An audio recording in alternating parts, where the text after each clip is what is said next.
You cheated.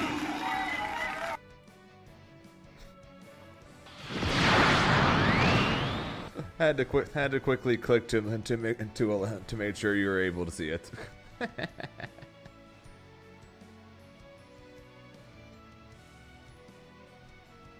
What's up, Zambi?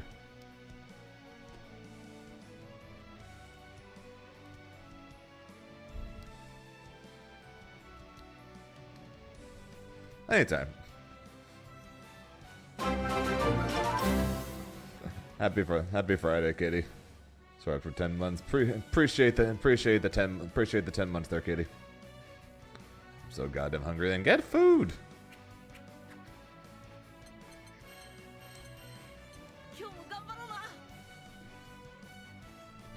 Jesus Christ.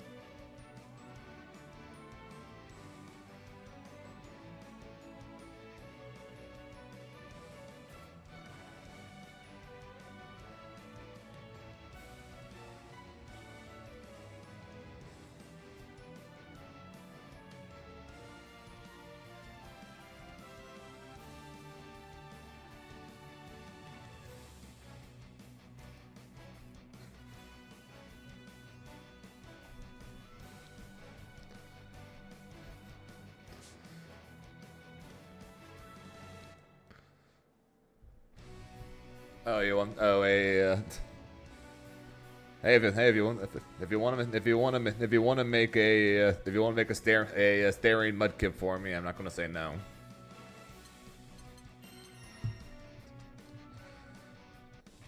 Waiting for it to cook. Okay, fair.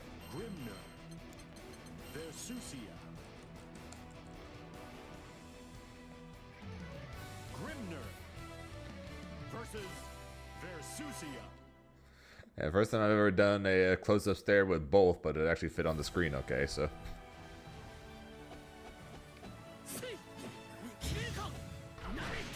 Yeah, well, Wilnas is going to be playable at EVO. We're not exactly. I'm sure no one's actually surprised about that, but it did take a while for him to actually say so. So I shall find out sooner rather than later just how much I don't want to play him.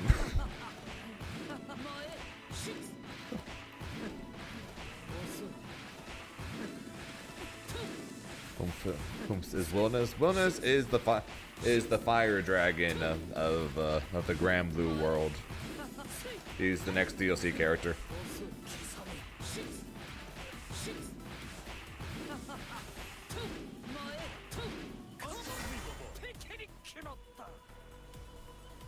Where Galleon was the Earth Dragon, Wilnas is the fire dragon.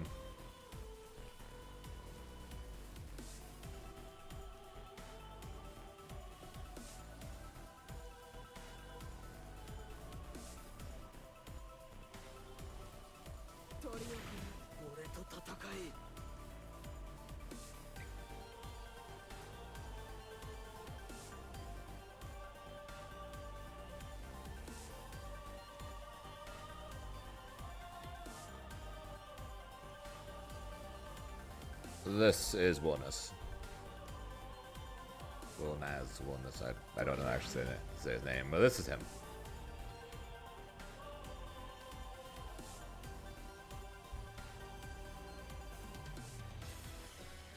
And he will release sometime in August, more than likely.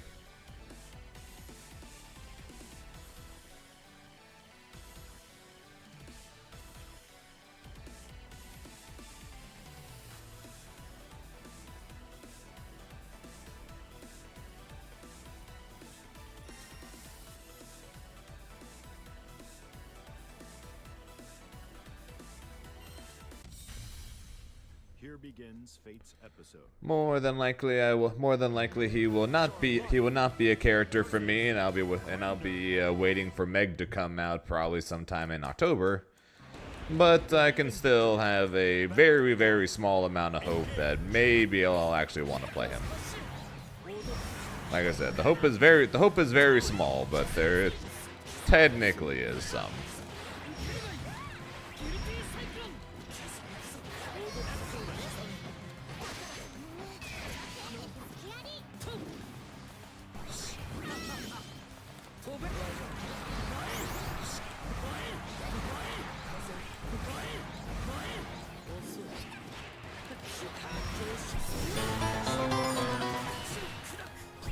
Yo, the vanilla D-pad with the rate of 11. And appreciate that, vanilla. How you doing? How was your stream?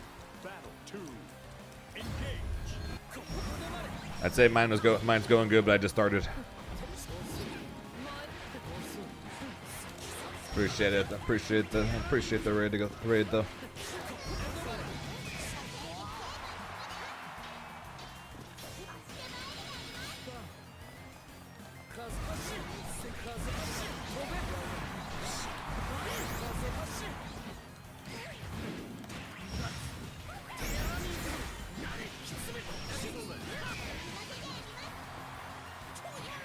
The choice was clear. I appreciate that there, dude.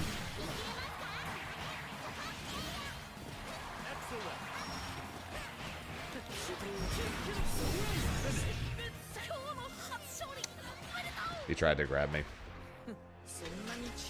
What's up, Rev? And for that reason, he must ow. He must ow, yes.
Hey, health plus. I know. Grimnir normal. Shut up.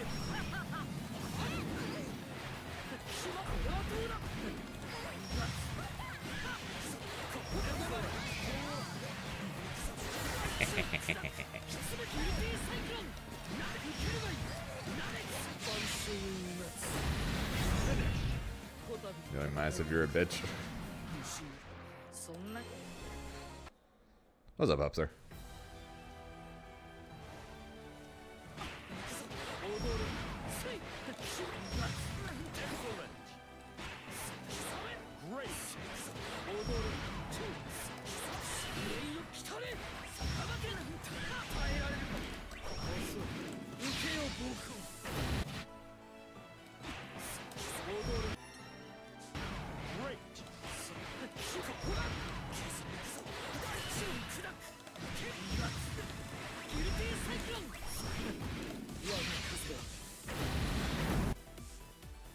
Oh no!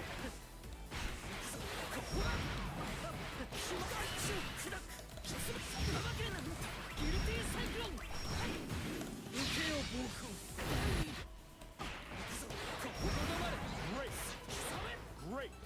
Straight sleepy.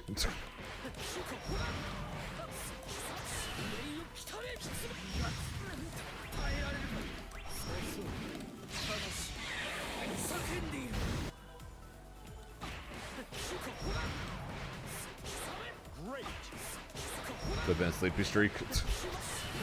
It's always a sleepy streak.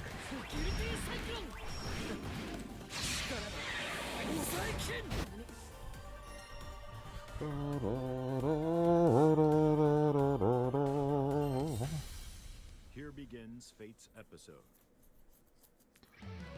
Grimnir versus Belial.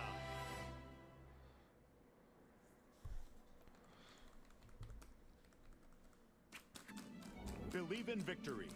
Battle 1. Engage.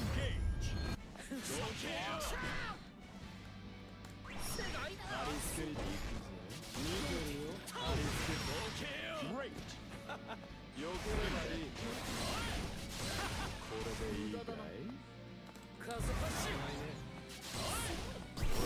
Really.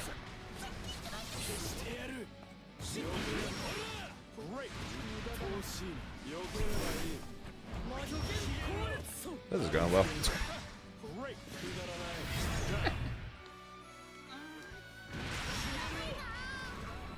Don't worry, don't worry. It makes sense that I'm losing this. According to that thing that we saw yesterday, Avatar is one of Grimnir's worst matchups.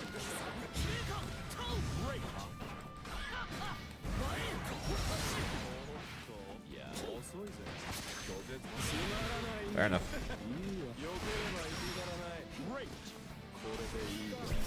Why do I do things?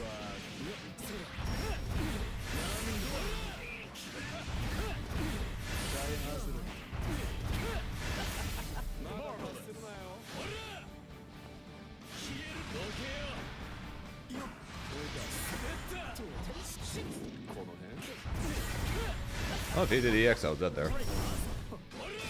That was cute.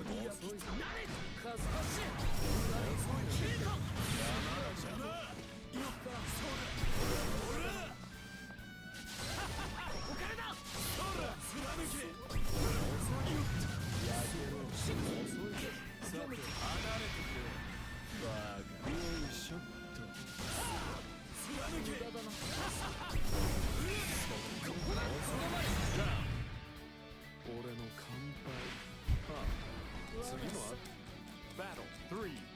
Engage.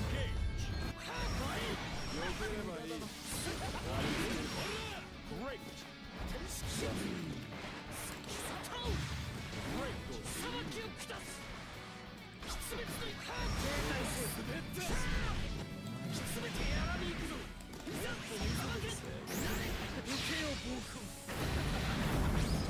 I don't think that kills.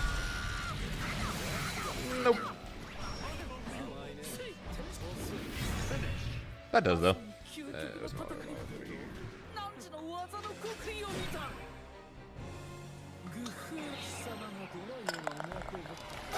You cheated! How did I cheat? Victory.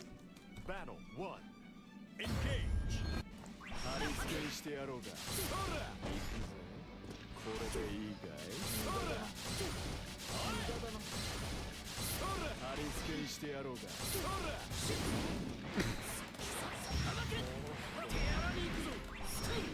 And? It ain't a 10-0.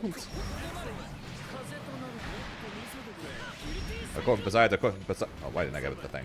Besides, according to the thing, it's a 4.9, 5.1 technically according to that post. Battle 2. Engage. Grimnir, apparently, if you have all Avatar versus Grimnir matchups for anyone above 500 crystals, apparently the matchup is like 49.81% for Grimnir and 50.19 for Avatar.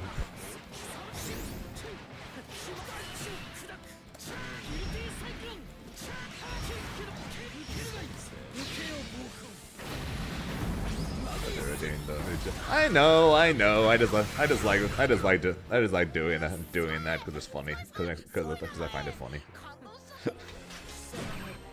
I just think it's funny, so that's why I keep doing that.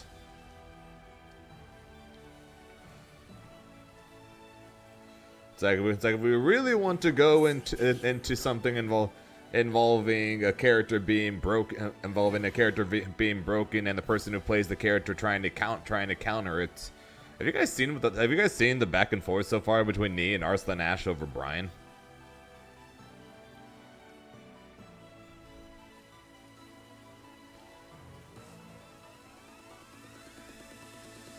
Like I knew it had been going on, but I saw even more shit of it today. It's just been going on for a while now.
plus damage.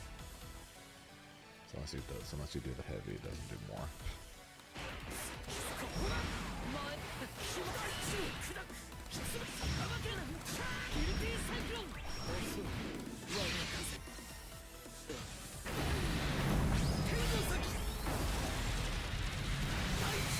Okay, he does a lot. Oh, wait, so no, I only have one, that's why.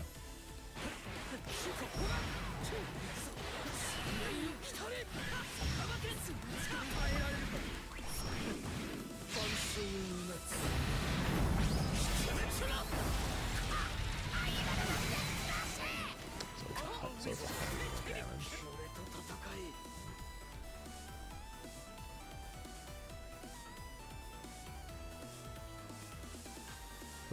There's this curse route. So Coach Coco yesterday asked me why I don't do this route. And my two reasons for it was, one, I usually drop it, and B, because of the fact that I don't get seals afterwards.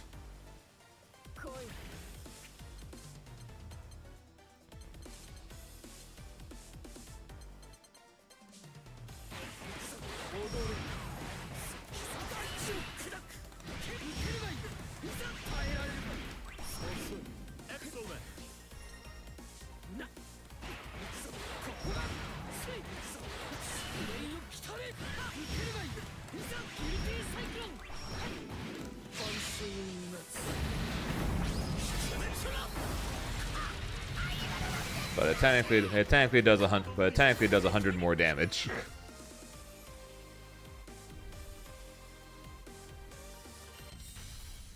Here begins Fate's episode. Catalina versus Grimner.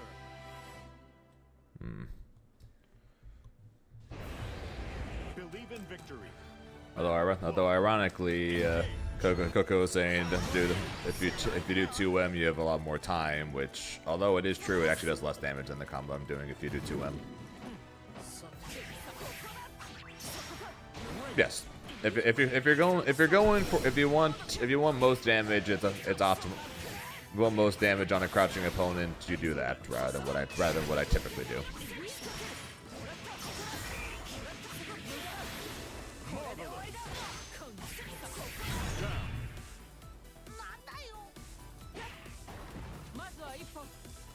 Battle 2. Engage.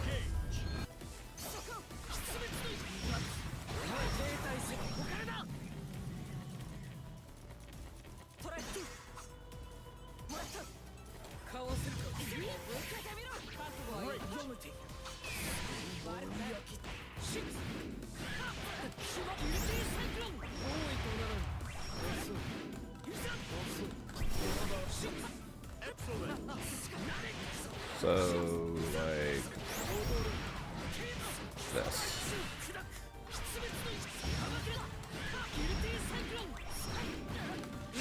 That's technically optimal.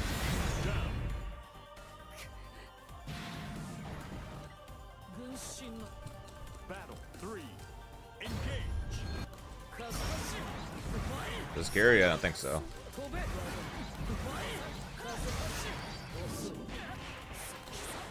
Dave is an actual player.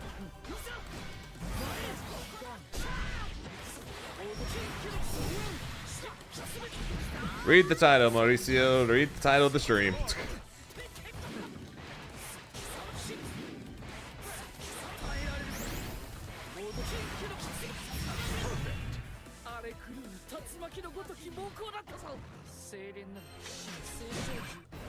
Believe in victory. Battle 1. Engage. No, you're good. No, you're good. I'll just say it.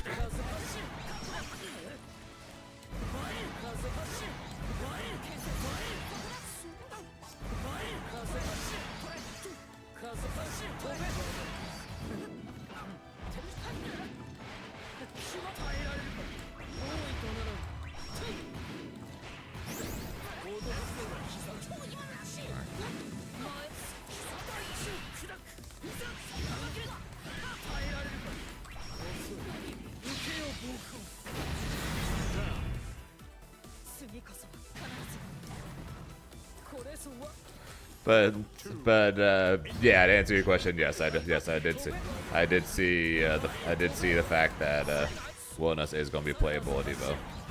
So I'll find out sooner rather than later.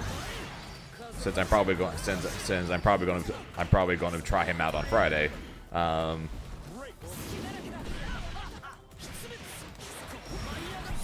Just how much I don't want to play him.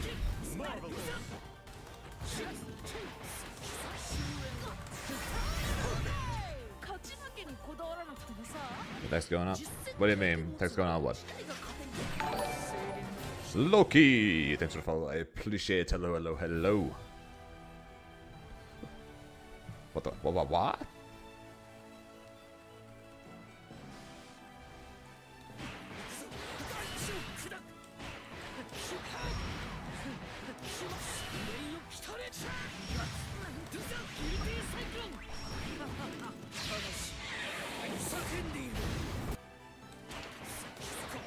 Maybe I will go. Maybe I will start going for this for kills.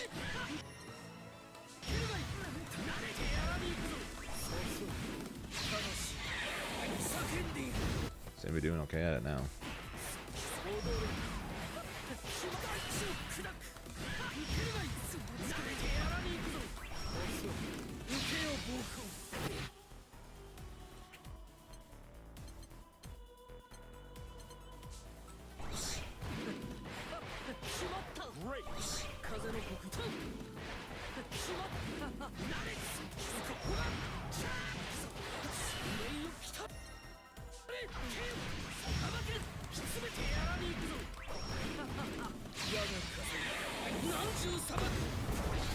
I'm gonna play the grid match to save my life.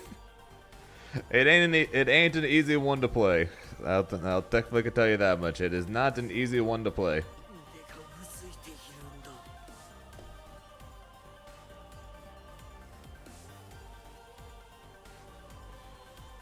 Dumb question. Doesn't train mode have an option for the input display to show?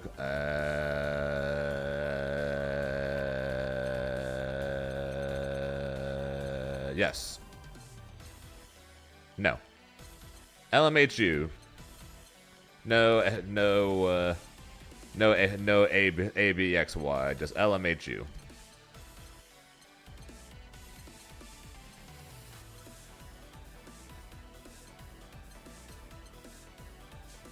And the virtual controller. Look at me match all the buttons. Ah!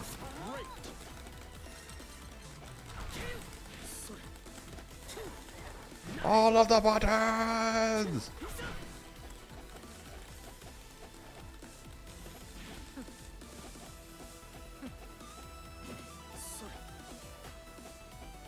Oh, sorry. Sorry. For some reason, I was thinking X square, circle, triangle. Sorry.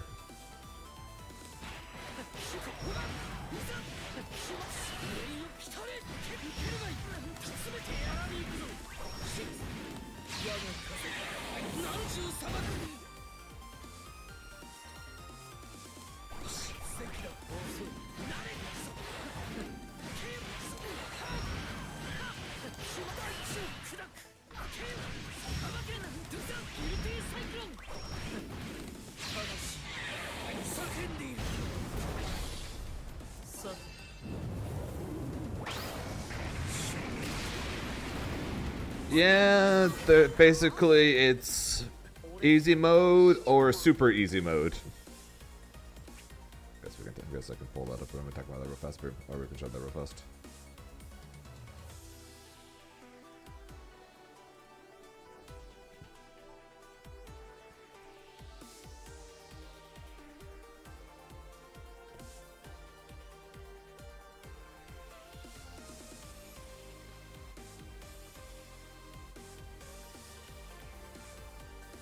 But yeah, so Wilnas will be playable first through third. And then yeah, we have easy mode, and then we have super easy mode. Land hits and get to mashing. Basically you just mash buttons and it does combos. I honestly have no idea what the heck super easy mode is going to be, or super ultimate easy mode. I'm guessing this one is going to. I'm guessing this will also include specials as well. I'm guessing.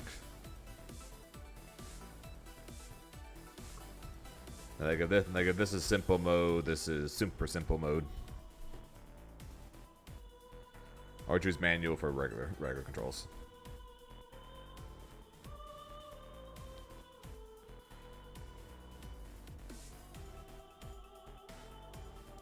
And you can buy all of these at the merch store. Honestly, the shirt is kind of cool.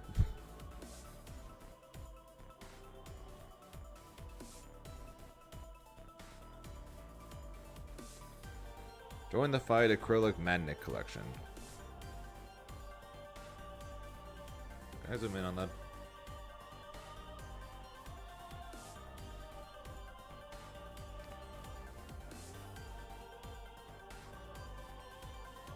I can't zoom in any further.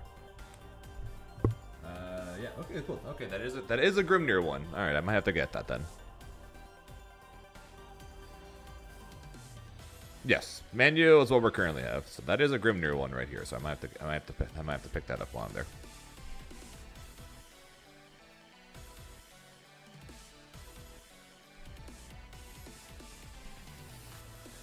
But yeah, so yeah, simple mode, super simple mode, and then manual, which is what we currently have. Just be at close range, fair.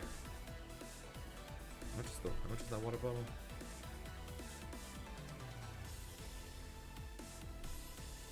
Let's say 70. Oh, take 20. Okay, I was gonna say this. No, I might consider getting this for $20. So I might consider getting this and the Grimnir magnets. I thought it said 70 for a second. I was like, 70 for a water bottle? What the shit? Because I've been using this Dragon Ball one forever. So it might be time to pick up the Granblue one and start carrying a Granblue water bottle.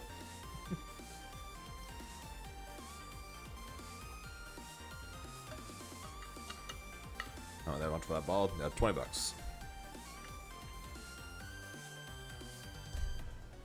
Also, this shirt is cool. I don't know what's on, but this shirt is cool. Why that'll be super easy mode? We don't need super easy mode. People who have never played a fighting game ever probably could take advantage of it though, which is what they said it's for. Recommended for newcomers to fighting games, not just newcomers to Granblue, but newcomers to fighting games in general.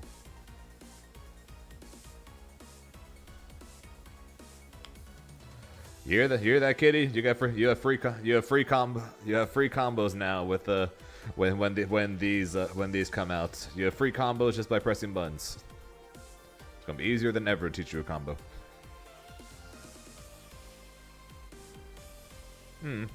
Either way, apparently these are gonna be testable at the booth as well.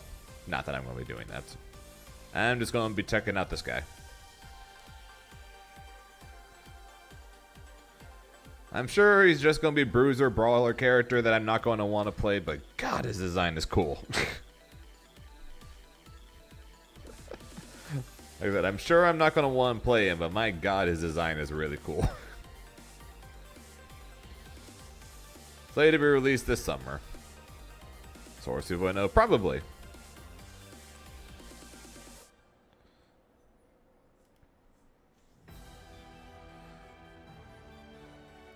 What the hell is this? This is the next DLC character.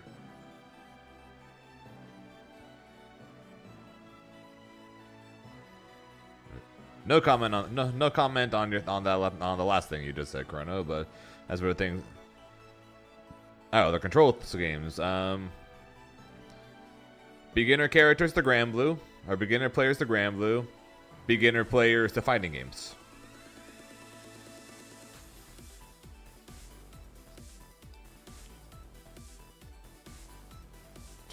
And how to hit buttons.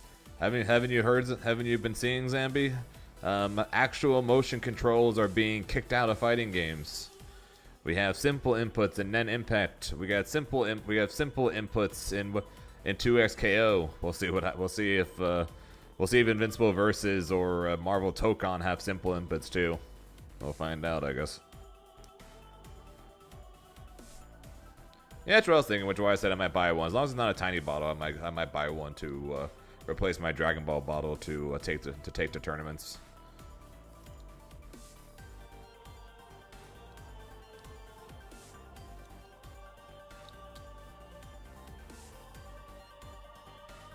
I'm fine with simple inputs if they do things. I'm fine with them adding these if it ends up being kind of like Street Fighter, where if you have the modern version, which is not as good as the classic one, but it will be helpful for people who don't have much experience. I'm fine with it. I'm just not a big fan of the fact that they're getting rid of all inputs, or almost inputs in general. It seems like for everything now. Like I said, Net Impact is pure simple inputs. 2XKO is pure simple inputs. Again, we'll see what happens with Marvel Tokon or Invincible Versus when I get to try them out.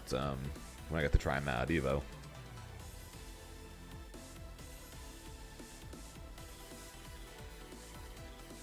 And Ferrochrono, the input buffer in this game is stupid high as well. But yeah, so fun stuff coming to EVO. As if there already wasn't enough. That being said, odds are I'm just going to be playing I'm just going to be playing the one I'm just going to be playing Wilnas for the one-time annuals at the booth, and then probably going to go into everything else afterwards.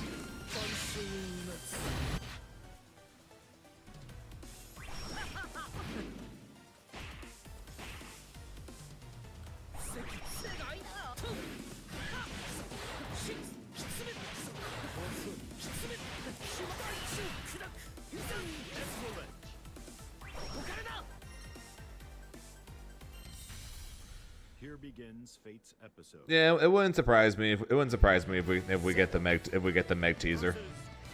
It is EVO we're talking about here, so you know there's going to be more than just Wilnas. Not sure if it's going to be the teaser for the next big balance patch, since it's literally been since last EVO that we got a big balance patch. Or it could be the Meg teaser, or it could be literally like last EVO, where it's both. I don't know.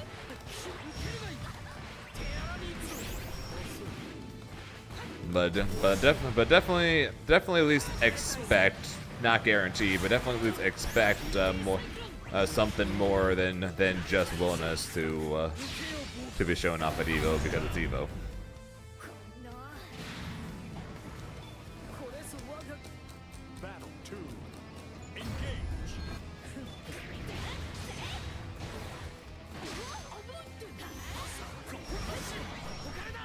Man, this combo limited in just about every game, though.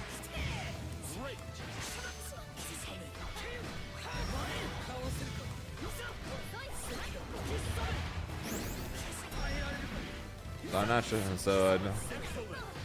I'm not sure. I would say combo limit should be a reason to hate a game, because every game's got combo limits.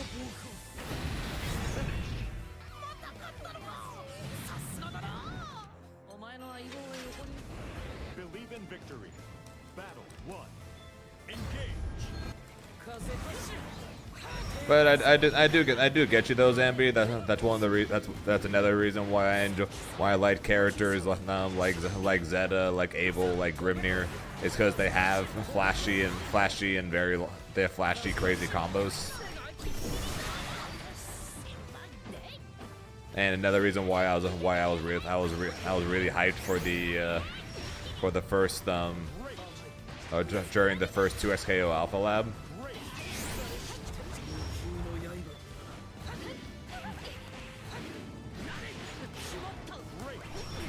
You know, and then they nerfed long combos, which made me sad.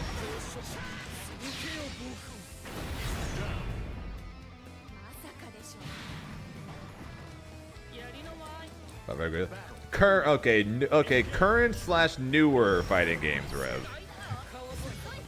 Otherwise, yes, we can look at Power Rangers Battle for the Grid, Marvel vs. Capcom 3, original Dragon Ball Fighters, like Season 1 Dragon Ball Fighters when there actually even was an Infinite,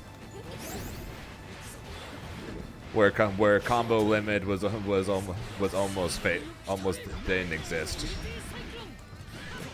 That's something else entirely compared to nowadays.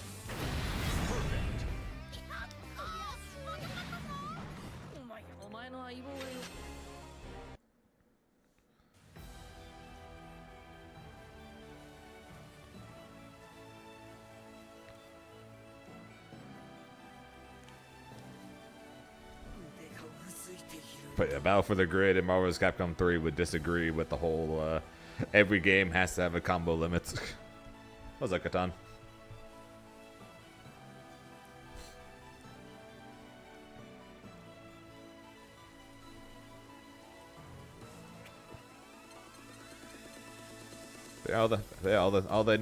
All they need to do though is make Grimnir's install permanent, and then here you go.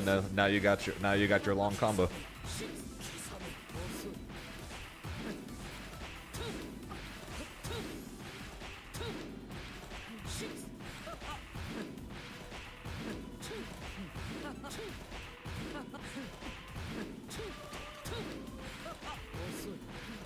Okay, fair. If we're talking 1v1 games of the current era,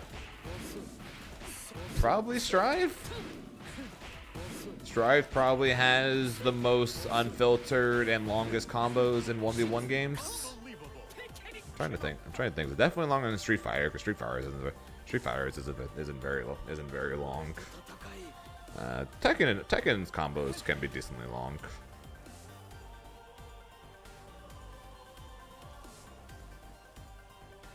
They also can be insanely short. But Tekken combos can take a while too.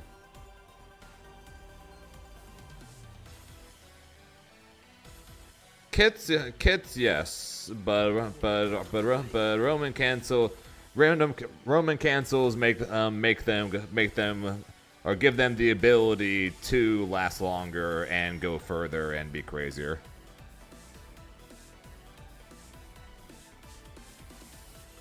Which is why I had said Strive.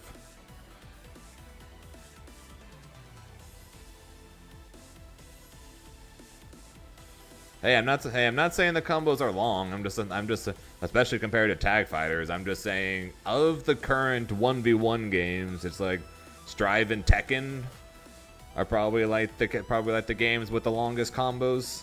Not because the combos actually take forever, but they're just longer than Street Fighter, longer than Mortal Kombat, longer than Under Nights, longer than Grand Blue minus Avatar Belial.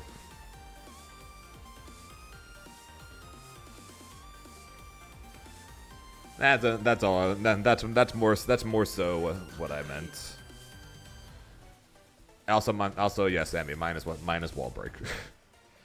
wall one hit from break, and those combos ain't lasting very long. Didn't in that game. One character specifically has got some long ass combos. Cyrax.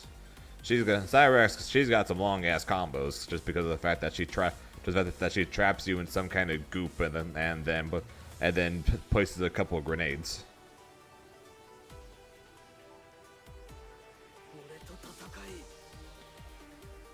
Yeah, like if we're comparing anything to tag fighters in a 1v1 game, then yeah, no, it's not going to be anywhere close. That, and also yeah, MK1's got cameos or assists pretty much to help with that as well. So we're talking specifically 1v1 style games.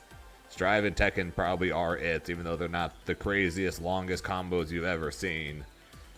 They're at least longer than the likes of Grand Blue, again minus like Avatar or Grimnir, longer than Street Fighter, longer than Under Night. But again, that's not exactly saying much. Street Fighter combos the longest Street Fighter combos seem to end up end up being kick into drive rush into kick into drive rush into kick into super. It's like boom, combo.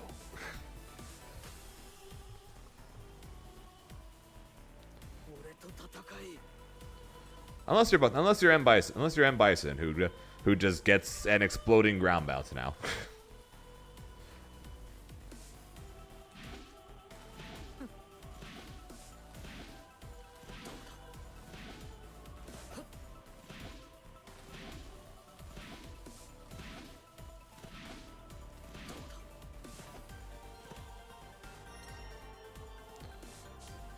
So fair, that's fair. That's fair as well. I just consider. Yeah, not many. I don't think there's any. Okay, actually, I'm not going to say that just because I might be wrong. I was going to say but most games. I was going to say all games, but I guess I'll just say most games don't have buttons that are anywhere close to as fast as or not as close, but basically aren't as fast as Street Fighters.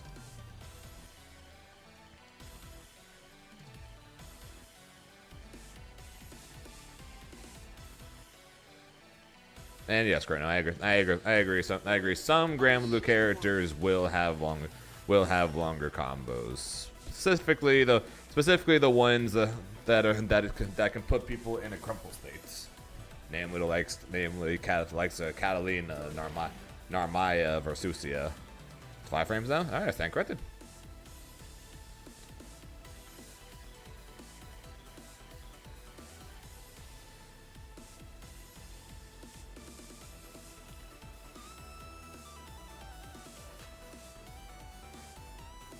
Buff Soul. How about no? The only reason I would want a Buff Soul bad guy is to help Jonathan Tenne.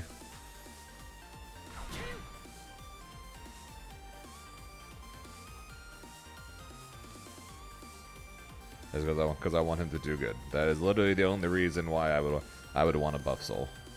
And even then, I'm pretty sure he would rather me say buff Zato, because he's been waiting years for that character to be relevant again.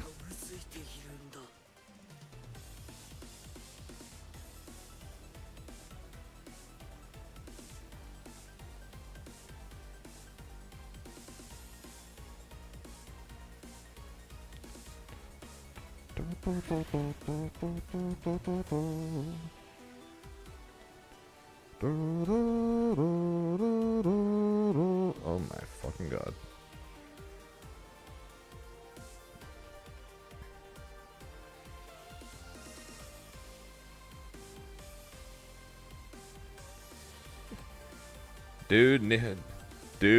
Knees posts or knees quote retweets of Arslan's video asking other players who their top 3 is, or actually no, asking if Brian's in the top 3, has been viewed 273,000 times.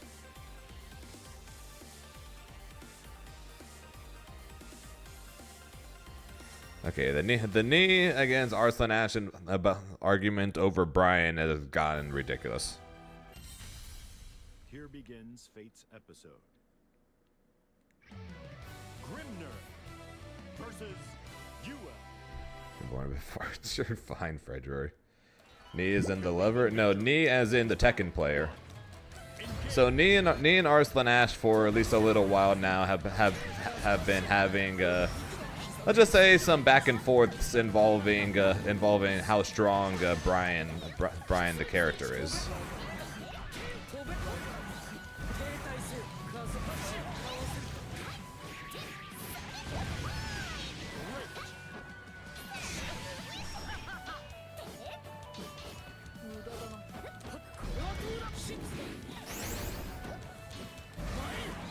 I have not, no.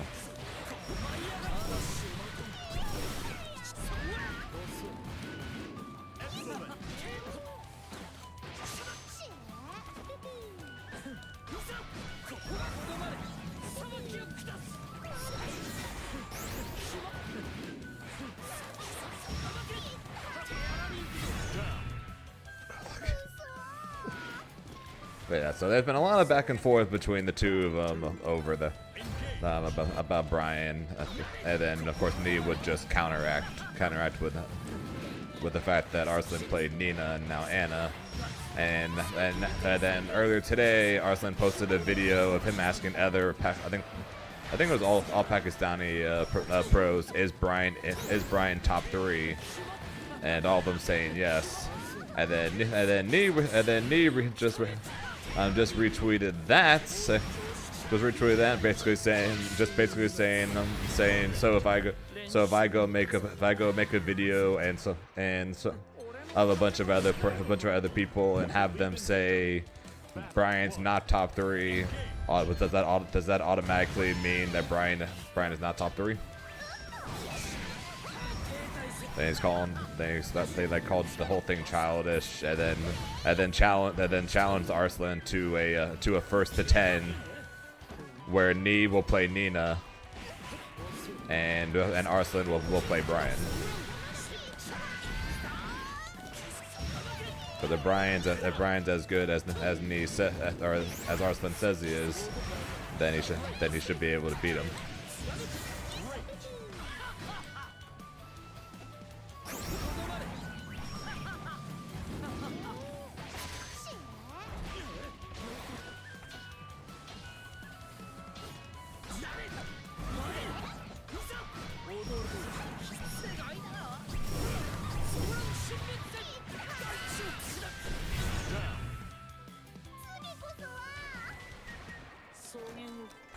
Battle 2.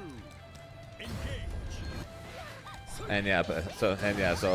But apparently that tweet that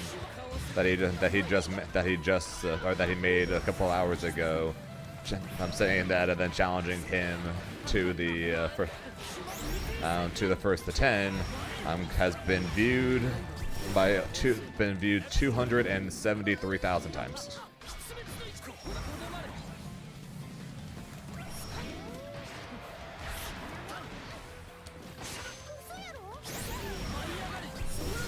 So apparently we might be getting yet another Nee versus Arslan first to something, except they're swapping mains.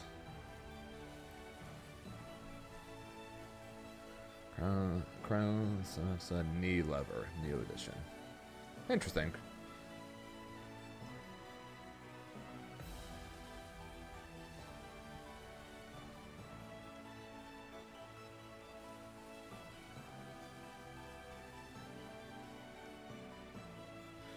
Done in part by his own custom lever, treats a member of components designed with his and other technical feedback. Interesting.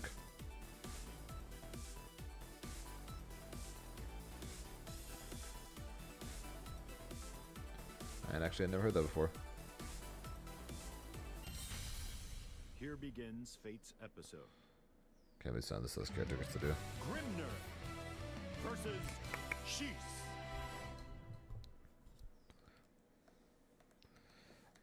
I like to think at this point, Chrono, I've proven myself as the best Grim in the world, not just NA.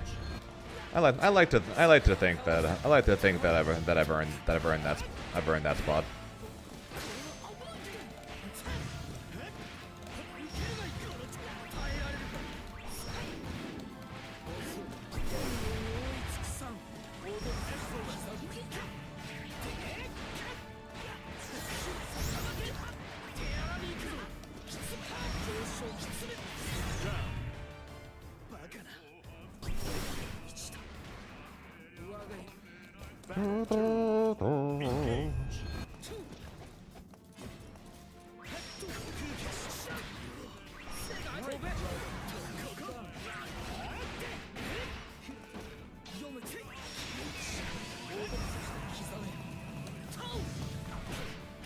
Good way punish.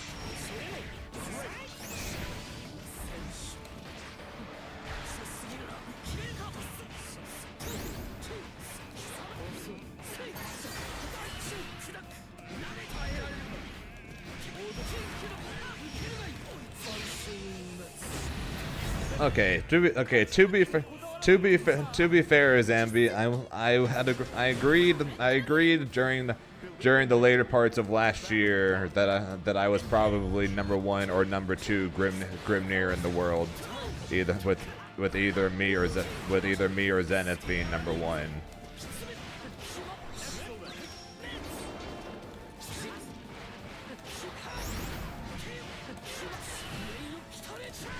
And then was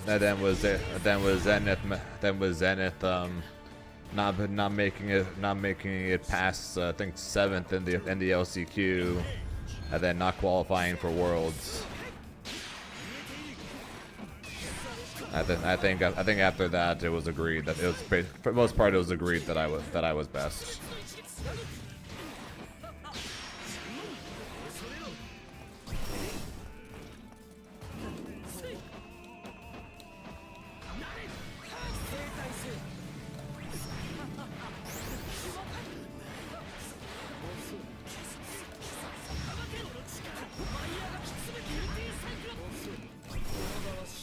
No meterless DP and only a single good normal.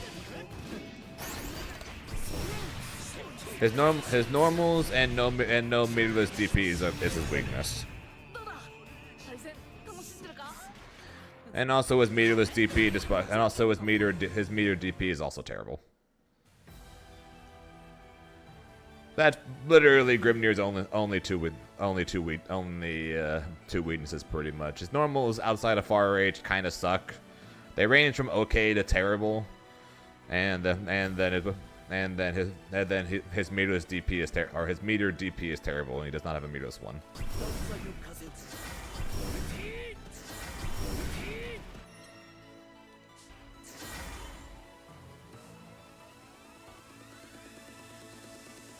His far M is in the okay section.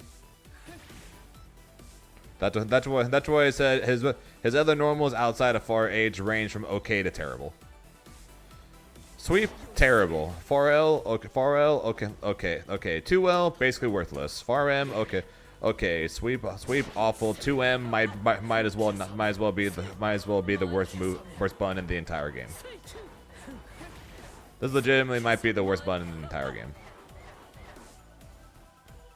2H, terrible.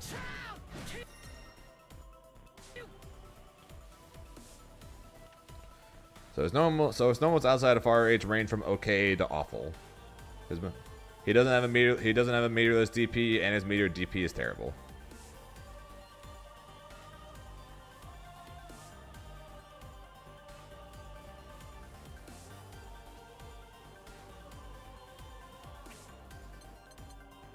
Curious about something.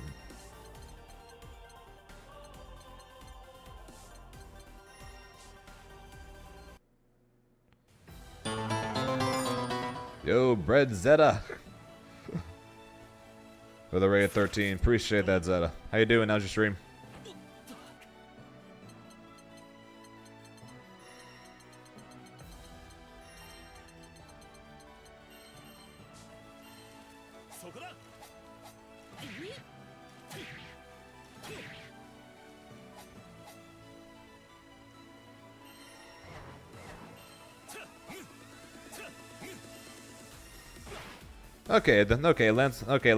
Lancelot's is worse. So Grimm's 2M is the second worst, because it has barely more range.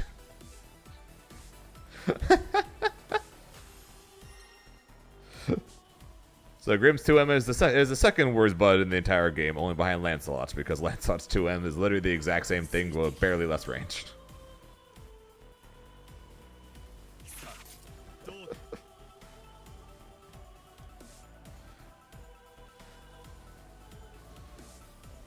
That just works with this kid. Yeah, meanwhile, Grimnir's 2M has barely more range on it.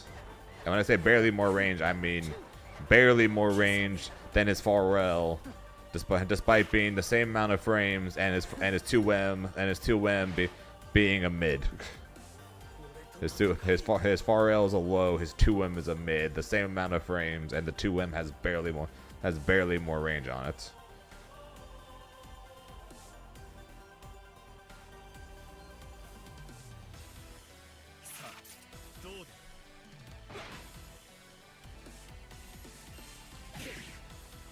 Yeah, but yeah, Grimm's is +4 on hits, where on counter hit, where Lance is +6.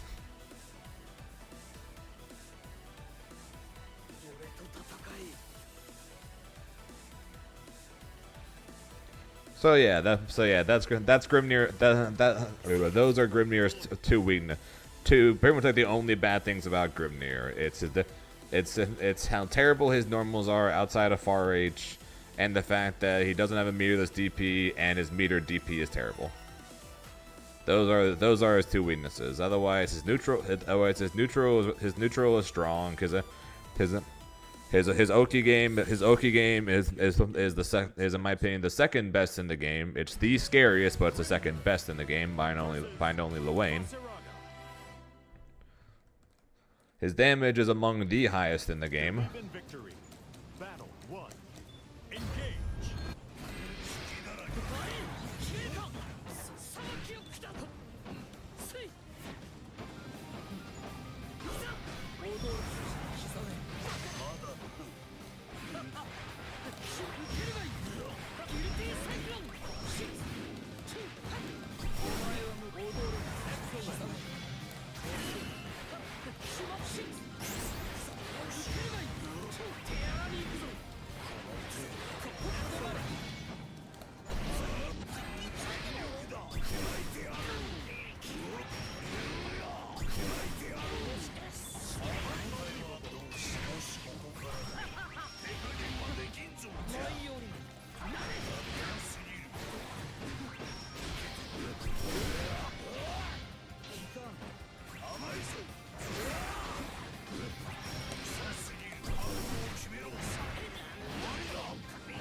Battle 2. Engage.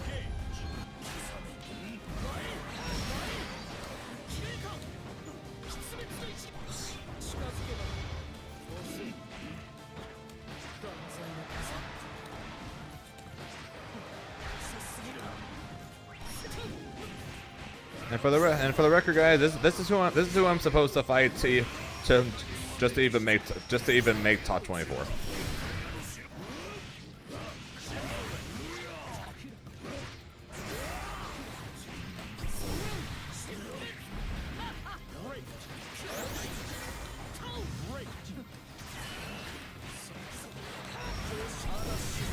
Not in top 24. This is who I gotta fight to get into top 24. Battle 3. Engage.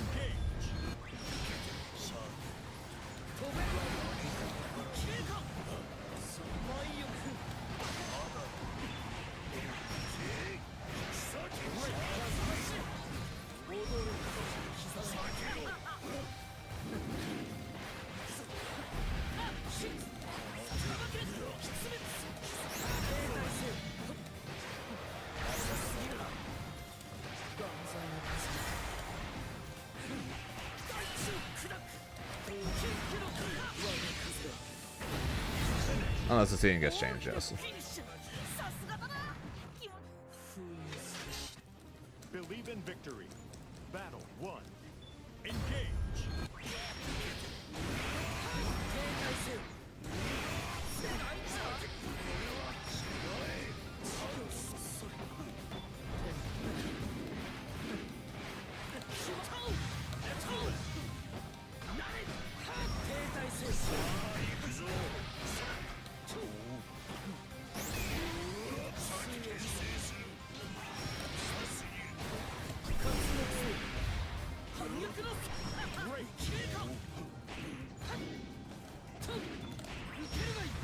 It's sad how stupid Voss players are allowed to be now.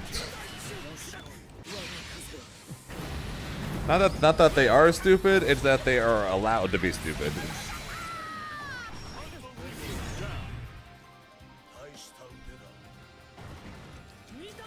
That just seems to be fighting games in a nutshell now, though.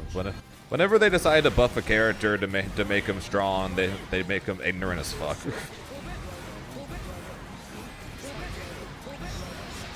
They don't buff out weaknesses. They improve the things that are already good.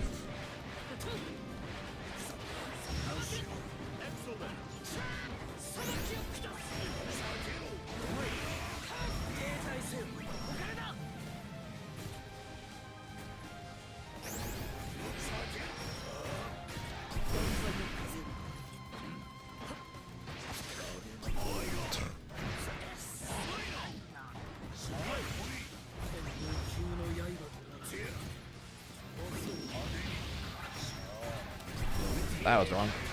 I wanted the tornado there.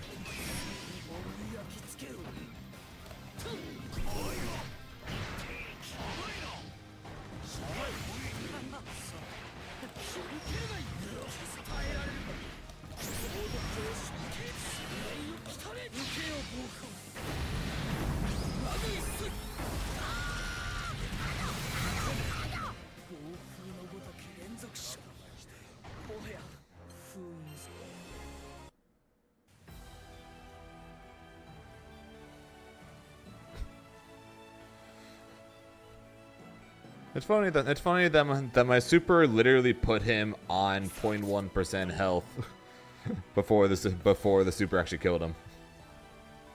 Like he actually before the final animation sequence actually killed him. He legitimately was on 0.1% chip will kill point before the animation killed him. That's rare. And also Reverend, so yeah, you saw what I meant about the whole knee thing.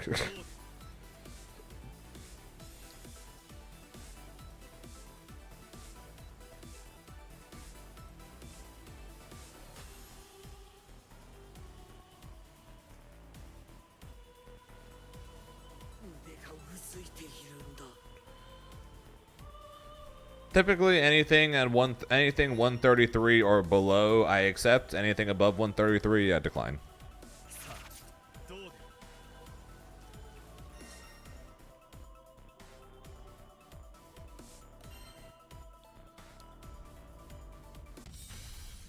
Here begins Fate's episode. Vaseraga versus Grimner.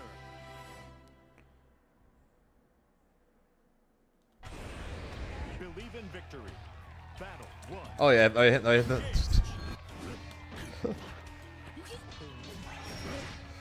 you cannot say you know what fine we'll play that first to 10. We'll do it next year. It's like, dude, by next year more than likely both characters are gonna be nerfed.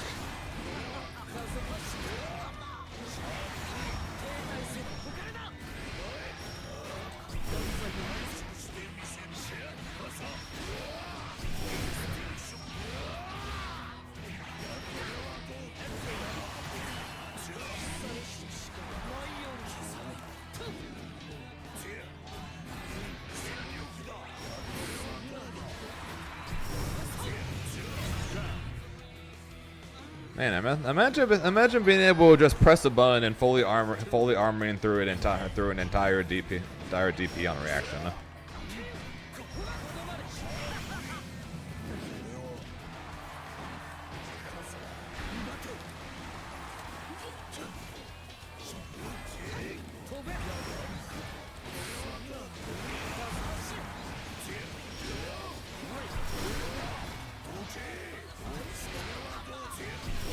If Penny gets full combo from this.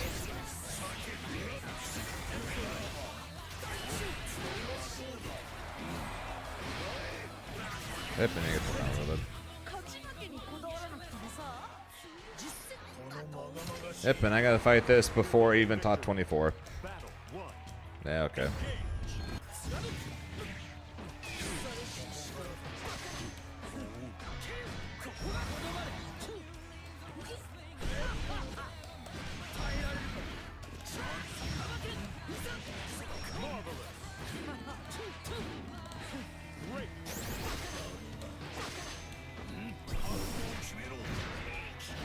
Yep, and now he just wins.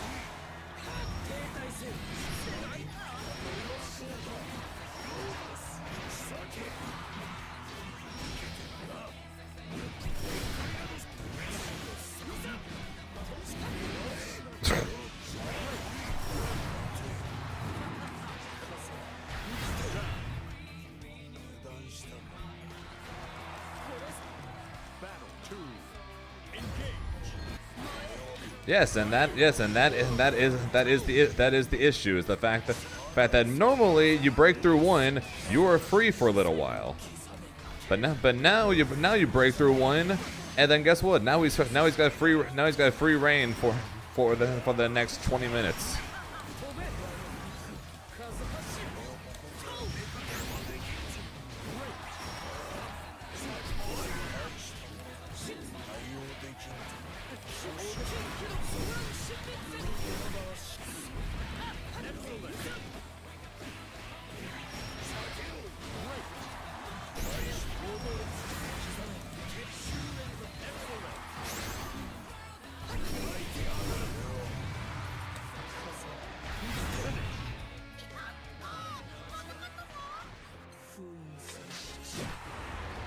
in victory. Battle 1. Yeah, because literally none of the follow-ups have been a problem for Voss. Neither was, to be fair, neither was the armor. That was literally the strongest thing about him.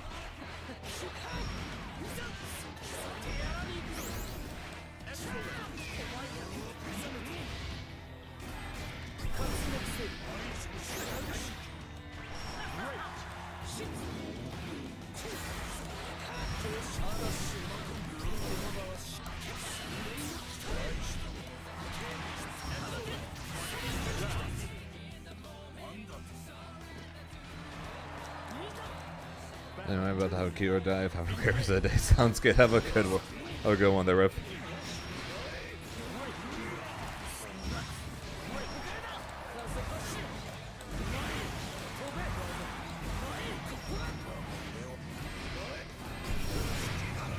And you know, you can just do that.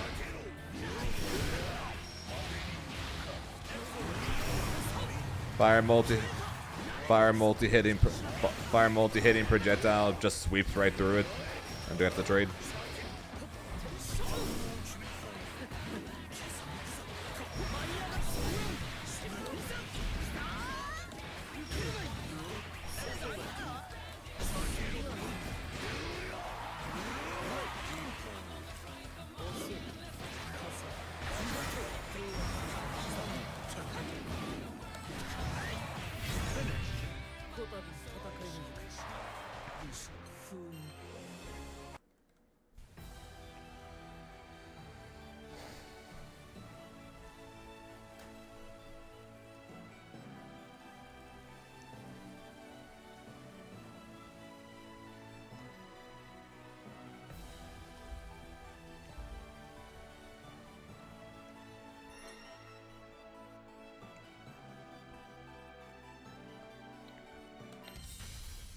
Here begins Fate's episode.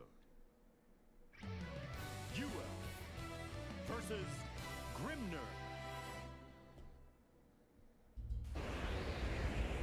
Believe in victory.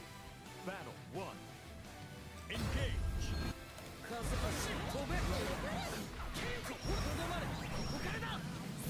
Oh no, no, I'm not hating on you, just Voss. Besides, dude, you're well aware of my hatred of Voss even before the buffs, so.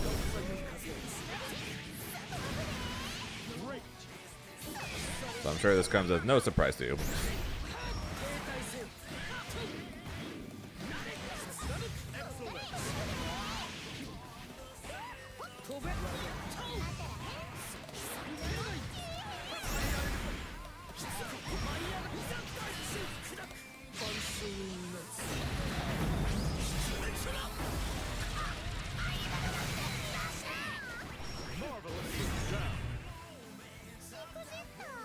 I mean, not wrong.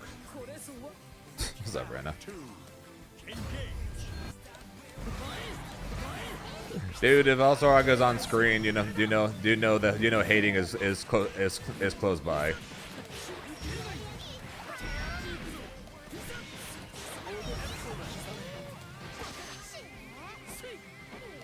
Just be glad, unlike Broly, I don't have a command for him.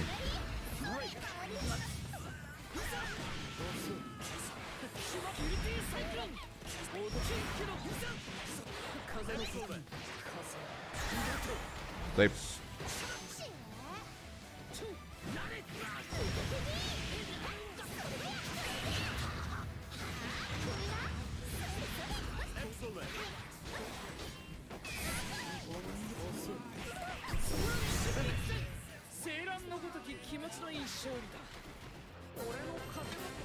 Believe in victory.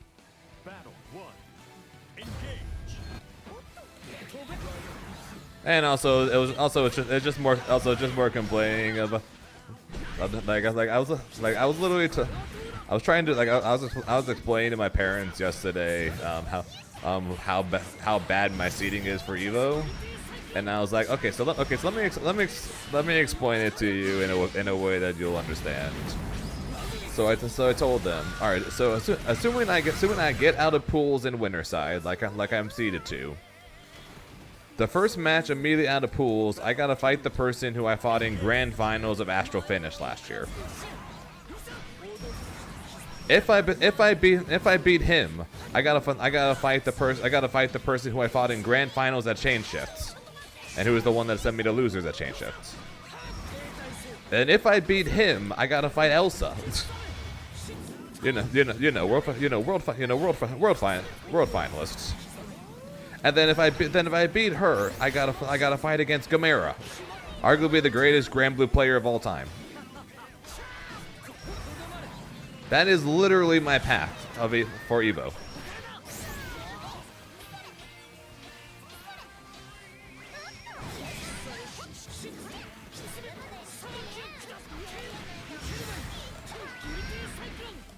Out of pools, I gotta fight the person I fought in grand finals of a gold event last year. And then if I beat him, I gotta fight the person who I fought in grand finals at Change Shift this year, and was one of only 2 people to take a game off me at Rumble and SoCal last year. And then if I beat him, who is Diote the Vasaraga we just fought. And then if I beat him, I gotta fight Elsa. And then if I beat Elsa, I gotta fight Gamera.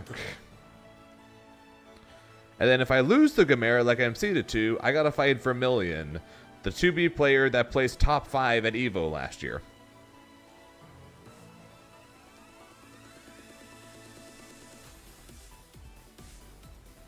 That is my path to that is my EVO path.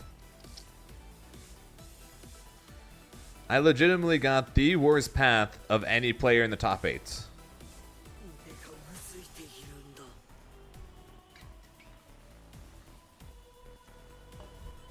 You know who Aaron has to fight in order to make top 25 where I got Diote? Aaron's got to fight Krylaws.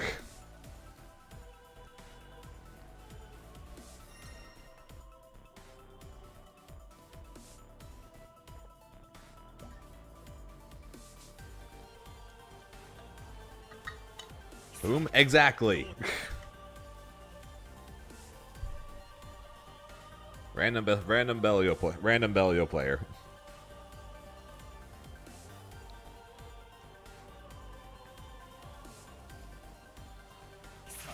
Elsa will probably play either CAG or Versusia against me. Where would that put you? Winter semis, guaranteed top 5 at EVO, and fighting against either Aaron Namak or Fukunaga.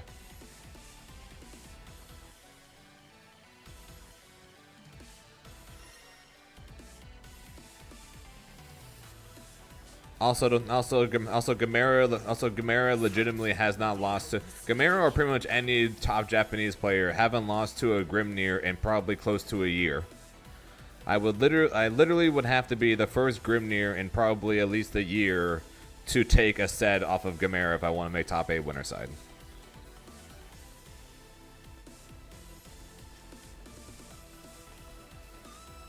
And to make things even better, Neanderthal, the person I gotta fight before Diote's Vasaraga, yeah, they played Versusia.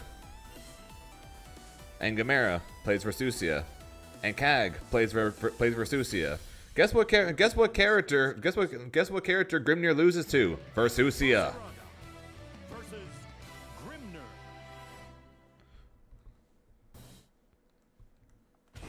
Believe in victory. Battle 1. Engage. This shit literally the only way this could be worse would be if they swapped Elsa for Hava. That is quite literally the only way my EVO path could be worse, would be if they swapped Elsa for Hava.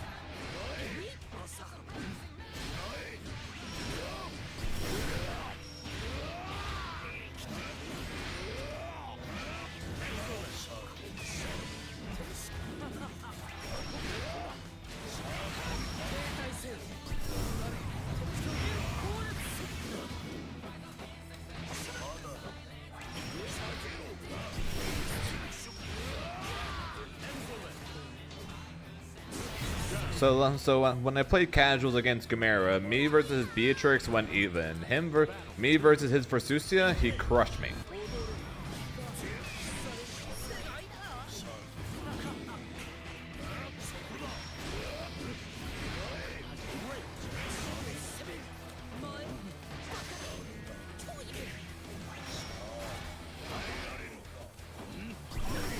And as for what does he know to fight against Grimnir? Basically, he knows how to, unlike everybody else in the world too.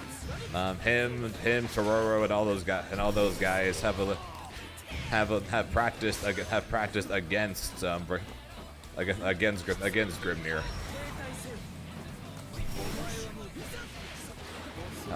Practice against Grimnir, labbed against Grimnir.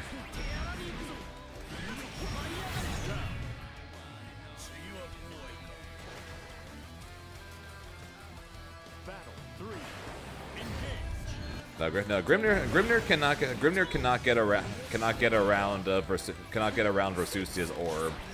Cag traps are just mad annoying. Also, literally every single one of her normals are better than Grimnir's, at least in the matchup. Freaking even Grimnir Far Rage struggles against hers.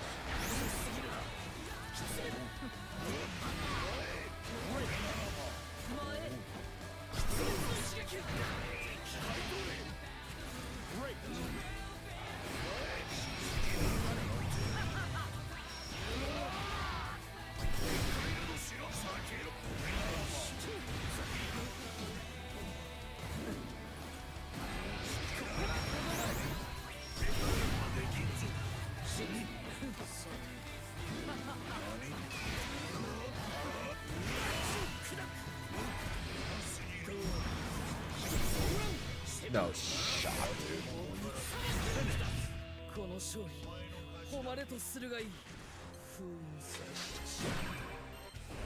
Believe in victory. Battle 1. Yeah, I'm not saying I can't beat everyone. Like obviously, I'm proving now I can beat Diate, and I know, and I 3-0'd Neanderthal in Mexico, so I know. So it's not like I can't beat everyone in my path. And then so far in bracket, I've never lost Elsa. But the fact that I'm the 6th seed of the tournament, and that's my path, is ridiculous. Is basically what I'm getting at here. The fact that I am the 6th seed of the tournament, and that is my path.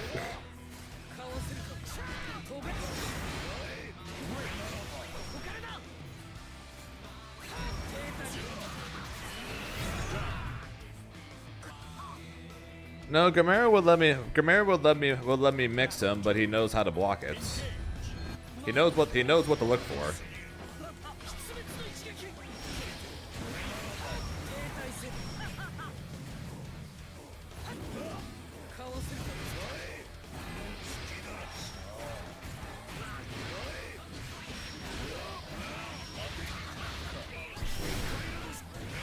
The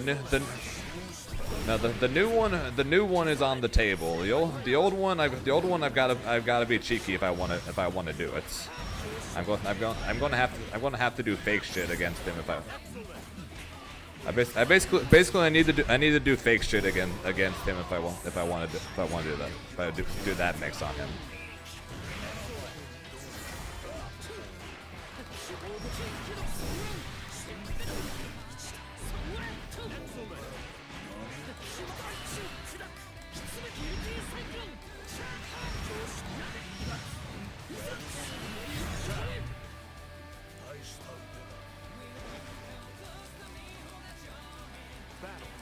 Yes, I mean the Yobu setup. The Yobu setup where you have 18 frames to react to it rather than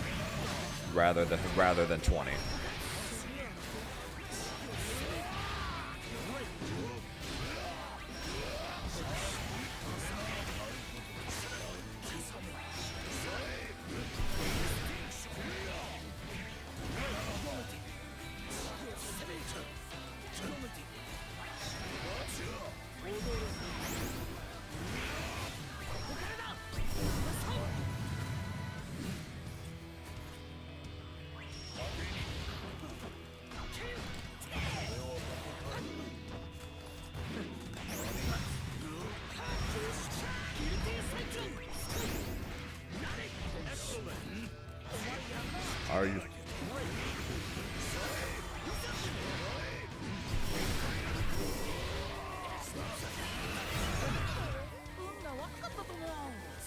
Yep, and just mash willy-nilly because Vasaraga. Believe in victory. Battle 1. Engage.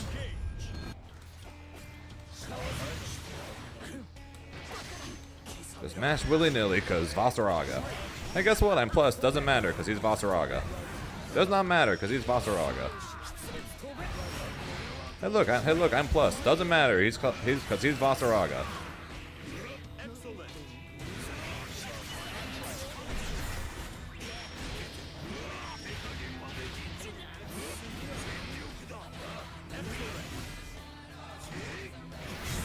Can't do anything because he's Vasaraga.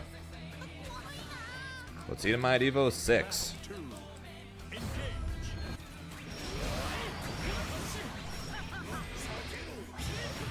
Can't do anything because Vasaraga.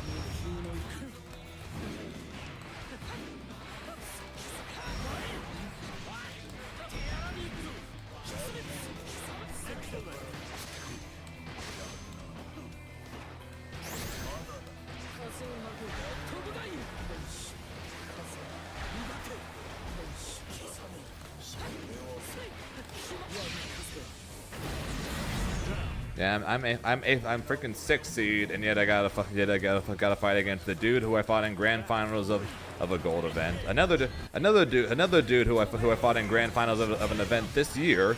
And then after that I gotta fight Elsa. Then after that I gotta fight Chimera.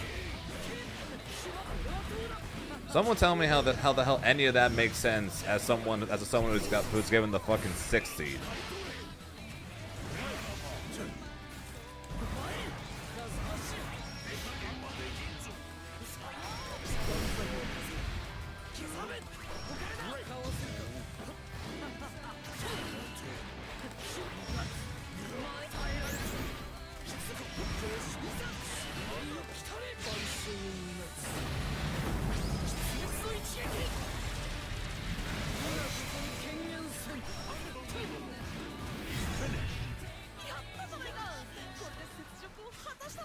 Because I 100% could lose the Diete and be sent to losers before even round 3.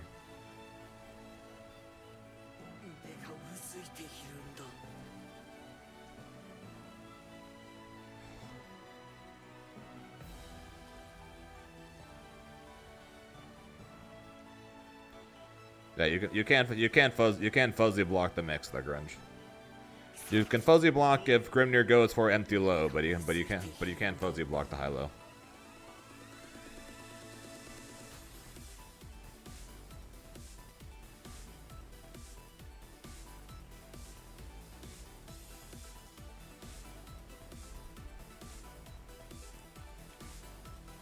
It doesn't.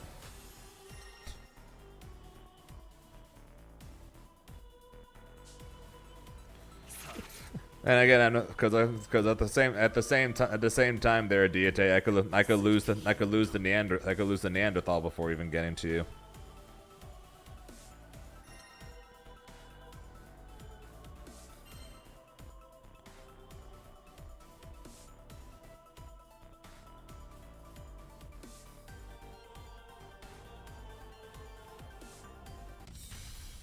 Here begins Fate's episode.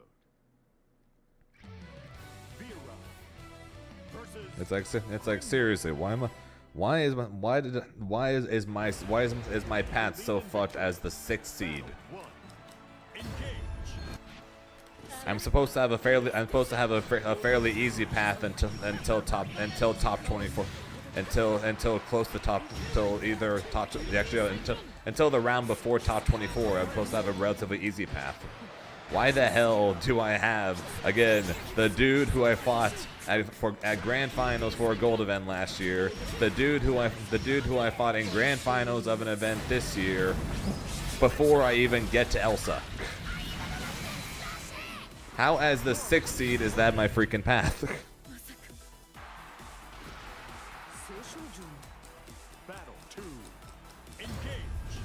And then meanwhile, Aaron's the 7th seed, right? He's gonna fight against some dude who I've never heard of before, into Krylaws. who's a Belligo player who pretty much all he does is complain about Grimnir, and then after he beats Krylos, he's got to fight Kiri. And then he does that, and he gets to fight Fukunaga. His entire path from freaking the start of round 2 to top 8 is a million times easier than mine, and yet I'm a lower seed than him, or I'm a higher seed than him. It's like, someone please freaking make this shit make sense.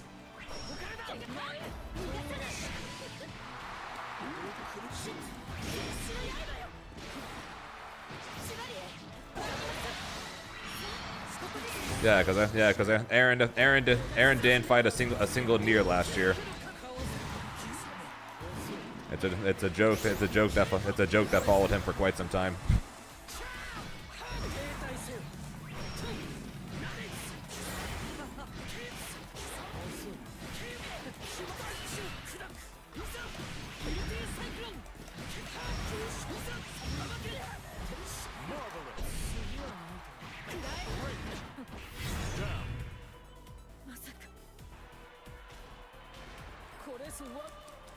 Aaron said he's very much taken the year off of competing. He's going to compete at EVO, and then if he doesn't win EVO, then we'll see him at the LCQ for the ARC finals. Is what he had said. So he's always said that he was going to compete in the LCQ. So he had always said he was going to compete at EVO.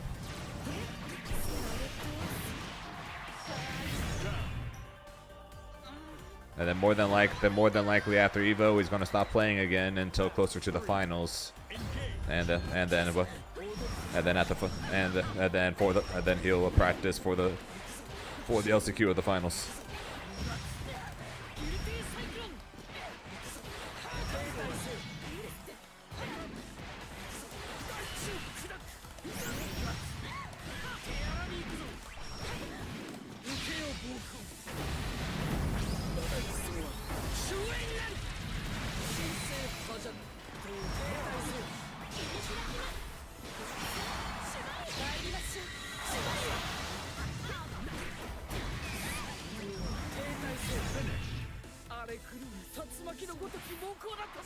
Yeah, it's like, just like, someone please tell me how this should make sense to me. Now I have to freaking check. Who's 8th? I know Aaron's 7th seed. Who's 8th seed, and what the hell's their path? Is their path freaking freer than mine as well?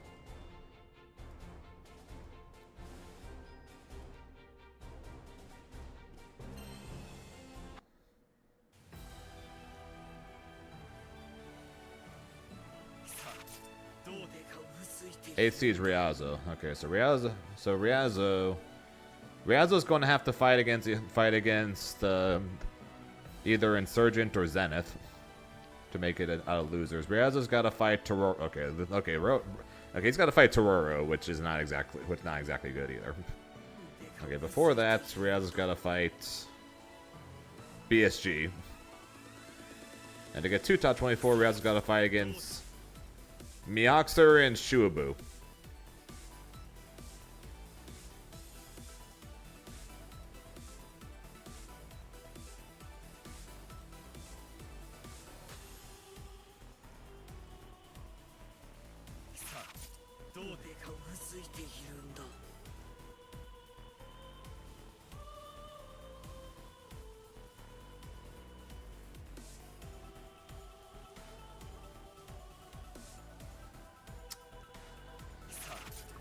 Yep, everyone's path to top 24 is for your to round 3 is easy, but mine apparently.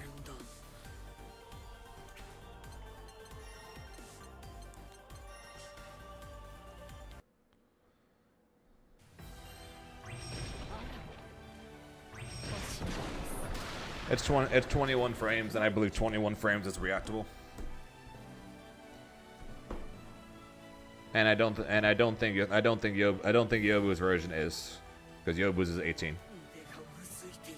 I think 20 frames is as a Dragon Ball player. 20 frames was was considered the edge of what could be borderline reactable. 20 frames was like considered borderline reactable, and because of that, and since hers is 21 frames, I consider that reactable.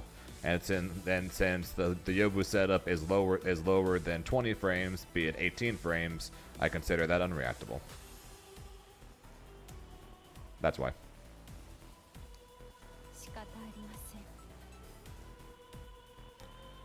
If they were both 18 frames,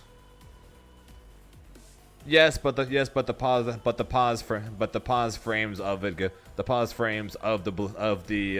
ultimate makes it closer to 21 frames.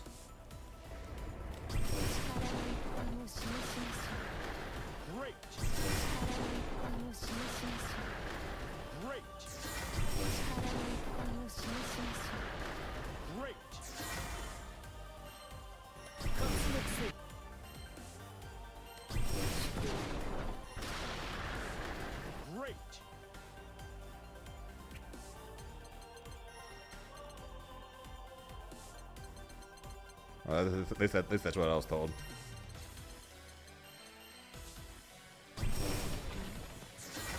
But if you watch my input, I am literally pressing it after the blue pops up. I'm not holding up before it. I'm pressing it after the blue. If it was actually 17 frames. And I waited till the start of it, there's no way in hell I would be able to react. I'd be able to jump in time for that.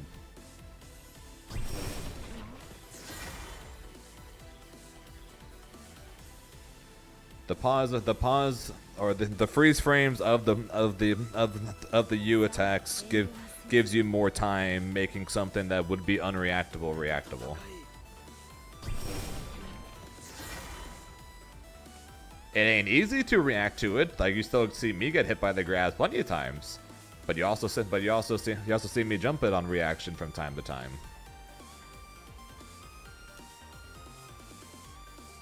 Where I do it on reaction, not just by holding up and guessing.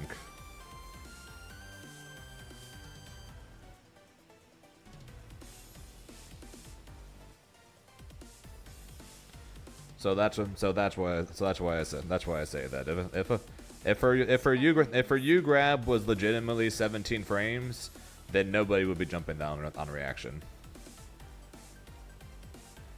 So if we're talking specifically her ultimate one, the freeze frame allows you to jump it. Her EX1, in my opinion, is actually harder to react to than her ultimate grab because you don't have the giant flash that says, "Hey, jump now."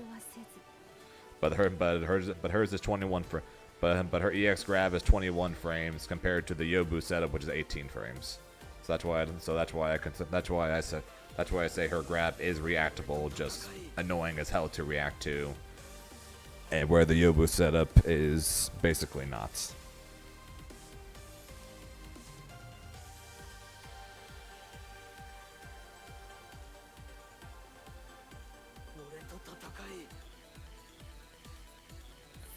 So yeah, that's why I say that.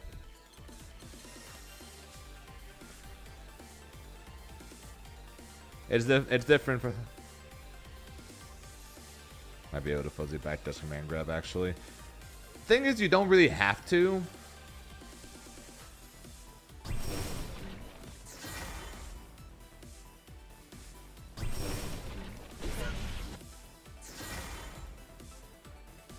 At least when it comes to her grab, you really don't have to. Since you could literally just, since if you can react to it with a jump, you get the guaranteed punish.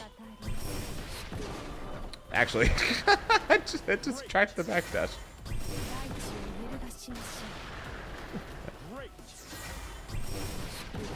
Okay, so yeah, no, you cannot. You can't hers at least. That's funny. That's funny as hell. I'm on PC. So yes, that does help. That does help with my reaction, my reacting here in training mode. But I'm just saying. But I still mean what I'm saying even on PlayStation though. not really PlayStation Online. That's an entirely separate bitch. But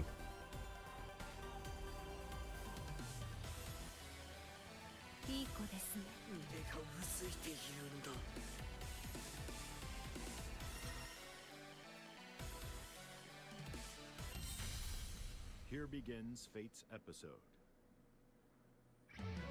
Grimner versus Grand.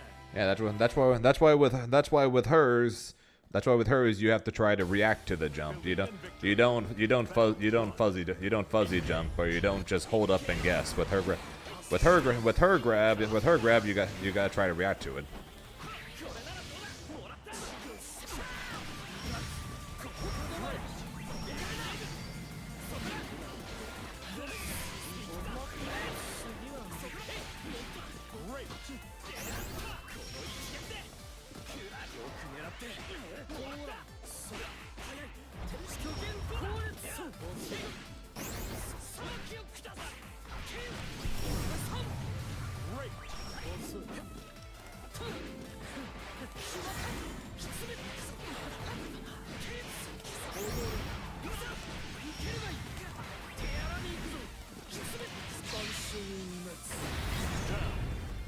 I'm waiting on season 3 of Grand Blue.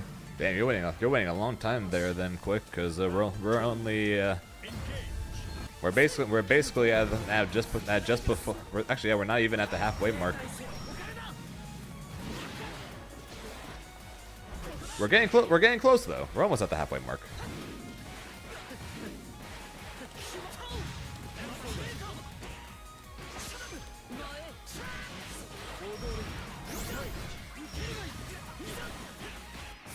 Don't ask me what I'm doing. I honestly don't even know.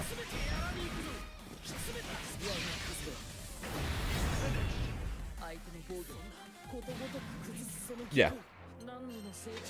If you J214H mid 5U, then you maintain momentum. That's how I do the flying across the screen thing.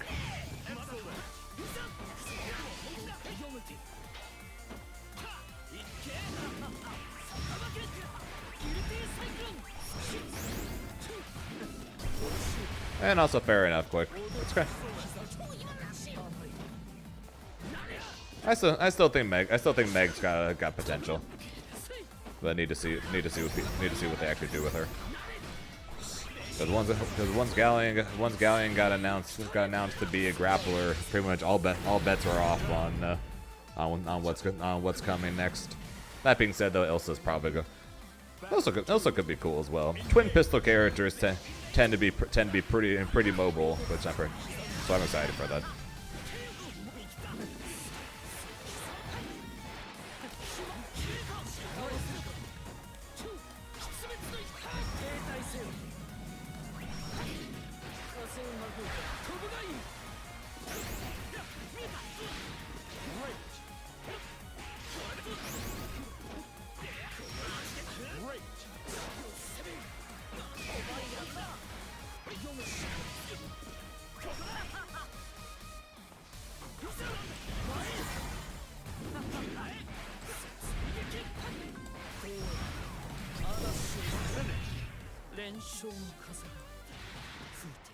Panic.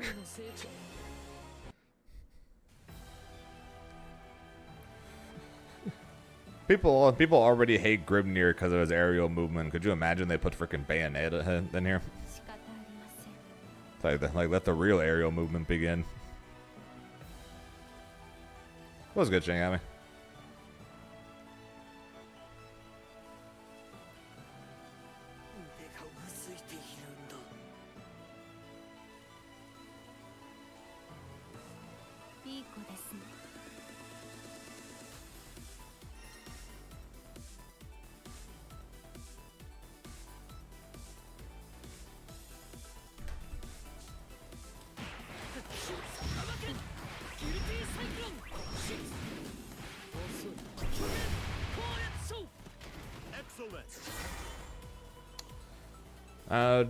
We'll come down, I guess. What direction are you holding when you jump there, Grinch?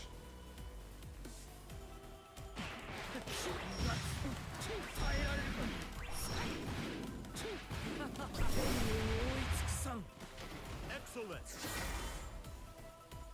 Straight up, hold up forward. Roll for side swap, yeah. I don't know why. I don't know why I don't do it. I'm just so used to just holding. I'm just so used to just jumping.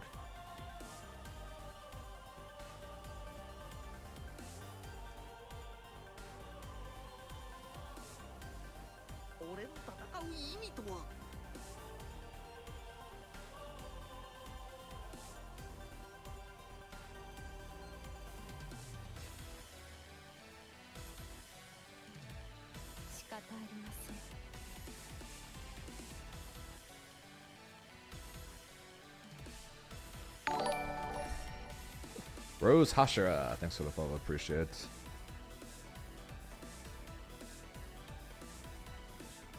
What's up, Eldar? Hope you have a good one, appreciate that, can't wait for EVO. That makes one of us. If I wasn't competing, I'd be way more excited than I am right now.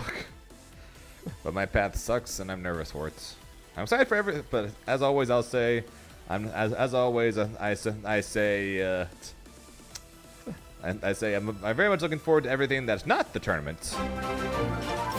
Yo, the Rose Hasha with the 1 month, I appreciate that.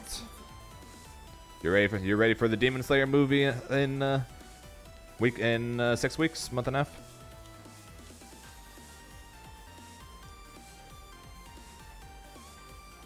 Yeah, I do up forward into immediate simple input back ultimate orb.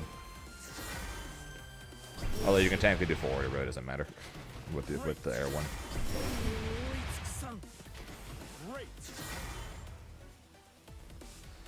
There's a 2xko sign up for.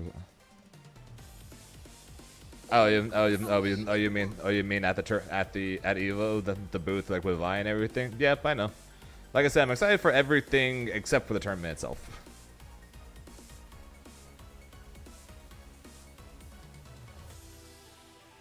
And also, yes, I reposted in the Discord when I saw it.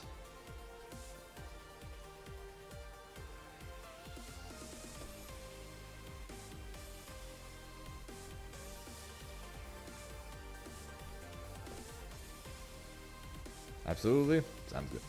Yeah, let the Infinity Castle begin. Yeah, I saw this. I was like, oh, this is so much cooler.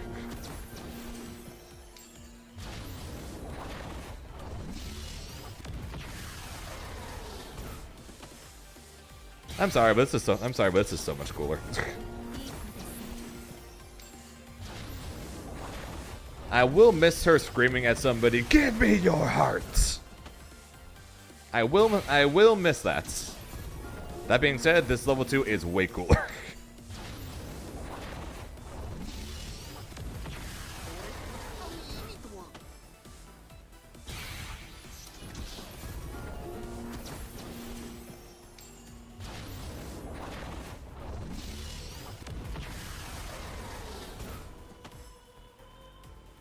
But yeah, I can't speak for what my friends want to do, but basically what my plan is, at least, is whenever I'm not competing, first thing I want to do is go to the Grand Blue booth and try out Wilnas, see what he's about. And then once I probably find out that I do not want to play him, I will more than likely that's when me and my friends are probably going to go spend probably the majority of the rest of our times either in the Marvel Tokon booth, the 2xKO booth, or the Invincible Versus booth.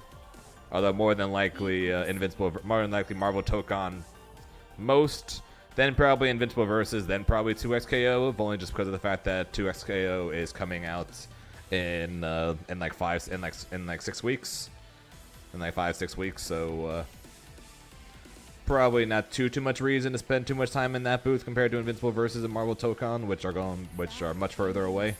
So more than likely we'll spend more time in those two booths than 2xKO, but whatever my friends want to do, I'm honestly fine. I'm honestly fine either or. But first thing I want to do though is check out Wilnas to see what he's about, since odds are I'm only going to go to that booth once for it.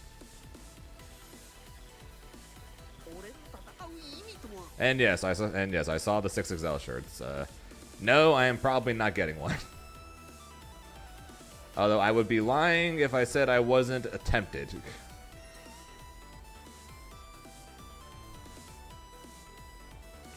How much are they, actually?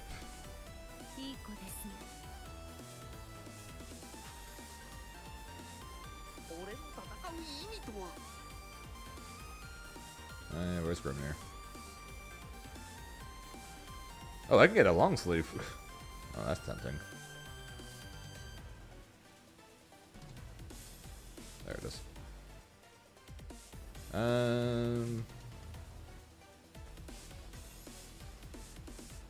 It cannot be shipped to me, so I cannot get one. Amazon cannot ship to my location. Actually, wait a second. Wait a second. Amazon locked me out. Why is Amazon locked me out? Hang on. Maybe if I log in.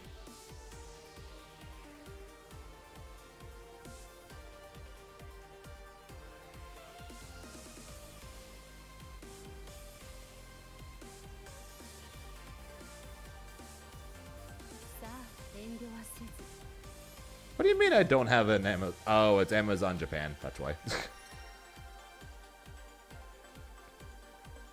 Yeah, so I guess they can. So can they not? Because they already shipped them in France. Okay, well apparently, I guess they don't ship them to the U.S.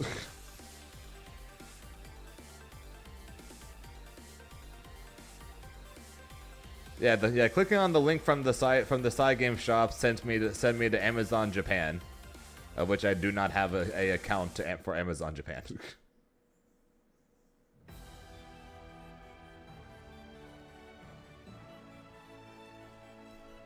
Does Amazon Japan ship to US?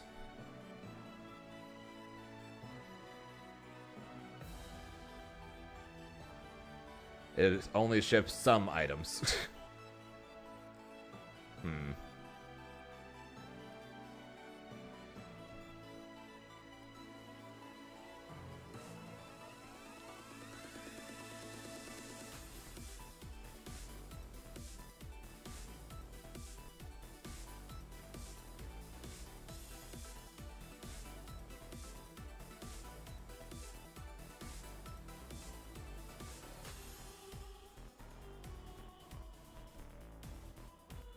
Because it cannot ship to my location, I can't see how much it is, so,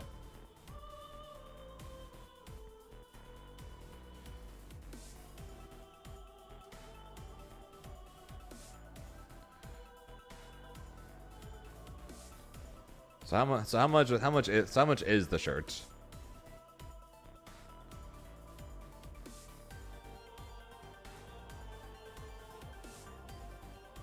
I wouldn't wear it in public, probably just home wear. I might die of embarrassment.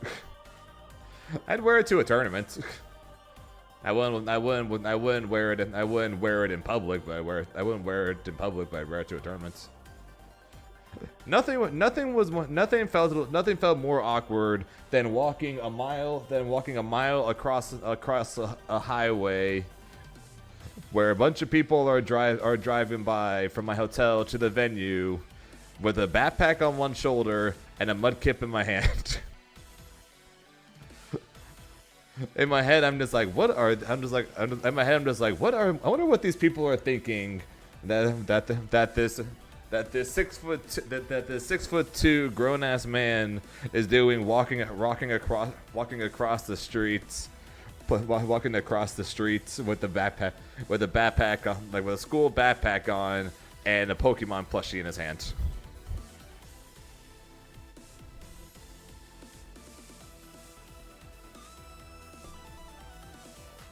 To Amazon.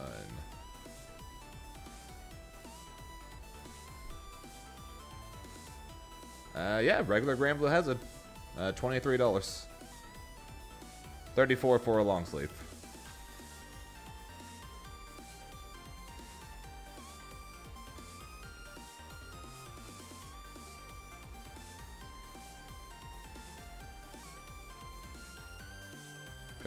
Comes in black, blue, red, and maroon.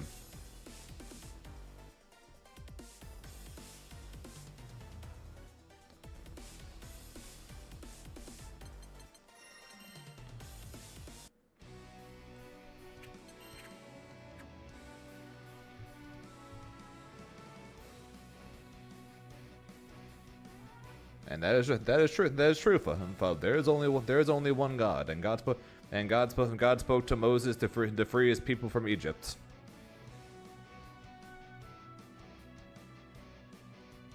Mechaim. I mean, before anyone says anything, I actually am Jewish. Before anyone says anything, I actually am Jewish.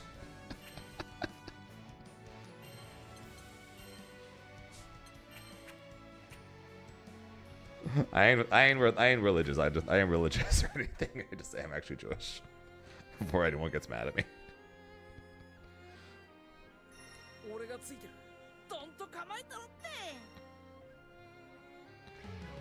Grimner versus Belia. Yeah, so we'll see. I'll consider getting a 6XL shirt. Victory.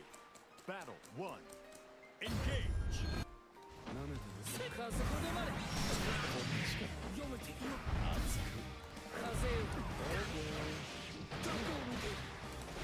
Great.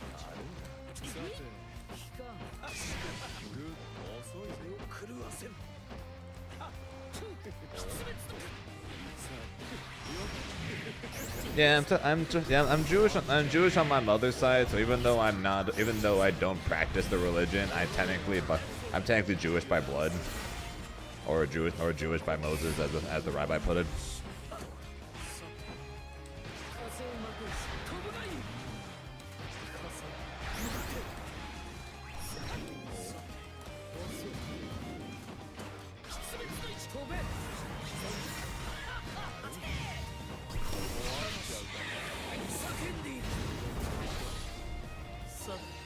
So even though I don't practice it, that's which is why I never speak on it or do anything for it or anything. Technically by blood I am.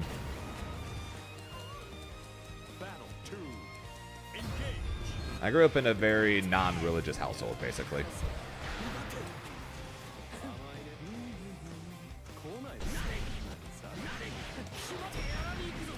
My grandfather, on the other hand, is a bit different. He kept really hoping that me or my sisters would follow in his path, get nice Jewish partners. At one point, my grandfather tried to trick me to when I was doing a school essay. We had to go to. So I think it was for my history class, but basically we're studying religion. So the paper basically asked us to go to temple, church, etc., somewhere, and then write a paper on your experience there. My grandpa tried tricking me while I was there to officially join and get my Jewish name. Battle 2. Of which I then proceeded to pick up my backpack, tell him I have to go to school, and I went to school.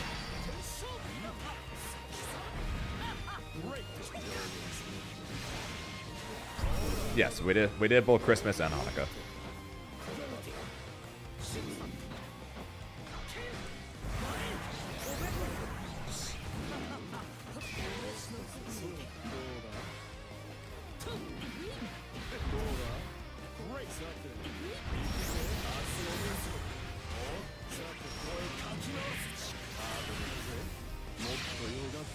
I'm sure I'm gonna click gems until it appears to dummy 150. Untoaded and Dragon Hearts. Believe in victory. Battle 1. Engage.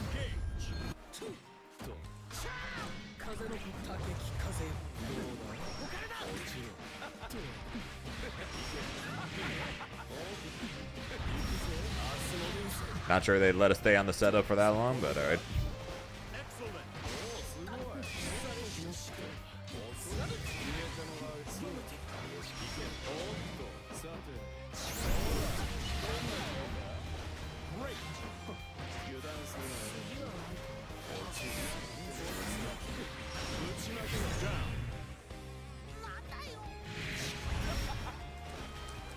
Nah, I suck at this game.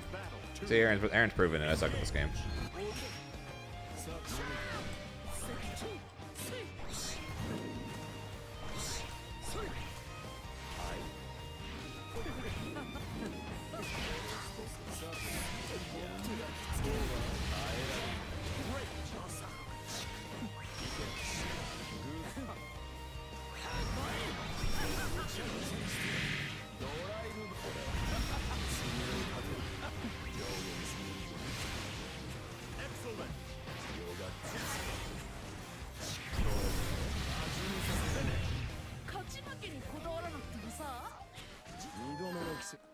Believe in victory. Battle 1. Engage.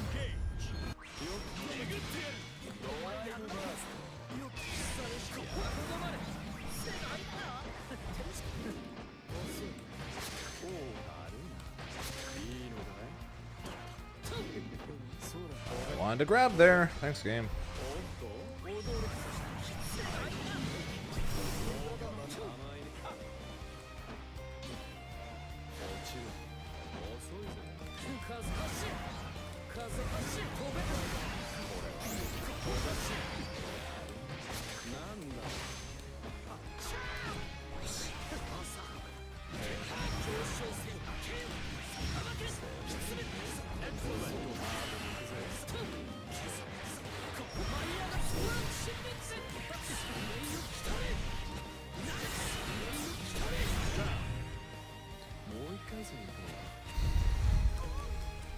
Battle 2.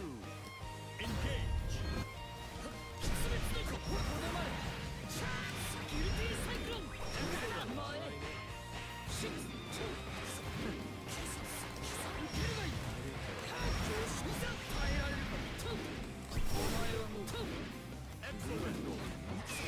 You're gonna go low, Zane. You gotta freaking hit low, man.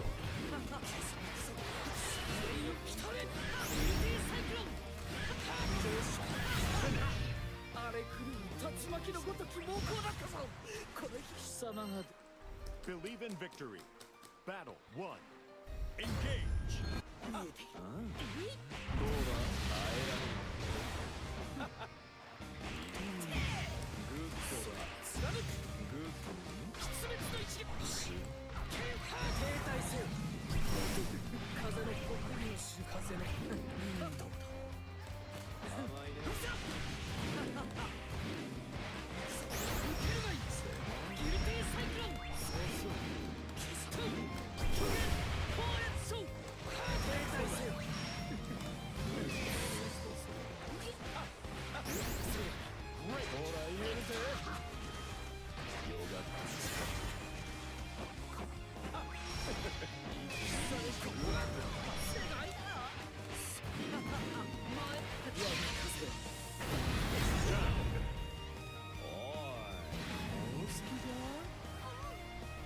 Battle 2. Engage. Mike, I'm not gonna pay any. Dude, I'm literally in the middle of first to five against Aaron and Mac. I am not gonna pay any attention to a different combo you're talking about, dude.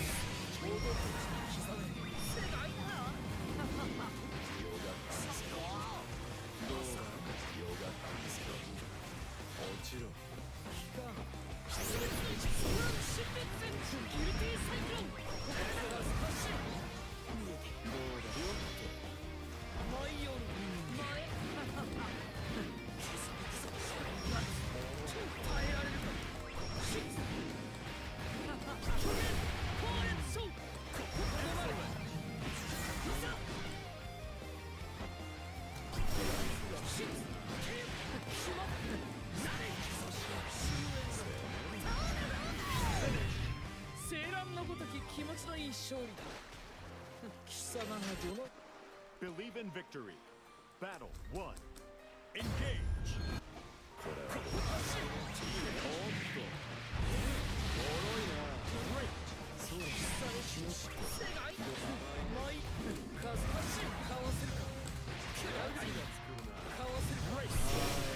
As I said, I'm in the middle of a first to five against somebody.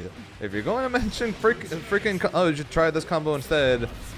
Not in the middle of a first to five.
I tried to super run reaction to the blue. Believe in victory. Battle 1. Engage.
Battle 2. Engage.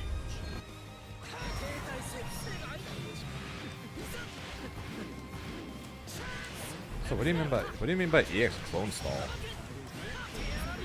Oh, cyclone stall. Never mind, I'm done.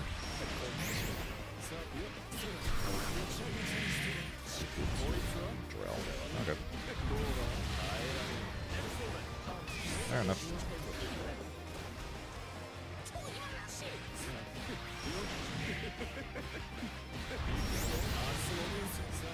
Simple enough.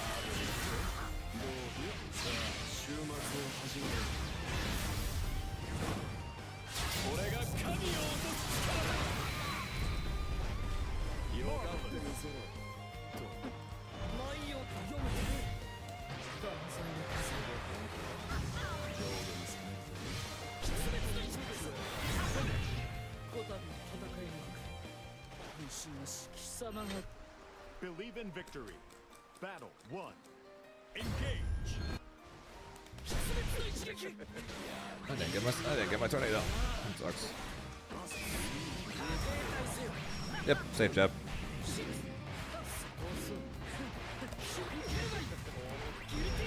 Aqua taught me that one. Dang it, Aqua teaches me just about everything, so. Although if I do anything else, Aqua taught me.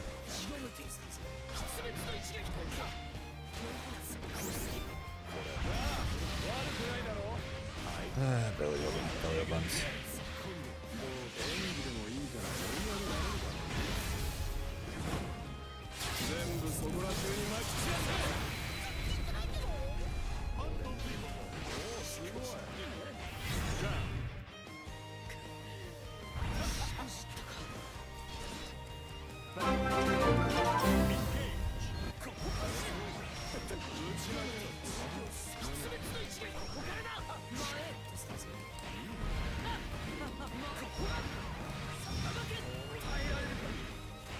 That was interesting.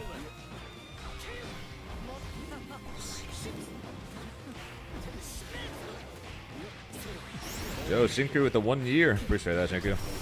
And Shinku, I know nothing about that game, and I'm not going to ever know anything about that game. All right. As long as we're both in agreement that I will never know anything about that game. Okay.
GG's, Aaron.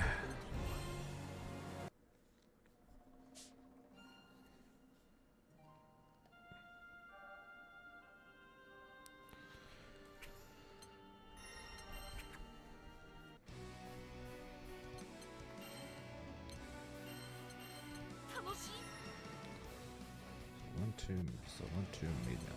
Grimner. Charlotta. Grimner. Yeah, I'm okay. I'm okay avoiding all of your guys' obsession.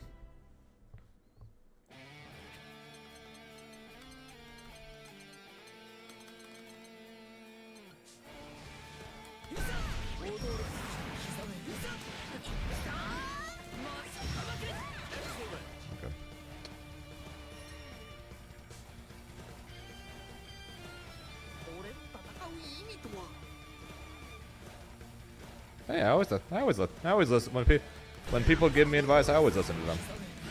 I may not always do what they tell me. I might not always do it, but I do always listen.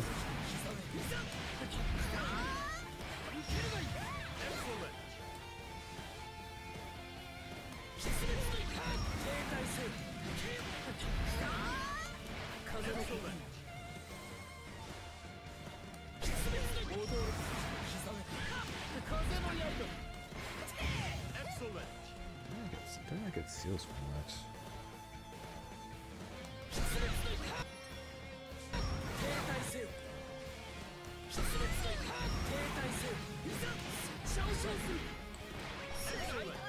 You could do that, I guess.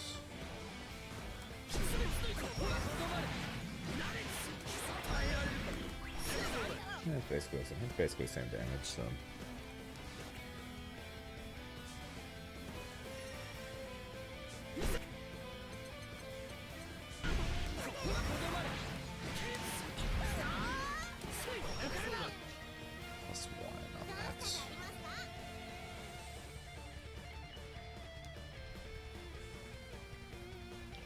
So you basically just 2M. So you basically just 2M into seals. I mean, technically plus, I guess.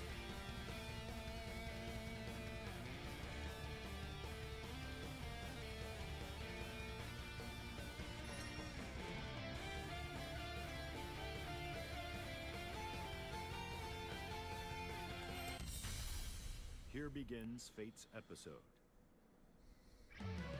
Near versus Grimner. But yeah, I'm trying to be ready for EVO there, and so.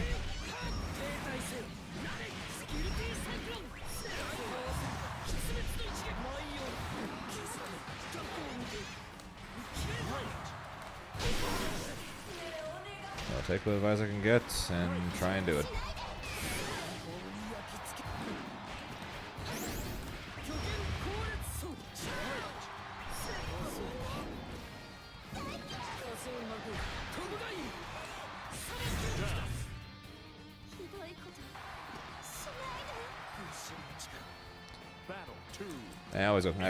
I always go into steals for that.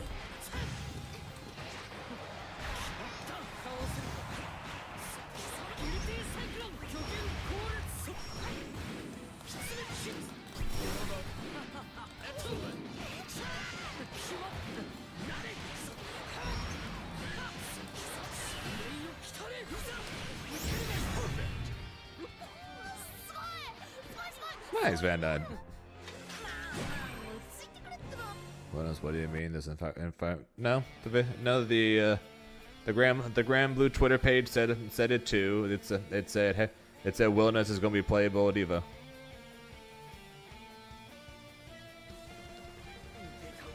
So it's not insider info. They literally said so. Wilnas is going to be playable at EVO.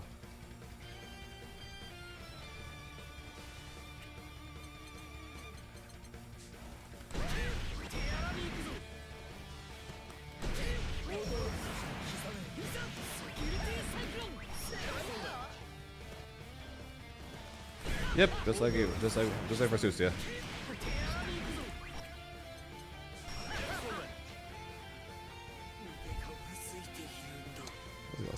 Guess you find plus a lot more.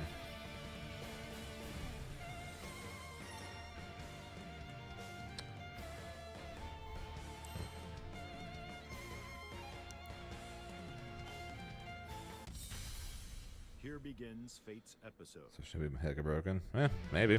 Grimner. Oh, if they keep going, for the freaking gun. For the however many time it seems like for the most part in a row, they go strong character, weak character, strong character, weak character, strong character, weak character. So if they do that, so if they keep that trend up, then yeah, Wilnas is gonna be strong. And Galleon is not.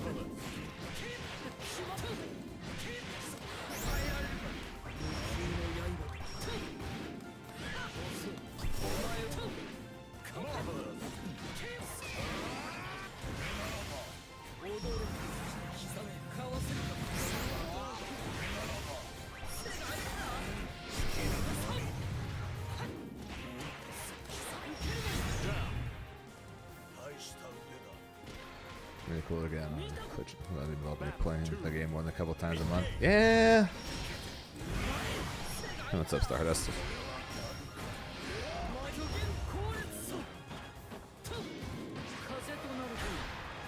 That would definitely help if you want to do so.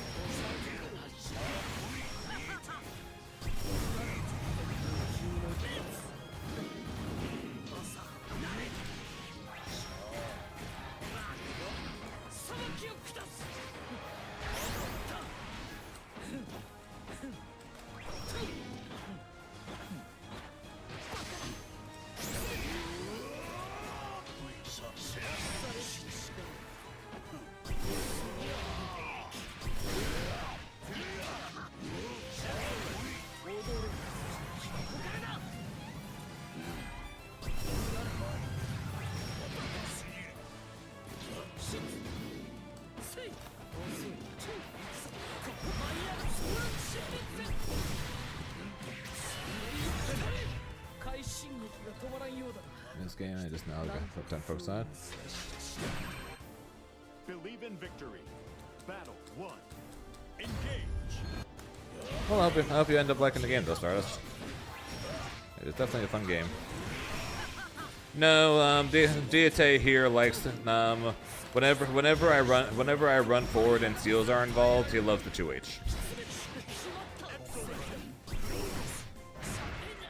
So his go-to fuzzy mash to try to bait out or to try to take a throw or bait out a jump seal is to mash 2H.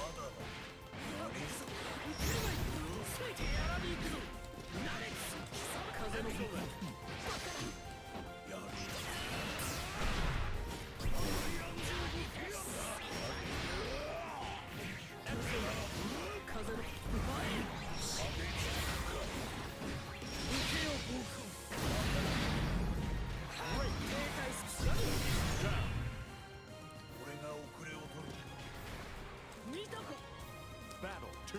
Oh yeah, what character?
Namiya is cool. She's also very strong. So depending on, as long as you're able to get used to her stances.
$240. Nope.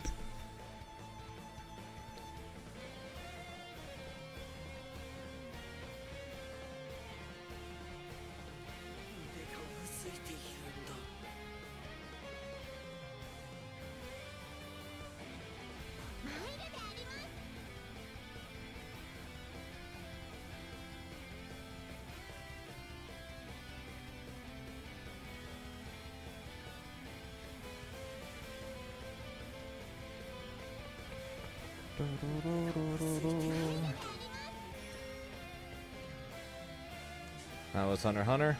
The game, fun. Nobody playing it, so I waited over an hour. Wait over an hour for a match that never came. Bad.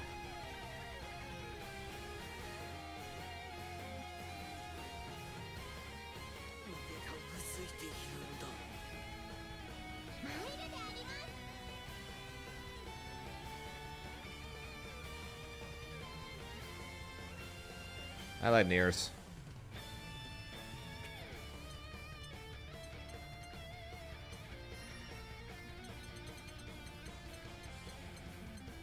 I don't care for Nier as a character, but I like the theme.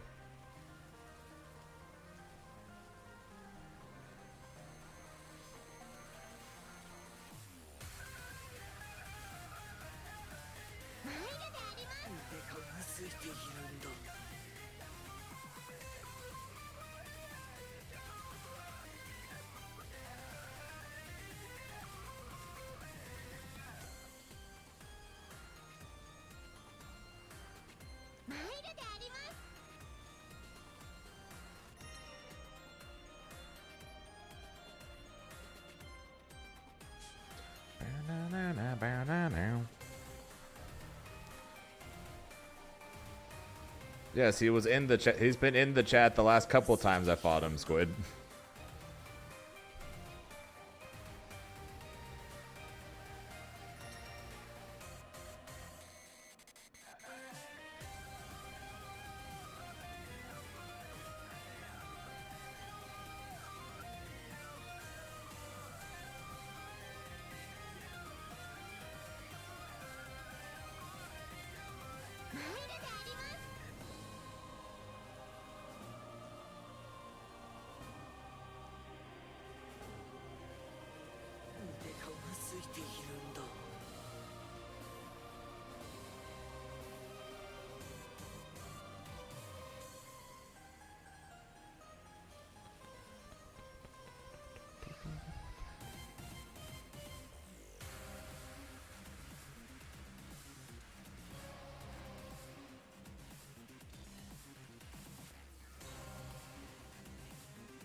Here begins Fate's episode.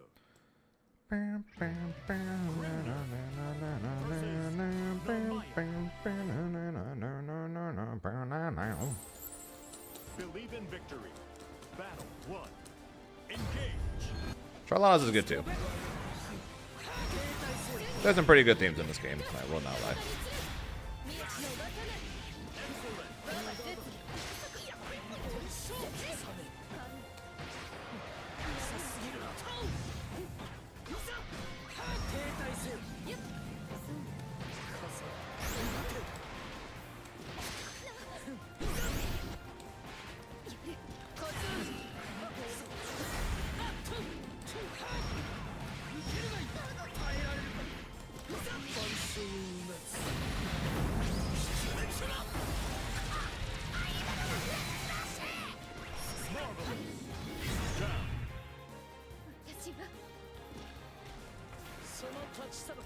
Battle 2.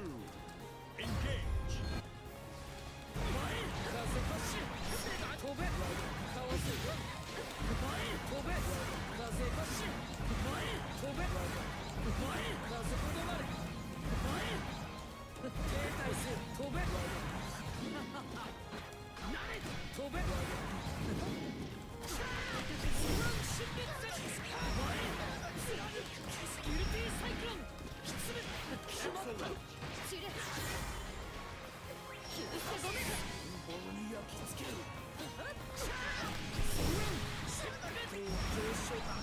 Excellent.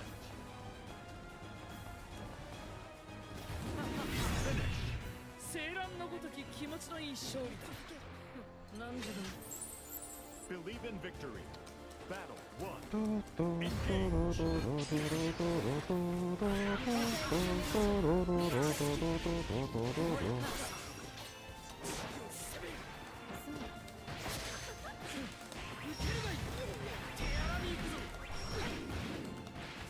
I really gotta start rolling. I really gotta start rolling after the sweep.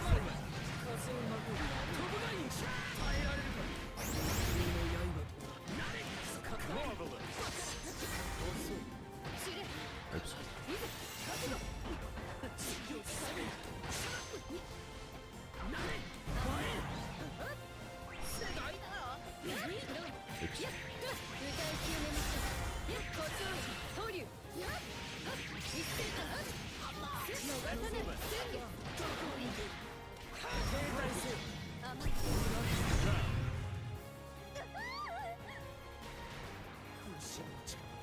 Battle 2. Engage.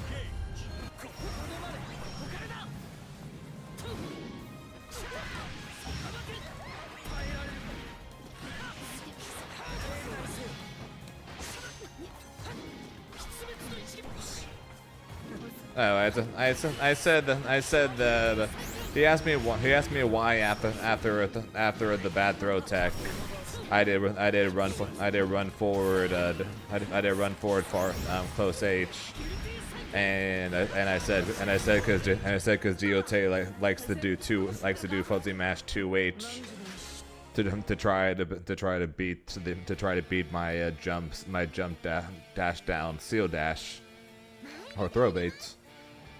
And then the next time I did that, you mashed too well. So Squid's like, you were listening.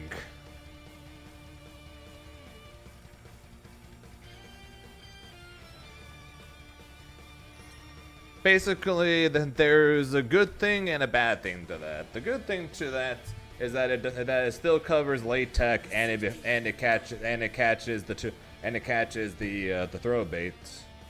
The downside to it is that because of how much longer it takes for the 2H to come out compared to your other buttons, you can get counter hit much easier. So there's both a reason And a batteries, and there's a definitely a risk reward for that.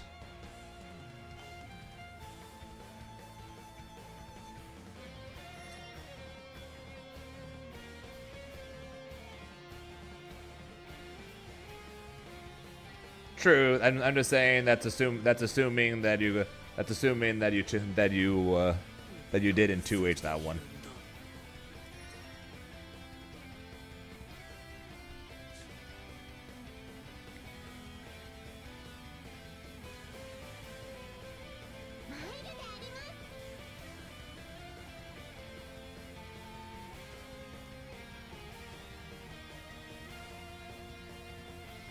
There.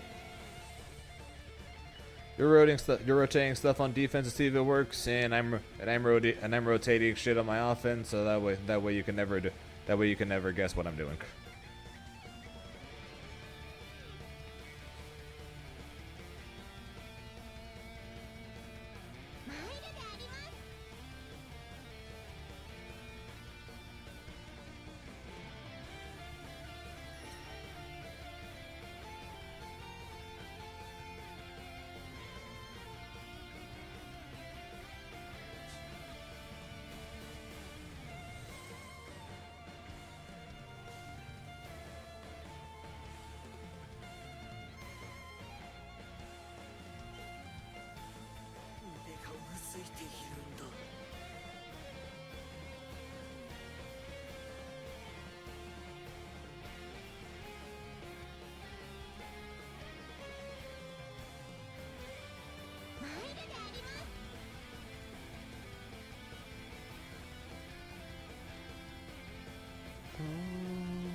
Here begins Fate's episode. Beatrix versus Grimner.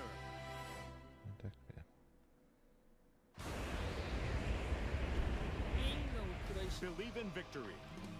Battle 1. Engage.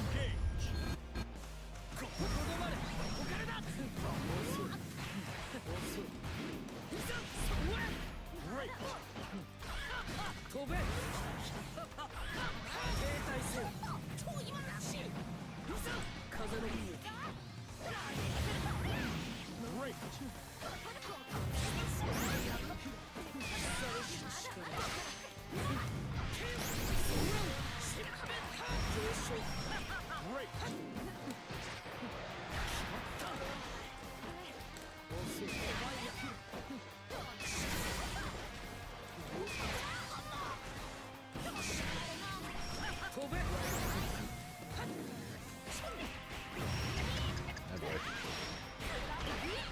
Excellent.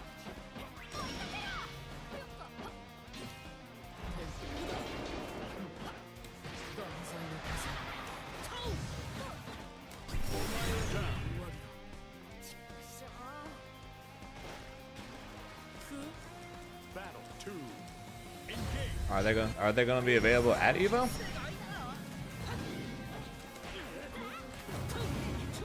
I know they're available on Amazon, and I didn't know. I didn't see them on the list of things that were available at EVO. Thinking about possibly picking up one of their metal plate things of Grimnir and then a water bottle.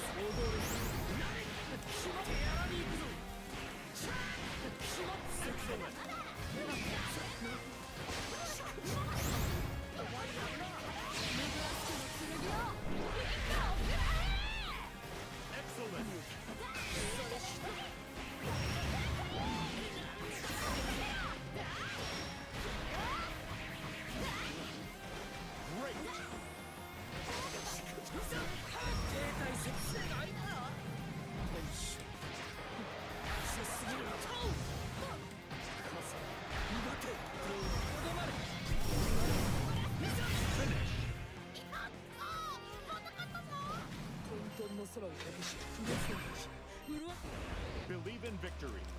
So I've been using the same Dragon Ball water bottle for probably a couple years now. So since I don't really play Dragon Ball anymore, I could probably would make sense to swap it for a Grand Blue water bottle. No.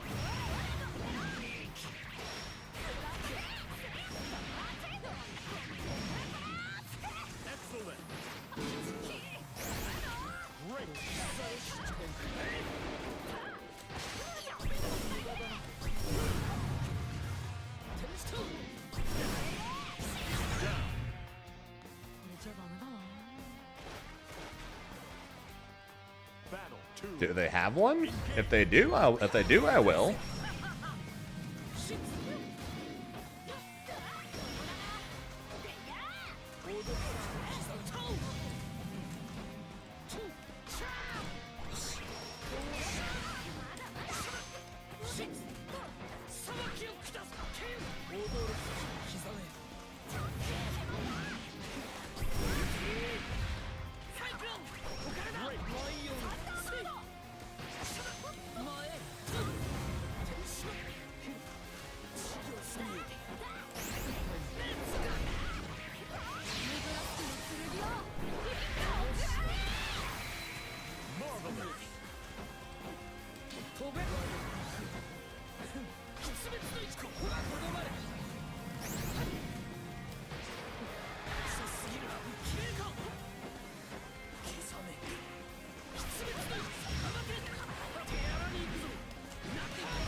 Believe in victory.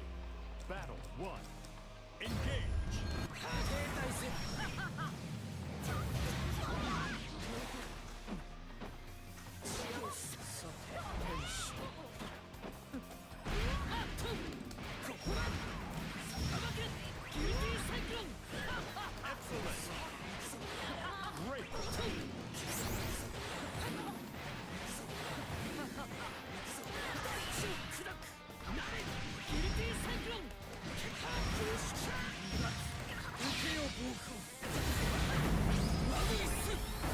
Yeah, Beatrix is definitely an aggro character. Aggro character with a lot of ways to set up plus frames.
Here begins fate's I know my episode. turn too much. Narmaya versus No, you can't have that happen. Doesn't matter who's on the other side of the screen. You can't let your mind go mush just because of the person on the other side of the screen. You do that, you lost before you even played.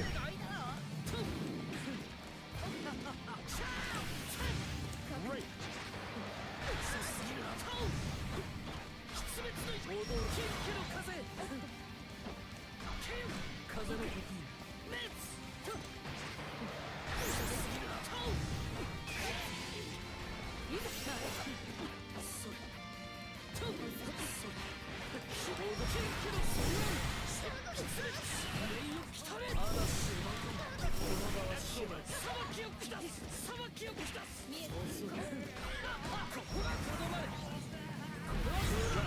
Spin. Battle 2. Engage.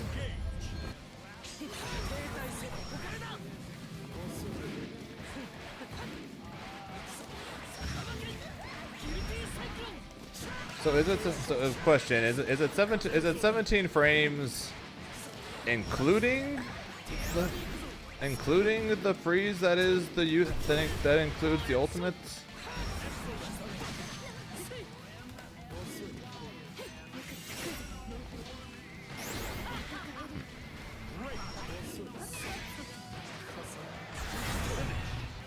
Weird. Believe in victory. Battle 1. Engage.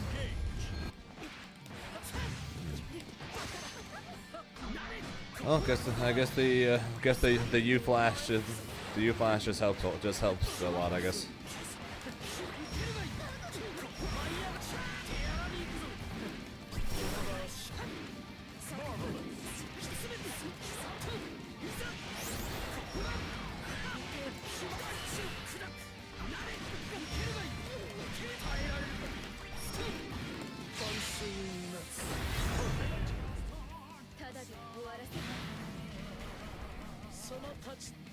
Battle 2. Engage. Yeah, and I don't think anyone but those with the literal fastest reactions will be able to react anywhere close to that much to something that's 17 frames.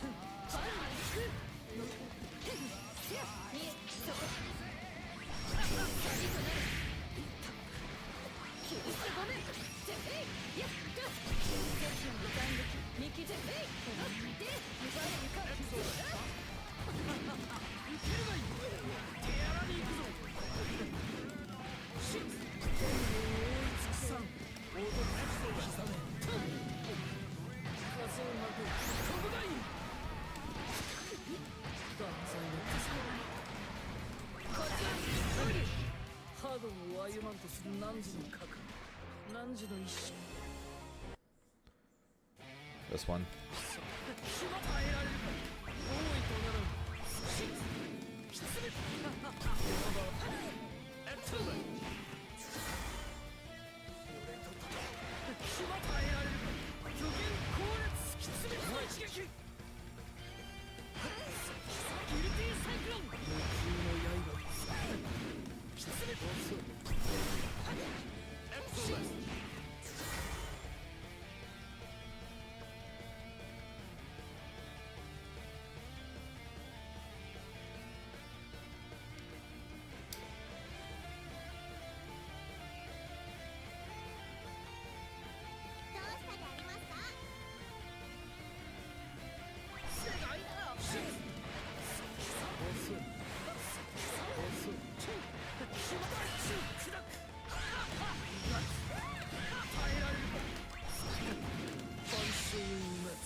37.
Great.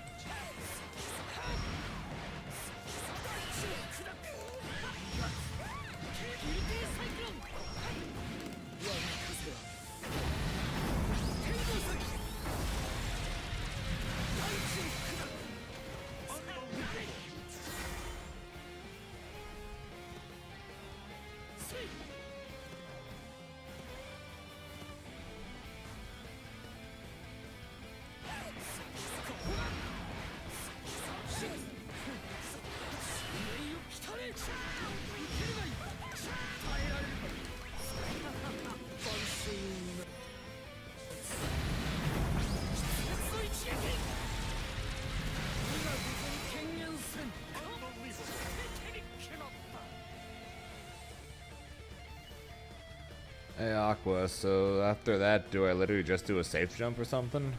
Normally I put up seals, but seals are on cooldown for that. So do I just jump and then fall and button or something?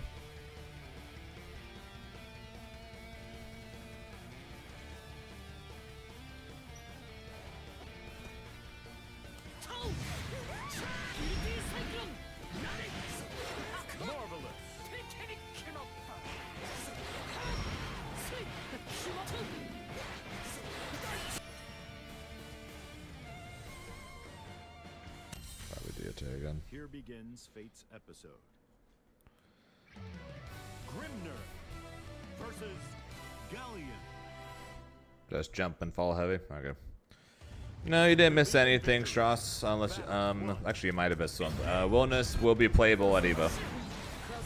They announced in the early AM Pacific time that Wilnas is going to be playable at EVO.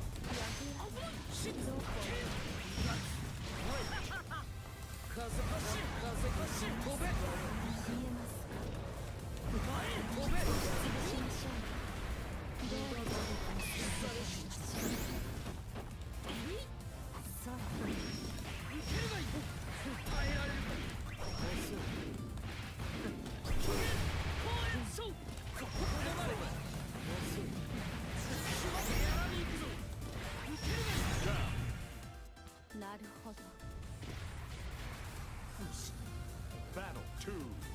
Engage.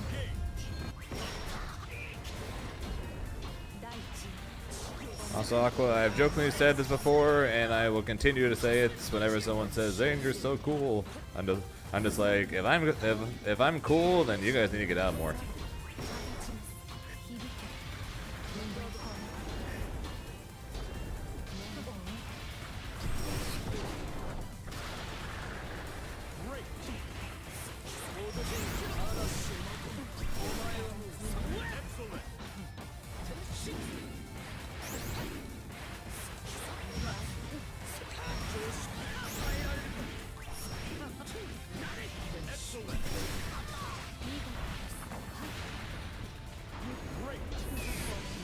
More than likely.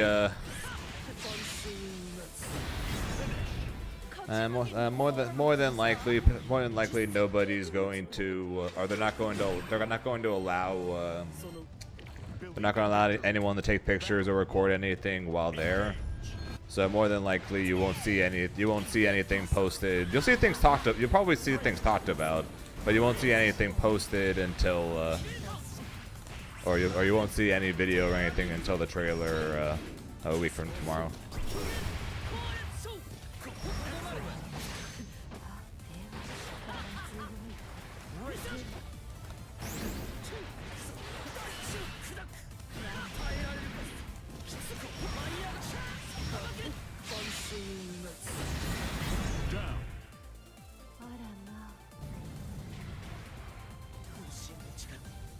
Battle 2. Engage. Yeah, more. Probably not. Because if you get up more, you're probably not gonna find that many Grimnir players anyways.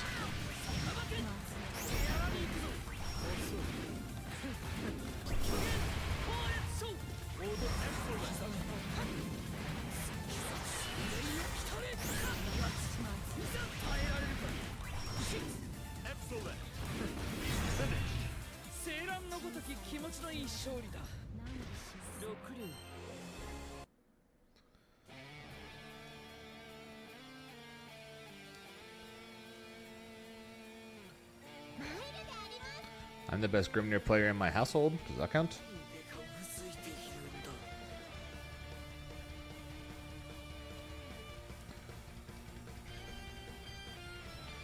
I'm sure it'll be the same thing as for Susia. I'm sure it'll be the same thing for me as for Susia. Their Squid. I'll go to the booth. I'll check out all of her normals. I'll check out her unique skills. I'll check out her specials, and then I'll call it a day.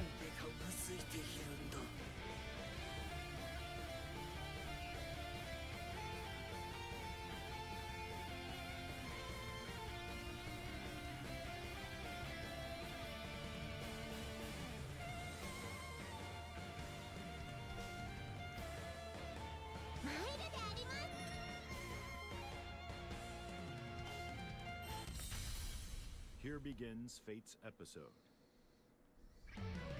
Galleon versus Grimnir. Believe in victory. Battle 1. Engage.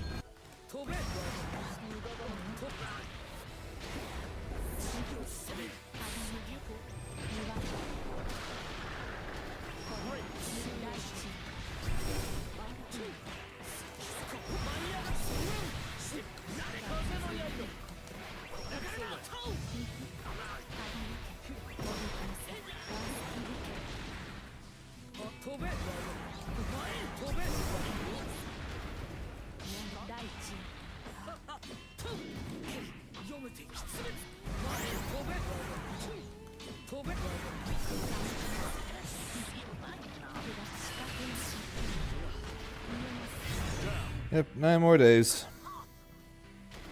Sounds good. Have a good day at work there, Zampy. Battle 2. Engage. Oh, we thought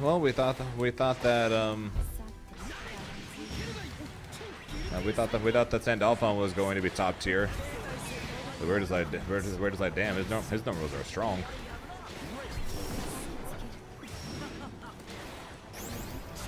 And also, to be fair, we heavily overestimated the power of the elements.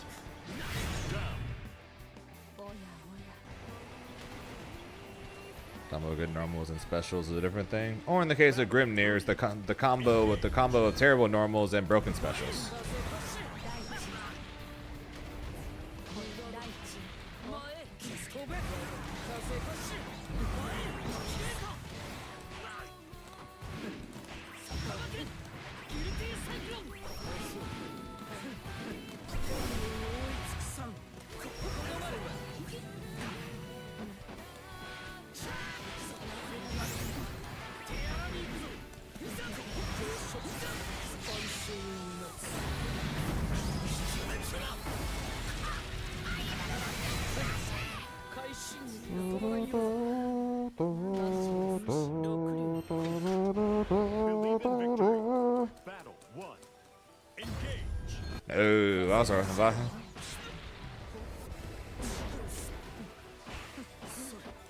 Definitely don't think Vasaraga is terrible normals.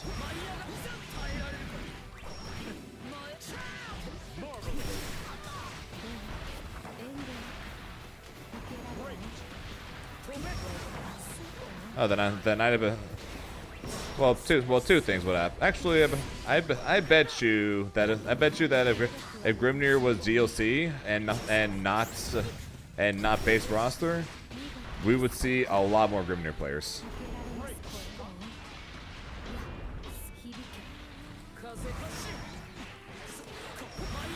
I bet you there have been so many more people picking up Grimnir if he was the base roster.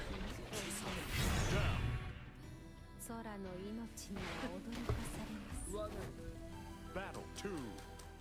He would have been nerfed more too, because more people would be playing him.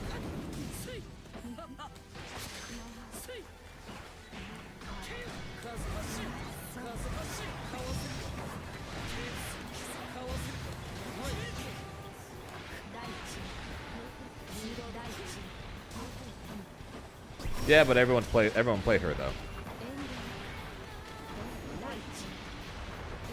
I'm not saying Grimnir would have gotten nerfed more because he was DLC. I'm saying he would have gotten nerfed more because he would have been played a lot more.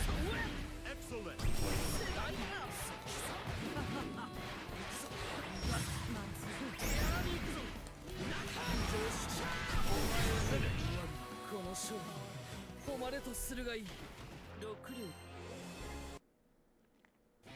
Yeah, well, Grim wouldn't have gotten shot as quickly as Beatrix though.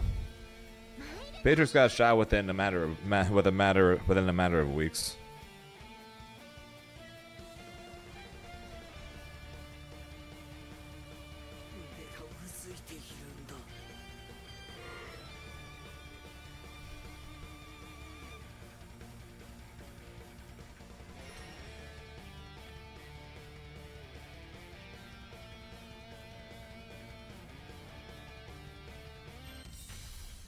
Here begins Fate's episode. Narmaya versus Grimnir. Kind of my point, Chrono. Believe in victory. Battle 1. Engage. To be fair, he was actually legitimately much weaker back then.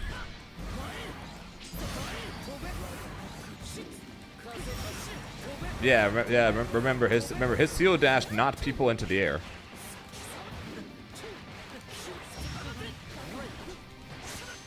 His ultimate tornado was really bad.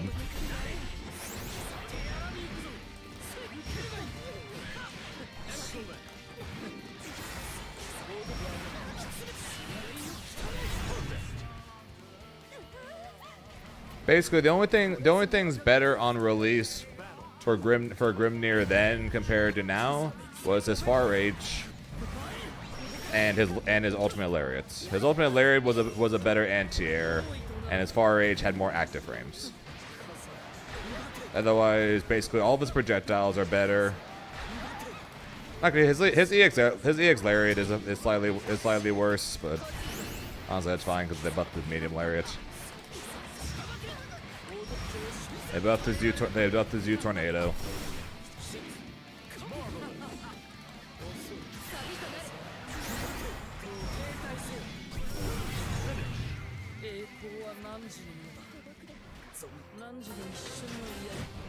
Believe in victory. Battle 1.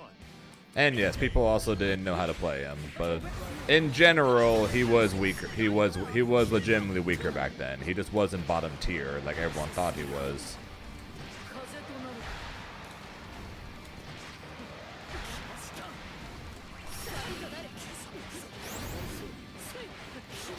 He just wasn't bottom tier like everyone thought he was. Well, just because back then when the game first came out, people knew.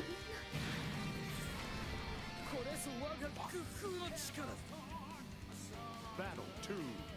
Engage. Ow.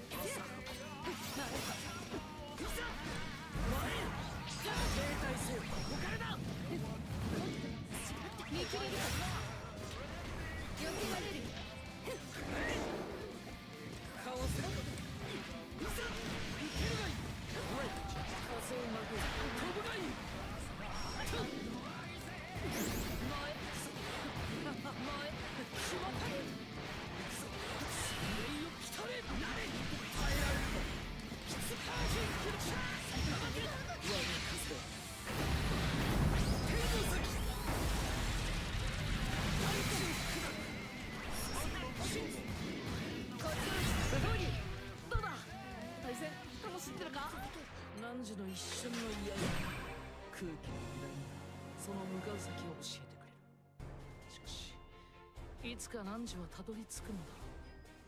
風のささやきをも置き去りにしたその領域へと。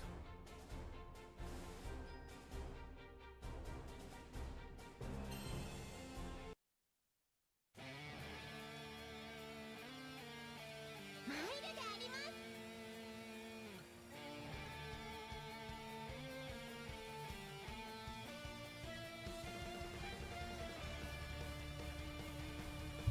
Sorry.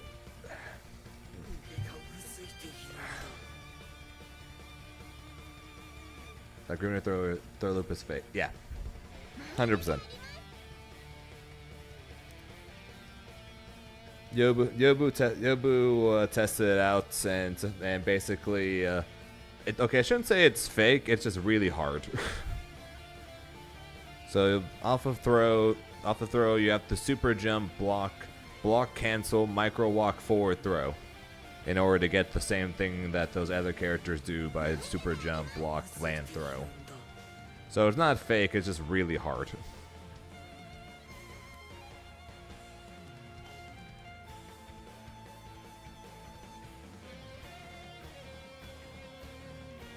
Am I doing it correctly? No. But again, it does catch people though anyways. It does catch people, and it makes people think a little more than just going for safe jump every time. So I do it anyways. It's another fake thing that I mix in.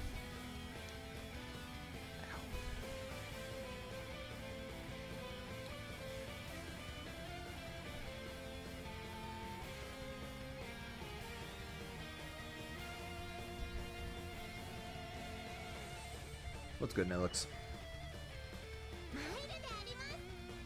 Everything okay?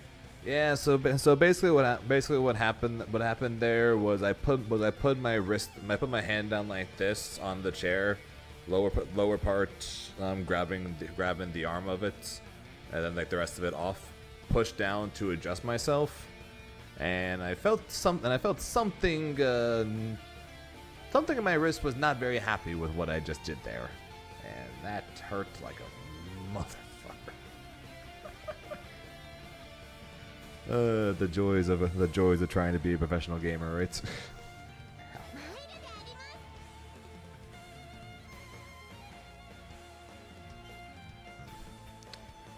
I haven't played Rising in like 3 months, but I've noticed people doing the 50-50 less. Any particular reason why? It's just it's harder to do, basically. Like as people are no longer afraid of being fuzzied. People are more willing to accept the grab, and because more and more people are willing to accept the grab, there's less and less times that people are getting hit by the throw baits or delay buttons and things like that. So how often you typically have to do other things or use your abilities to try to catch people instead. So typically by the time you do get a hit, the majority of the time you just don't have the abilities up in order to actually go for the high-low. So it's not that we do it less or that we want to do it less. It's just that people don't care about being thrown anymore. So we're now more often than not stuck just throwing people, which is fine. And that is the throw part of the strike throw offense. It's just now that since we can't fuzzy people, we're just not hitting people as much anymore.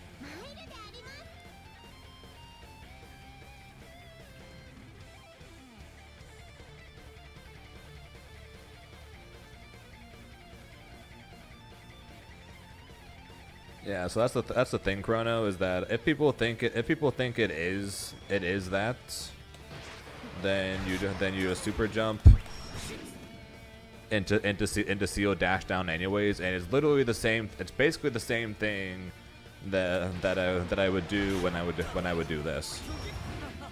Okay, not that.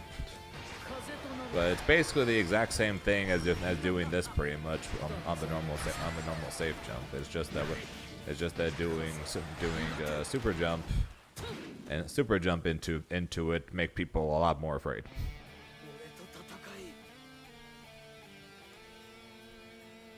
Also seems to make a lot more people think that they can DP. I noticed that as well.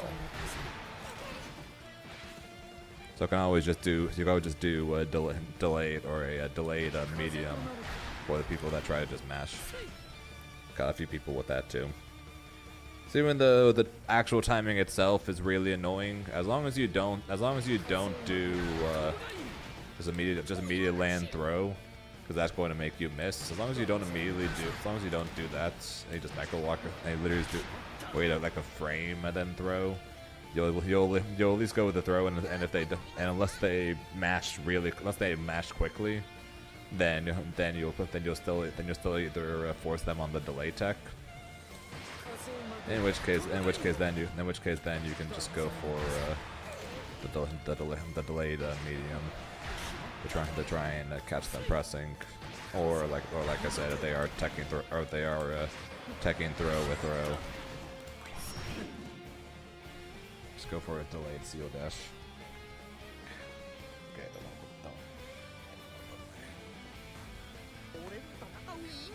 not to my wrist when I'm resting right now, because that hurts. I'm gonna play some games and be on bed. Enjoy that, Squid. I shall be here. Crying over my wrist.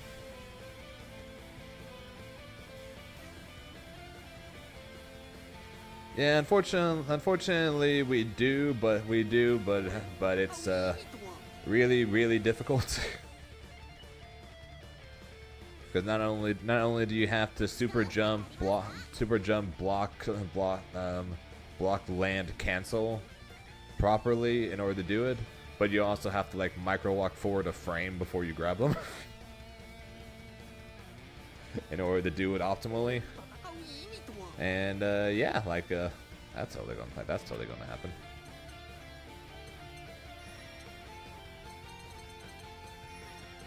I think Yobu said like 5 frames or something like that.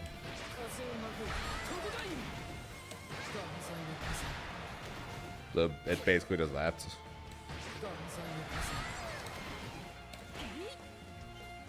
But then the second you mess up, you're fucked.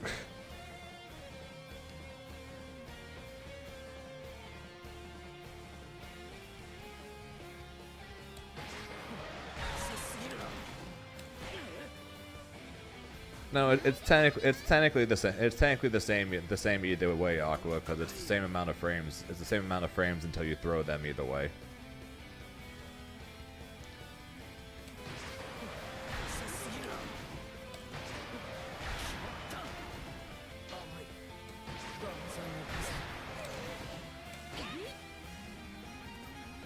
It's a pain.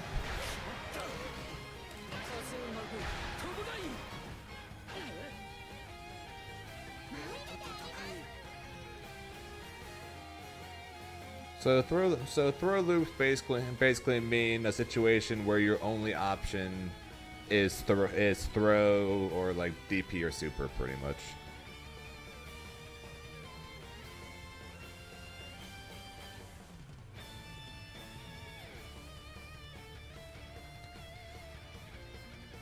So in the case of Street Fighter, in the case of original Street Fighter, not even DP would work. But in this game, DP does work.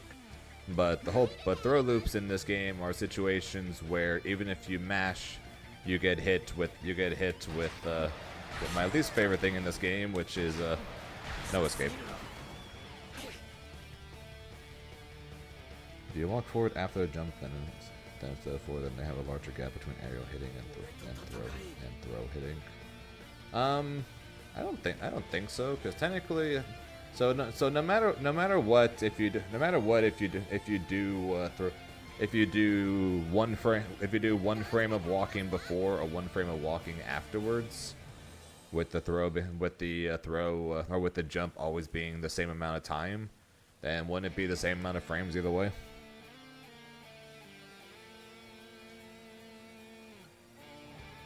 どうしたでありますか。 俺と戦い。 Also, at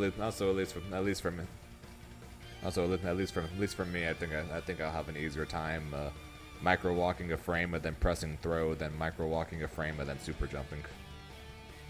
Would also be my thing. But that's just a me problem.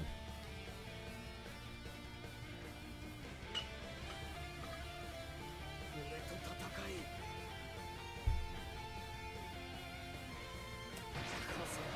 待て。風となるか。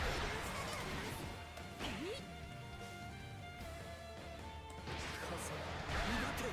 風、待て。 No, because you still have to you still have the delay.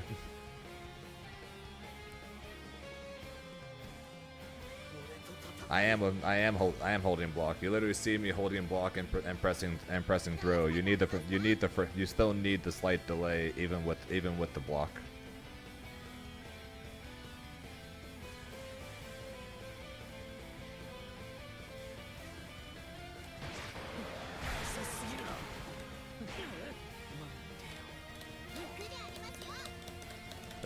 Because you cannot jump out of block. So you can't hold block and super jump to get a frame, and then land hold block and throw to get the combined perfect frames.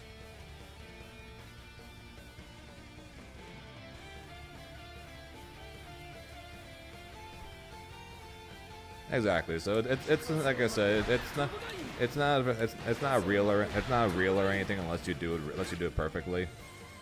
But it's still really annoying for people, and also if they go for the DP or for instance or something, and you go for the medium, it's still a safe jump. So if they go for the DP or the super, you'll still be safe from it. And then if you notice they're just teching throw every time with throw, then unlike other characters, then you literally can just do a seal mid fall instead to punish that. So unlike other characters, Grimnir's got a way to punish that without just backdashing into something and then get a stupid punish because of the fact that you have multiple seals on the ground.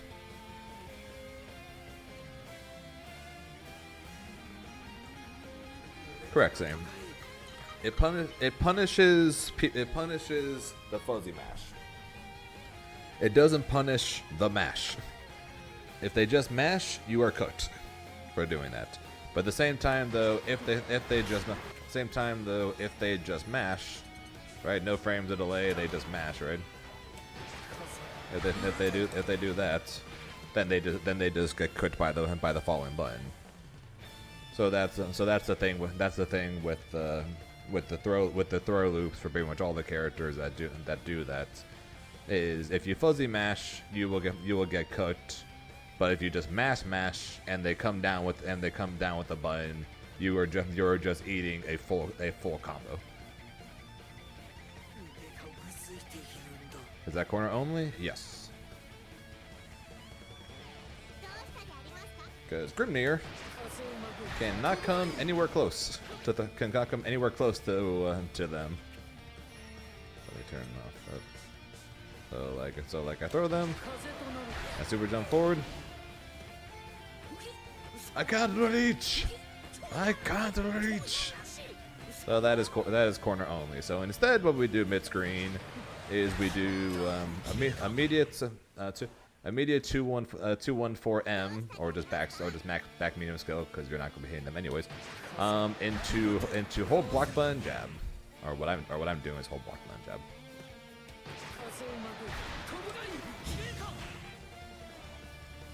Because it's still meaties the same way, and it's still safe from DP. But I hold the block button though because it's still been, and the reason why you do this is because it beats DP.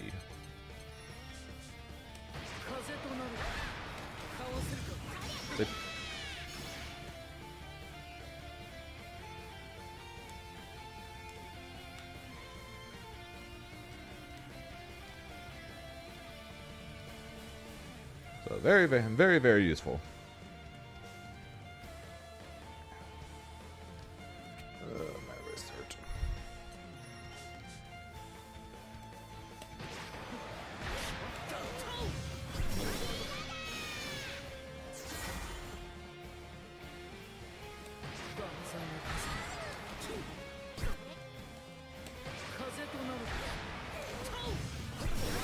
That being said, though, if they have 50%, you do have to just hold back if you want to beat the ultimates.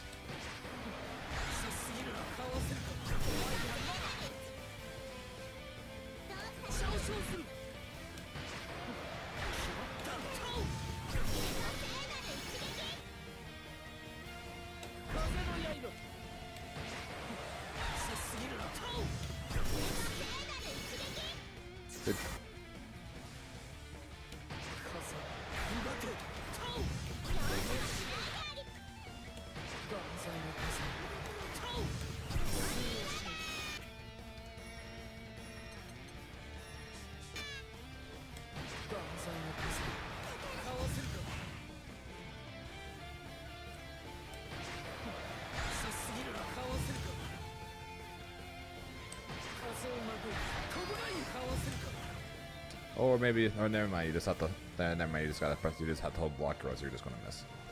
Never mind. Zane's done. Ignore me. Ignore me. Hold block. Hold block. If they do UDP, then they do UDP.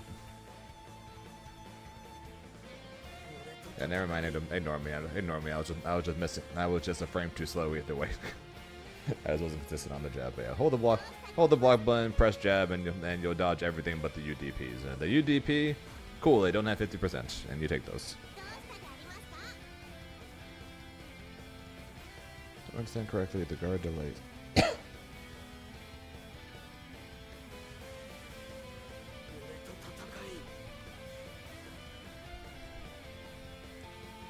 So much for sleep.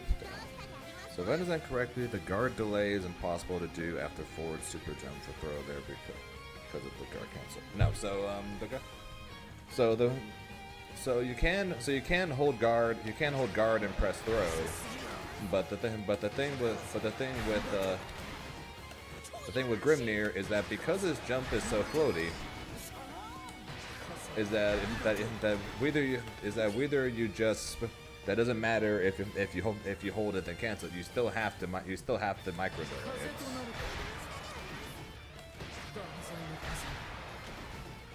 You still have to micro delay it further because of the floaty jump. If I was a different character with a more normal jump, I wouldn't have to. But because we're Grimnir, we have to.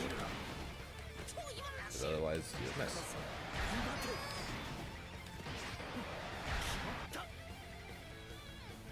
And that's the annoying part of it.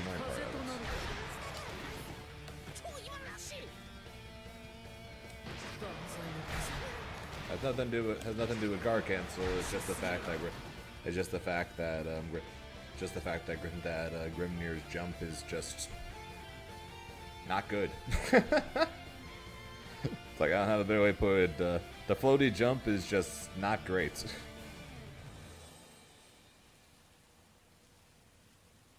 俺の戦う意味とは。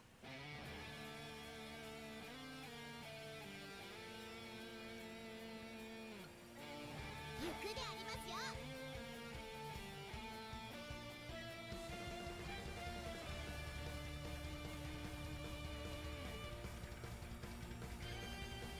That's why I'm talking. You technically don't have to walk. You can technically just wait. I just like to walk. 俺の戦う意味とは。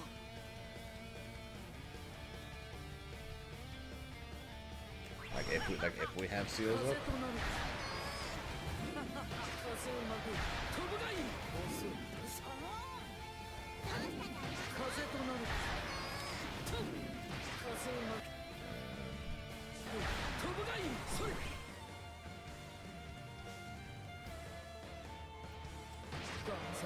Probably.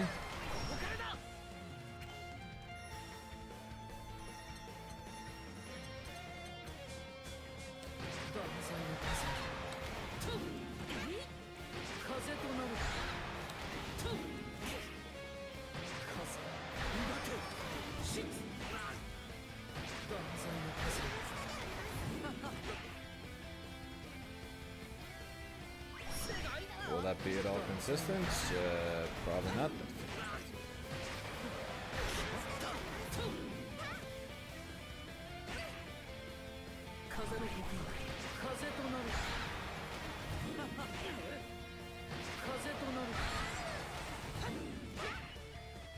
Yeah, I think probably it's safer just to stick with the super jumps.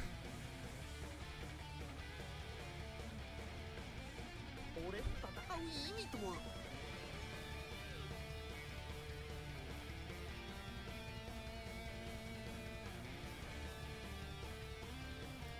Okay, give my wrist enough time to stop being a pain, even though it's still definitely being a pain. ゆっくりありますよ I just wanted to loot people with the install. But alas. 俺の戦う意味とは ゆっくりありますよ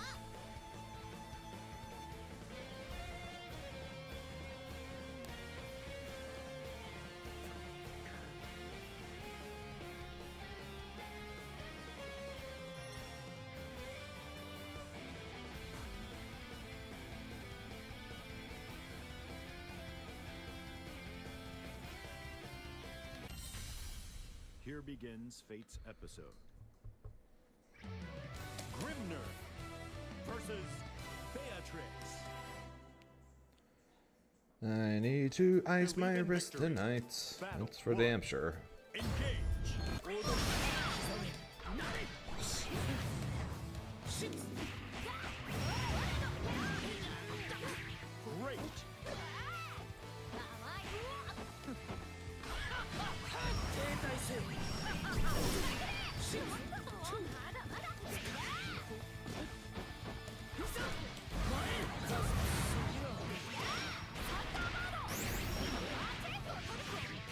Excellent.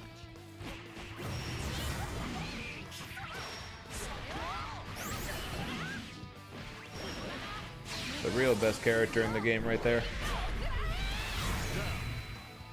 お前外やな Battle 2. Engage. ここでまで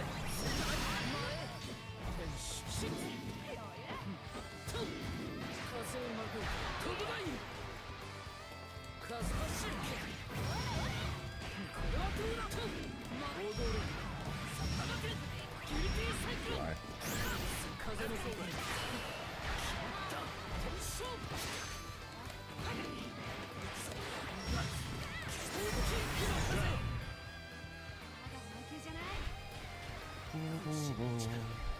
Battle 3. Engage. 停滞セッティングなれ手荒に行くぞ世界となれ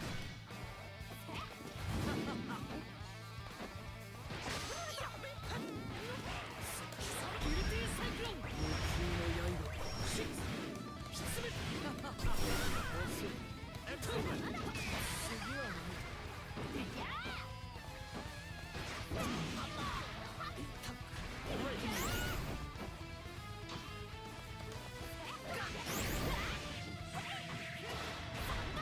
Through there? ここからだ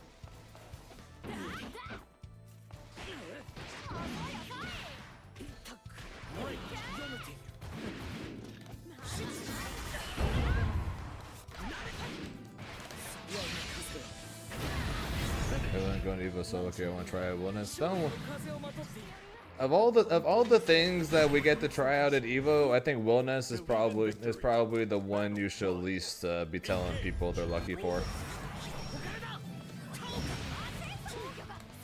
Just for the fact that of all the stuff coming out, he's going to be the one available the soonest.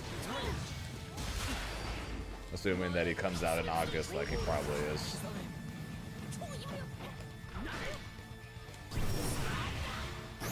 What's up there?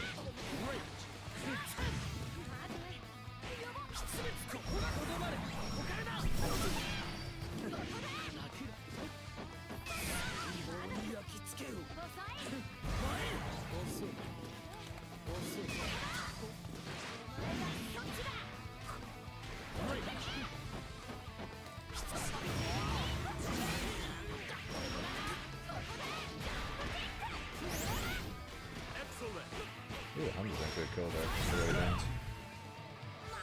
Yeah, I'm literally probably gonna go and try out Wilnas once while I'm there, and then spend the rest of my time at the 3 tag fire booths.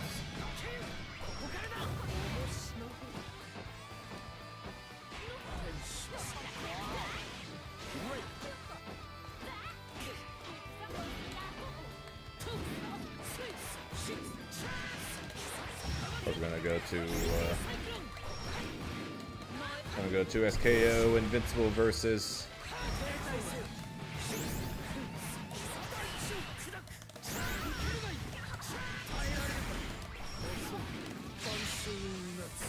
Invincible versus a Marvel Tokon.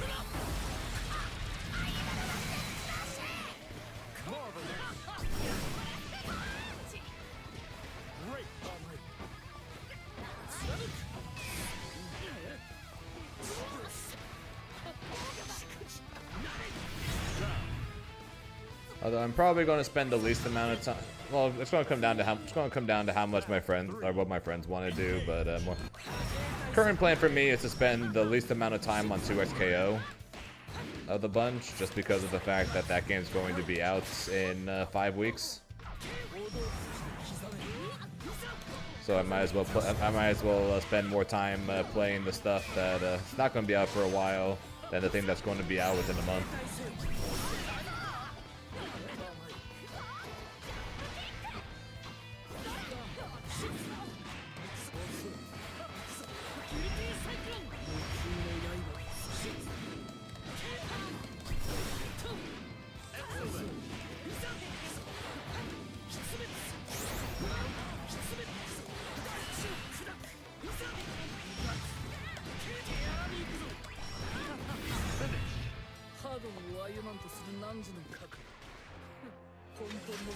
Look for Wilnas?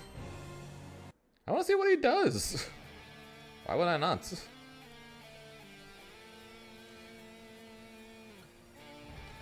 If he's available to play on Friday, and I'm not going to actually see his trailer until Saturday night, why wouldn't I go? Why wouldn't I just go wait in line and try and at least see what the heck he does? That's what I did for Versusia. Got in line, went and saw what the hell she did. Once I saw what the hell she did, we went and did other stuff. That's probably what I'm going to do with Wilnas. Here begins Fate's episode. Beelzebub versus Grimner.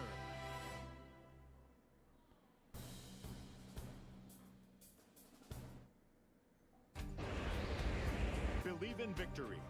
Battle 1. Engage. Great.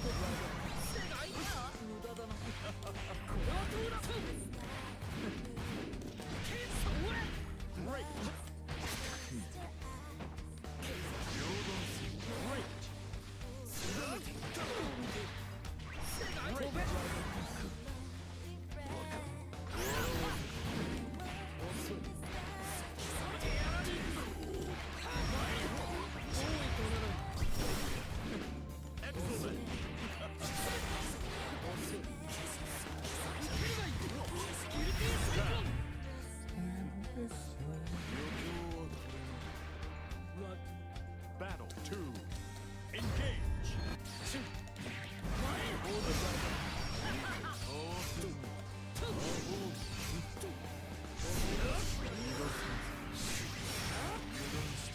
I am.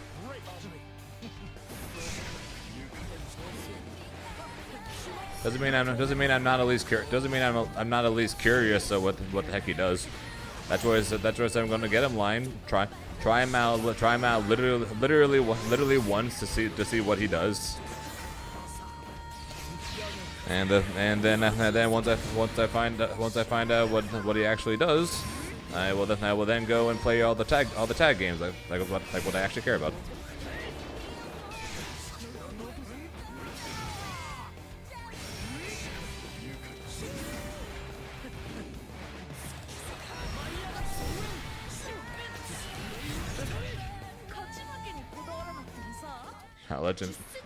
I'll let you guys know in the Discord what I see of him. All right. Believe in victory. Battle 1. Engage. Well, that's what we all think he's going to be.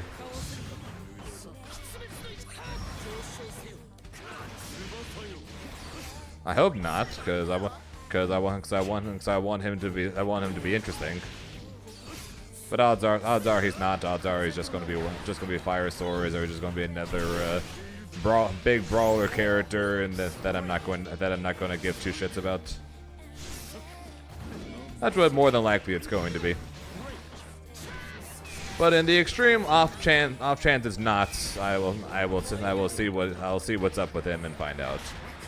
But it is most definitely an off chance that it's going to be anything other than big brawler character.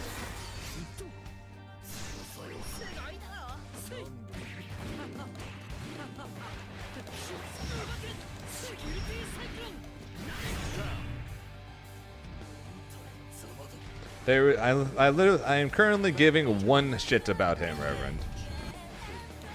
I'm not giving a few shits. I'm not giving multiple shits. It is a single. I'm giving a single shit about him. Because even though I don't think there's any chance in hell he's going to be anything other than big brawler character, Galleon has me questioning everything. So we'll see.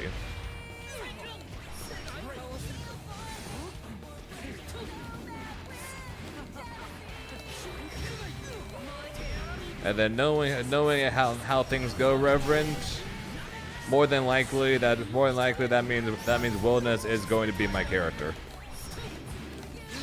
The character I finally was like, nope, don't give a shit. No way in hell I'm going to like him. Nope, not a chance. Somehow ends up being the one character compared to the rest of the times where I'm like, oh, this could be, and then being like, nope. This time it'll be, there's no way in hell, and then it ends up happening. It's like that would figure, right?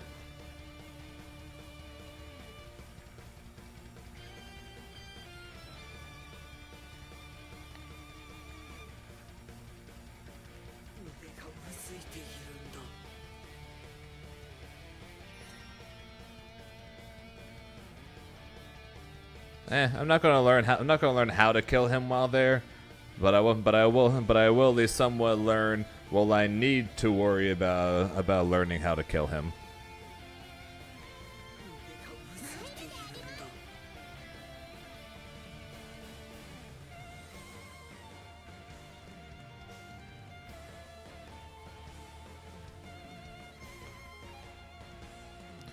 Yeah, so I'll probably force my friends to go to the Side Games booth on Friday, the first day, to check him out.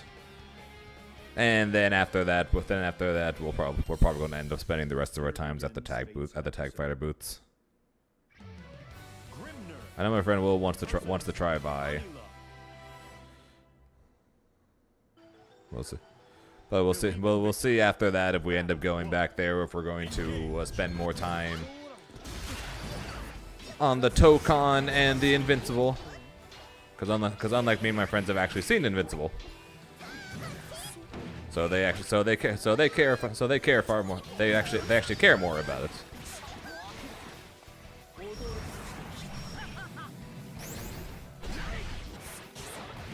I don't know what he did, but okay.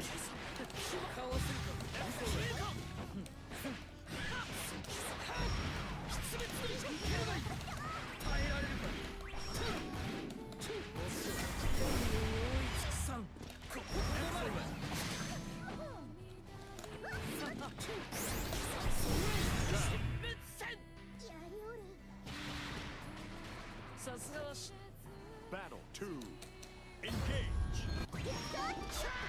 Yeah, that's kind of that was kind of the issue. That was kind of the issue. Chrono is the fact that he's only like doing the super jump thing. Like he's only like short a frame, pretty much. He is literally only like short a frame from being able to do it. So and thereby is the difficulty of doing it is the fact that you will have to get that or delay that throw slightly in order to do it. Anybody looks awesome? Yeah. I still think there is a possibility that I could end up playing Ari Vi as my team. There is definite potential for it.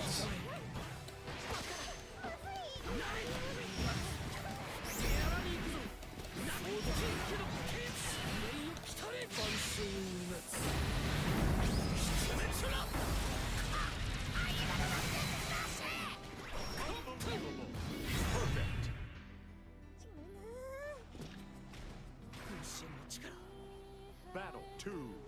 Engage.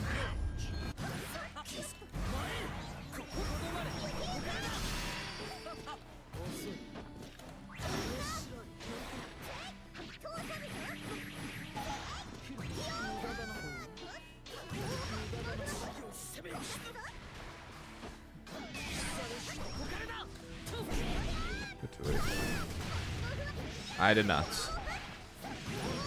How about we watch that after this? My wrist. I could actually use a break. My wrists are hurting again. Oh. Okay, so how about we watch that? How about we watch that after this, so I can take a break?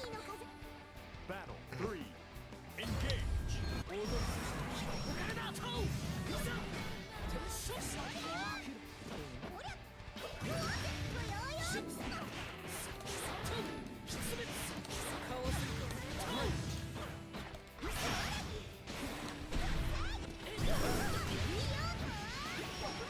People during the tiers were trying to tell me that button's not all that good.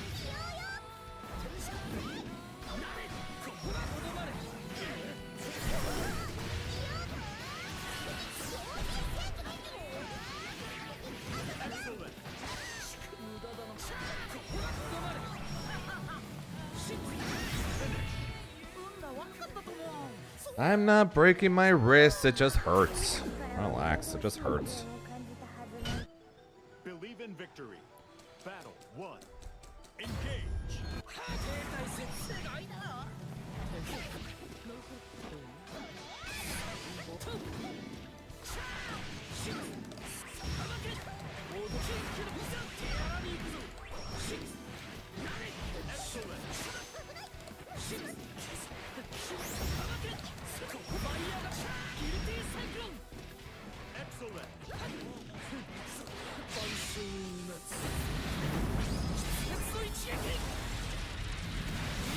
I tried to adjust myself in the chair. I pushed down on my right wrist on the arm of the chair, and felt a few needles go. Felt like a few needles going through my wrist. So yeah, that was fun.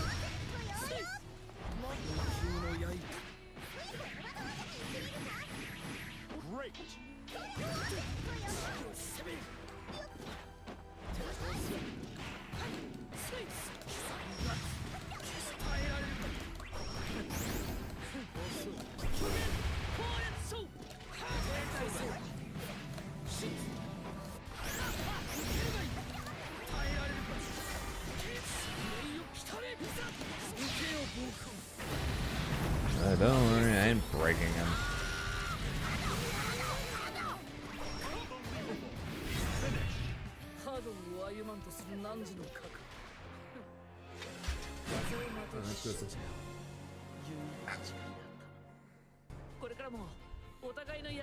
I really gotta quit putting pressure on my wrist like that. Alright, let's go see what AJ has to say about Vi.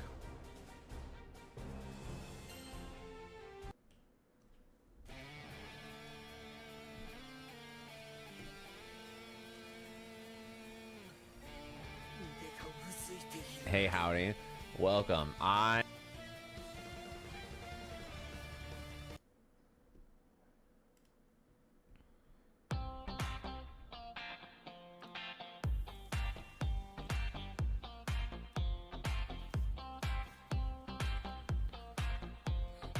It's a good day. We got some good stuff. I can't lie. Top to bottom, I'm pretty excited about literally every part of what we got today. This is Vi in 2x KO. They say she hits hard. Vi is 2x KO's newest champion. You can play her in closed beta starting September 9th and at EVO. Closed beta, this is basically the launch, right? Because it's a closed beta featuring everybody from all the tests and more people. And my guess is the only limit, like the only closed part of this, is that they are testing the servers. They're gonna be like, is everything not exploding? Cool, more people. Cool, more people. Cool, more people. Until basically it's out. I would guess it's gonna take them like a month or something, and then the game's gonna be just released. That's kind of like what they did for Valorant and other games. LOR was 2 weeks apparently. What? The beta was longer than 2 weeks, wasn't it? I feel like I remember playing it for like a month. Was I that addicted? Well, they still have the one thing besides that though. They do still also have to reveal and allow the last 2 characters before the launch. So if it ends up being what he thinks, which is a month of the beta and then the official release, that would mean by October we will have all 10 characters. I'd be okay with that. 2 weeks felt that long. That's not possible. I'd They be say okay with that. global closed beta starting September 9th. Vi will be there. Everyone in the previous Alpha Lab will be invited. 2xKO is up and available from this point on. And then they're probably going to start just cranking out characters and other stuff. How long until they release for console? Not sure. They haven't said. They just said that the global test starts on PC. This is my favorite character in the game. It was Echo. It is now Vi. She is super fun. I played her a lot. Remember when we went to the event where Jinx was revealed? You can ask Diaphone because he was there. I played no Jinx. I just played Vi the entire time. She is the coolest character in the game, by the way. This is go. I wasn't invited. Goat right here. This is the goat right here. She is so sick. I'll explain what she does after. Captain Corridor. She is so cool. She is the coolest character in the game. You said Jinx was the coolest? No, I never really even played Jinx. She is the coolest, man. Not another sway. Who has a sway that you don't like? Bionic? Oh, it literally is Bionic Arm. It is.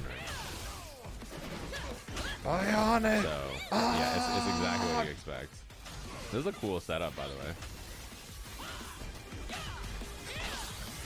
OTG. Mashable super. I'll talk about that later. That's medium target combo.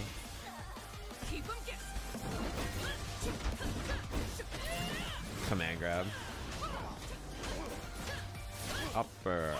Look at her go. This character is so good. Come on, you're flaming this character.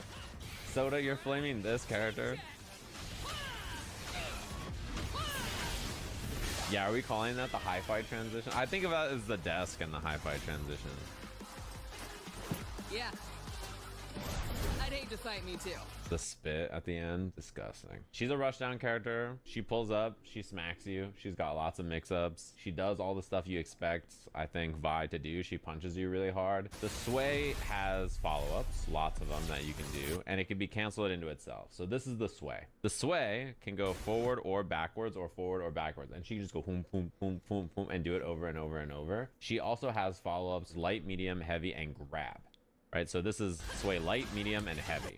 And the last hit on this knockdown. This knockdown is an OTG, and she can just do the Captain Corridor and OTG off. So if you Captain do sway, Corridor, Captain Corridor. Sway, she slides behind you, and it's a left-right. The sway, while she's blue, passes through projectiles. Now she does a follow-up. Okay, so I was she right about loses that. the projectile invuln. This super is Bionic Arm. It's full screen. It goes through all kinds of stuff. You can just like react to all kinds of shit with it. Okay, this is Bionic Arm. This is her charge. She has like a lariat. You can combo off of it. And that's the uncharged lariat. You can combo off of it.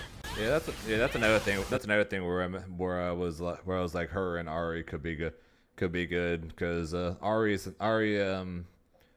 back assist, which is the Super Saiyan Vegeta assist, the rapid fire blast, probably would give her enough time to charge that up. This is her charge. She has like a lariat. You can combo off of it.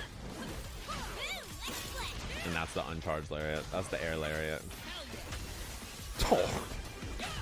Uncharged lariat.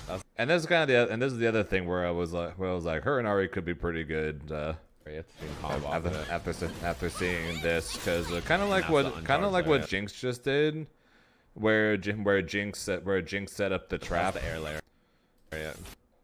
Ari can I'd have to see what the timing looks like, but Ari can probably set up her down special, the delayed projectile that tracks where you are and then shoots forward. Could probably set that up for a similar left right just like that. That's OTG and a super. This is also matchable for more damage. That's a counter if someone swings on you, and then you can combo off of it. Mash up. That's her medium auto combo that side swaps. This move, the multi-punch move, she can combo off it, she can mash it all the way, she can half mash it. Gives you like a bunch of different cool options. On block, it's like Darius Hook. It disables defensive options. That's a command grab out of stance. So that's the coolest part about the character. So did you not want to? Do you not want to bring up that? Defensive options. Maybe he does in a second, and I'm just complaining for no reason. But does he want to bring up, the second jump she did there, where she shoots herself upwards? That's the coolest part about the character. This is like the combo I did with the Echo thing with Jinx. This is the cool shit. This right here, these are tight. And you can link more than 2 of them. If you like execution and stuff, this character has, when she does the light and medium and heavy, she can charge them.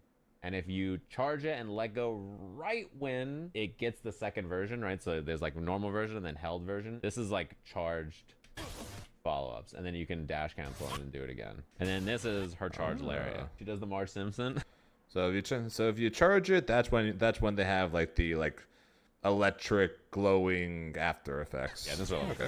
Her level 3 I think looks really cool actually. The only thing is I agree it's a shame you never see her punch the character until the end, like when she lifts him up, but I think her level 3 looks cool. I think a lot of people are really gonna like this character. She's the coolest character I think. I cannot wait to get a chance to play her again. She is pretty They announced cool. some gameplay changes. She's pretty cool. Curse you vertical video. To make timeouts less frequent, you will start with 1 bar super, This is a big change, by the way. and you now only start with 75%.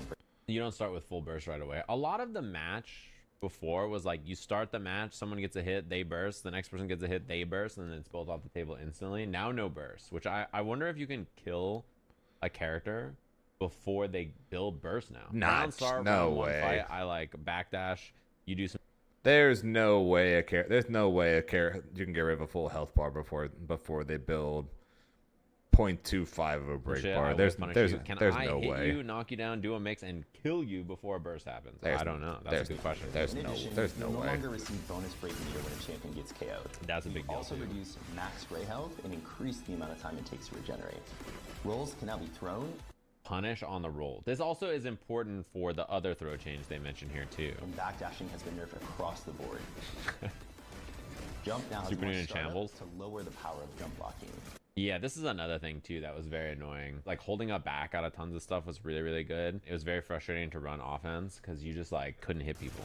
So they nerfed Push block, up back which is one- and they changed push block in a way that I think is really cool actually, which is only one person gets pushed back instead of both of them getting ejected across the screen. Like Yasuo remains point blank here. And we've reduced the distance on retreating guard.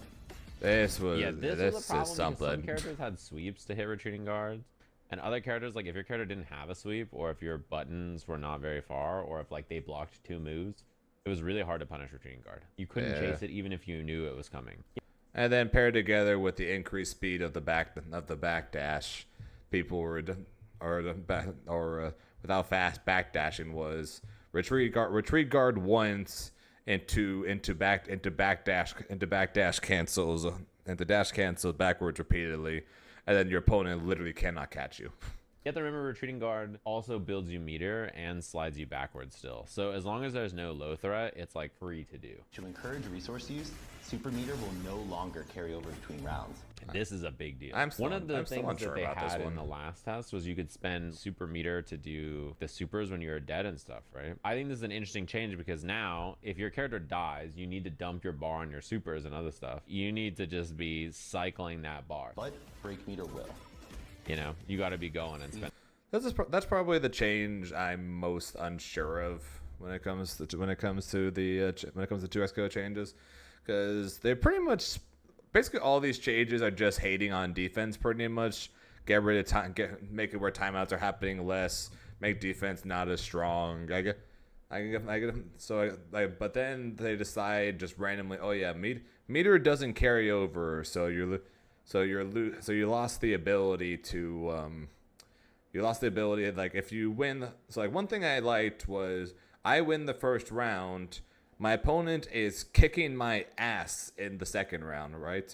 They spend multiple bars though to make sure that they are kicking my ass and that they win the second round. I liked having the option to say nope, I will still try and win, but I'm going to save my meter because that's what I earned for winning the first round. I'm going to save my meter and I'm going to have the meter advantage over you, and I'm going to try and use that to win the third round.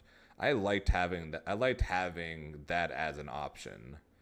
So that's probably the change I'm most unsure of when it comes to all the changes that they're making from Alpha 2 to the closed beta.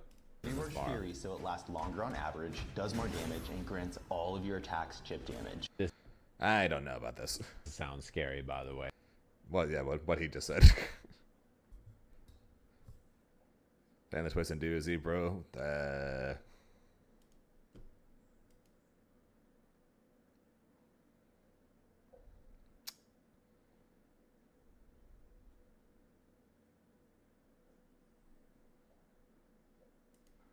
X Factor. But your opponent can now punish your defensive Fury activation. Oh my god. Okay, this is literally the thing I was complaining about last test. Attacks. If you did this, if you jumped and hard called out burst, your opponent was like plus 30. I would describe that as problematic. Finally, hard knockdown no So longer yeah, I did not results like that. from hit reactions, which now This is also crazy too. grant bonus How much damage. super meter do you build? Oh, it's like a pretty big chunk. It's like a quarter of a bar. So the new limit strikes, like when you do 2 reactions in a combo and it ends, like double ground bounce, double slump, double wall bounce, whatever, you no longer get a hard knockdown. You now just get a knockdown, and then you build resources. You get like super and burst and other stuff. Air throw and forward throw will now result in hard knockdown. Yeah, throws giving hard knockdown. Oh, that wasn't even the thing that changes they showed. That wasn't even the point I was making there, Jorge. The point I was making was uninstalled. Uninstalled. That and yes, I don't have the game on PlayStation because, ew. Dragon Ball Netcode on PlayStation. I know rollback made it better, but remember I played the game primarily before rollback, so ew. Is that rolls are throwable. So if you knock someone down with your strikes, then they roll on wake up, then you throw their roll, then you get a hard knockdown mix off of the roll punish. So that's pretty scary. It also means that air throws are a lot stronger too, because you get real mix off of it. Nephew's playstyle got buff. Yeah, him doing light into throw or medium into throw like it was Street Fighter. Yeah. The problem that we were having every single match, tick throws are much all the time. Tick throws are much better. So these now. changes are to help combat that. And like one thing about it being a game like this is that if this shit is just too violent and everybody's dead all the time or something, they can just change it. I wonder if Ekka's gonna feel a little homeless. Like if he wants to hard knockdown mix you, he needs to throw you so that he can then do a hard knockdown mix. Because he's like kind of like the hard knockdown mix merchant. Oh yeah, his level 3 looks different. This is Some new. of the newest gameplay changes coming to 2x. The flick, right? This is the level 3, but like now it's like, yeah, he's got like a brand new animation. They made all the His level level 3 was pretty old looking. Actually, didn't even notice that. Just coming to 2x. They made all the level Oh yeah, 3s his cooler. level 3 looks different. This is new. Ari's is cooler. Echo's is Flick, cooler. right? This is the level 3, but like now it's like, yeah, he's got Shatter, like a brand new animation. Shatter is His level 3 was the pretty time cool. loop that he put Darius. Yeah, in. this trailer had some new gameplay in it also. Ground wave. The first thing. Why they does showed. Darius have a why does has Darius a have projectile. why? Hey. He's been broken for every time we've gotten our hands on this game. Darius has been broken. Why do we give him a projectile? He does not need it. He's a freaking pain in the ass as it is. Why does he need a projectile too? Like he just throws it on the ground. He's just why? like, what up? Yeah, that's pretty big. That shit just combos. That's crazy. Why? He just does it. Switch over to your console of choice later and not lose any of your progress. Shut up, Only Gorgonzola. EVO players That's He has too much as is. gradually over time.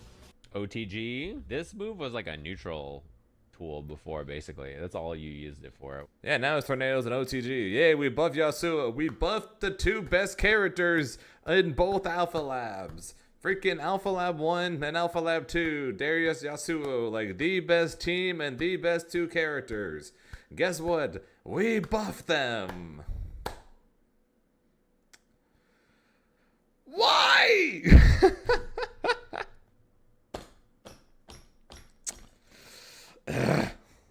Hasagi.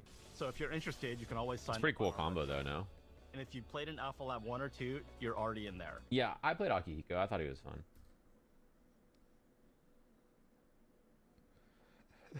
Gorgonzola, that would be like if freaking Psy Games decided, oh yeah, we noticed that Grimnir was struggling in the matchups because his normals weren't quick enough or didn't go far enough. So even though we know he's really strong already, we're going to give him better normals, and we're going to give him more horizontal range on his DP, and not change anything else. That would be the freaking comparison.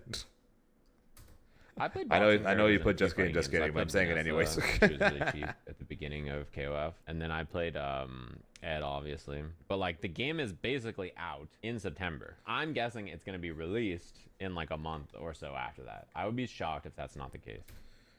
And I'll say this again: if he's right, and the game comes out in November, if it comes out in October, with about a month after the closed beta starts, that means that between now and October 9th, let's just say like literally a month later, we are going to get the last 2 characters.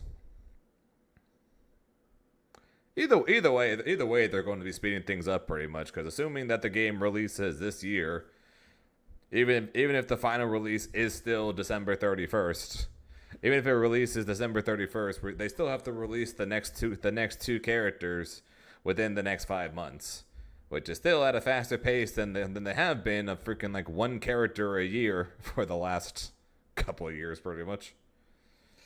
Because like, why else would they put it up and be like, it's not going down anymore, if they're like, oh, also we're gonna be in like beta for 6 months or something? Like, it doesn't really make sense. People discouraged by the internal Deadlock beta, but Deadlock wasn't even a beta. It's like an alpha. It's also Valve. They do things differently too, but like, people are insufferable about Deadlock. That game is an alpha and was not even supposed to.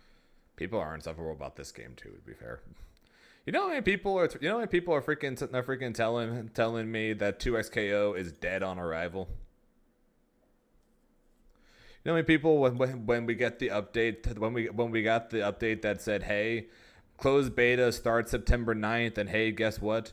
We're going to progressively keep adding people into the and the game will never go down again until launch. So this is technically the soft launch. Oh, and hey, by the way, here's another character, and guess what? She's sick as hell. And then the amount of retweets it got, just completely shitting on everything. It's like, hey, guess what? We're getting the soft launch of the game, which could lead to the full launch in the not so distant future. We got a cool ass character we got updates that we're updating the game to make it A, look better, and B, decrease the defensive power because we know that was the main thing people didn't like in the last alpha, and then everyone just shits on it. Everyone just me like, oh, dead on arrival. Nope, this game sucks. Never playing it. It's literally a free to play game as well, so it's like it's not even going to cost you anything to try it. Like the one thing I agree on that someone had said was that Riot doesn't seem to know what direction they want to take the game. It's like I agree on that because first Alpha Lab was all in on the offense. Second Alpha Lab was all in on the defense, and now closed beta they're nerfing a lot of the defense.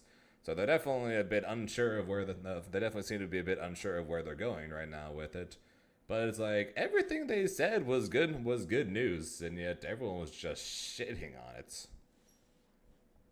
To be public to people, and then people got in and they just could not stop yapping about it. Brother, it's not even a real game. It's like an alpha and they're making changes and you're mad that they're changing stuff and stuff's not final. Deadlock needs a release date. No, like who cares? It's an alpha. It doesn't need a release date. They're working on the game. You're right. Instead of letting you play it, they should remove you and all these other people and then just go back to not letting anybody play the game.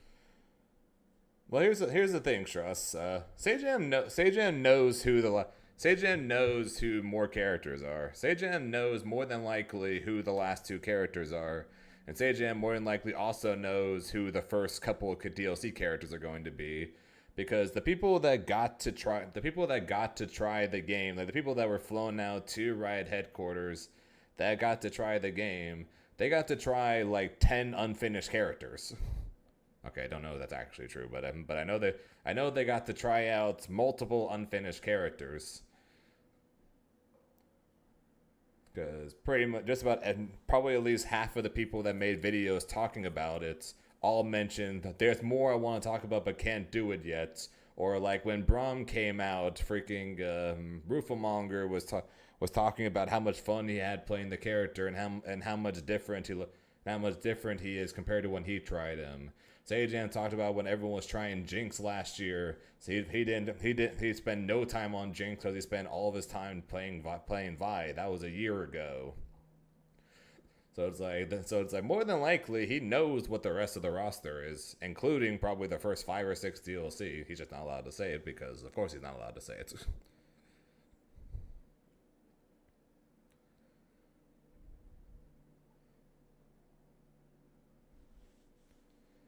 The EXT, yeah, I can show you it in a minute there, Chrono. It was actually before I keep talking about this, I'll show it real fast.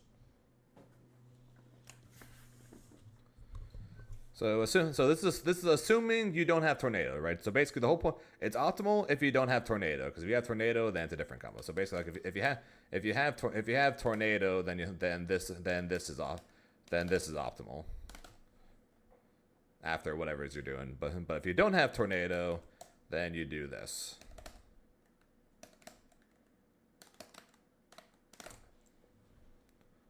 And that does more damage.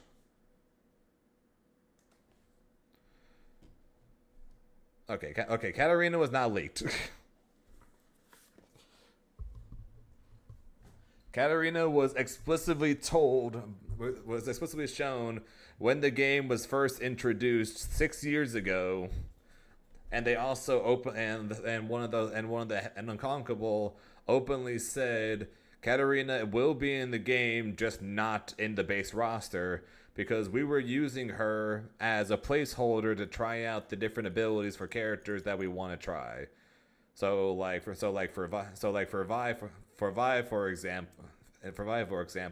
they in order to test things that they may want to try for Vi without actually having to, create Vi in the game, they basically gave Katarina the sway, gave Katarina the punches just to see how it would work in the game. Basically, Katarina was the placeholder character that they would put the moves of potential characters on just to see how they would work and look in the game. So they did say Katarina will be in the game. But they said that she won't be in the base roster because Because they scrapped her original kit. Same thing with Jinx. They scrapped her original kit, and then they needed to make a new one.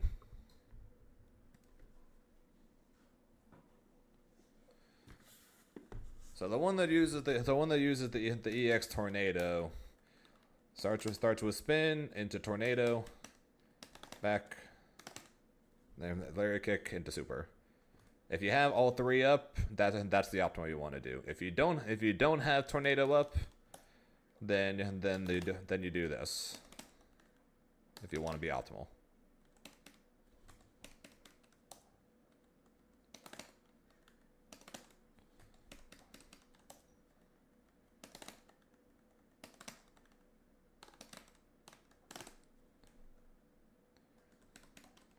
And I'm just proving why I didn't go. I'm just proving why I don't go for this normally. There you go.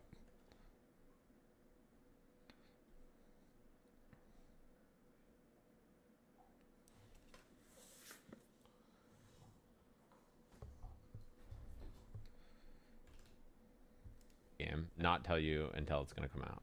You're right. They should just boot you out. Maybe I'm just so different. I don't get it. I'm just excited. But yeah, so that's basically the so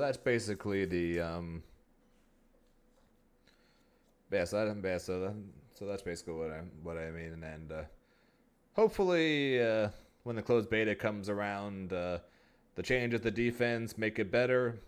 The lack of changes to offense is going to hopefully mean things are more balanced out, and hopefully people like it, and then we get the last two characters, the game comes out, and hopefully it's good, so I can play the shit out of it. Here's the hoping. Right, here's the hoping.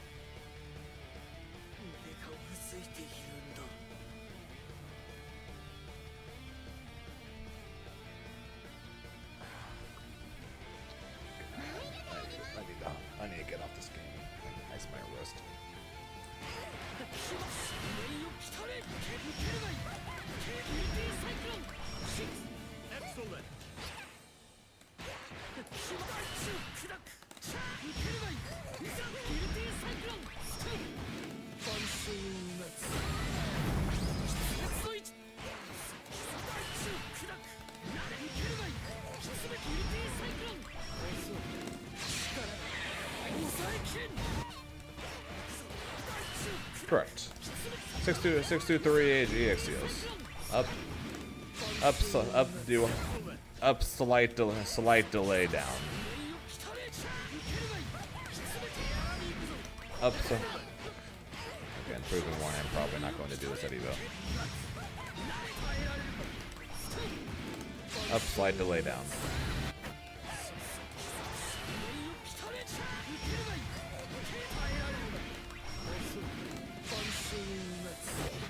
Or if you want to be easy on yourself, then you just do 1-2.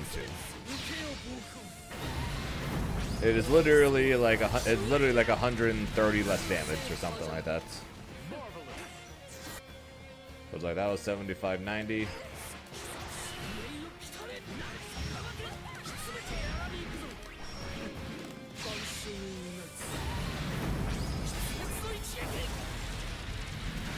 That's 76-70, so it's 80 more damage. It is more optimal, but if you want to make it easier on yourself, just go EX spin, land 1-2 super. Yeah, because one thing, every once in a while I'll go back and watch one and go back and watch like an old tournament I was in or something. And ironically enough, I shouldn't say ironically enough, but I actually find myself watching more Dragon Ball Fighter stuff than I do Grand Blue, because as much shit as I give the game now, Dragon Ball is just way more fun to watch. Be it I watch one of my own matches, I watch someone I know's match, like I watch other matches. I don't tend to go back and watch Grand Blue top 8s, either I'm in it or with the European tournament or a different tournament, or whatever, I don't tend to want to go back and watch Grand Blue top 8s for anything, but every once in a while I go back and watch Dragon Ball top 8s just because it's way more fun to watch. So that's one of the main things I miss of tag games, and why I'm really hoping that 2XKO A is good and B people play it, because A, one, that means I get to actually play it and compete in it, and B, I get to go look up tournaments and enjoy watching things again. Not that I don't enjoy watching Grand Blue top 8s or the Grand Blue tournaments, it's just not as fun. Like I still enjoy watching games like Tekken, for instance, way more than I like watching Grand Blue. Even though I don't play Tekken, but I do play Grand Blue. That's fine, I would. So I definitely miss playing tag games for the reason of they're just a lot more exciting.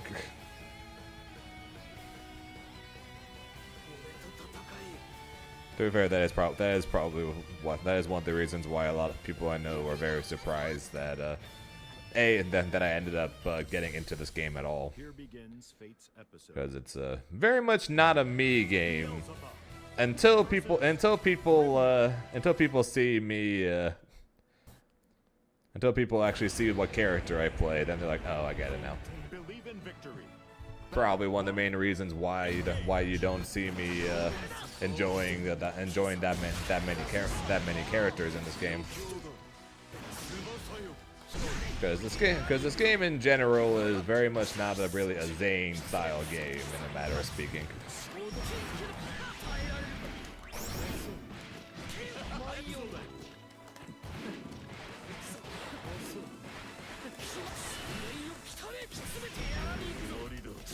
So I'm definitely looking forward to the Tag Fighter games coming out. Not that I'm planning on dropping Grand Blue or anything. I'm still trying to qualify for the ARC finals, and I still plan on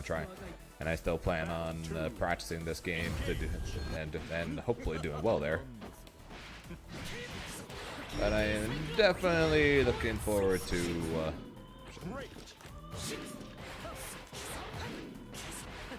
Definitely looking forward to having a Tag Fighter as my secondary game again. Too low before you dash in.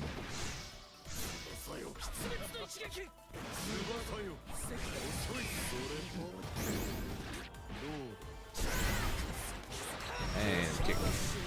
Kick.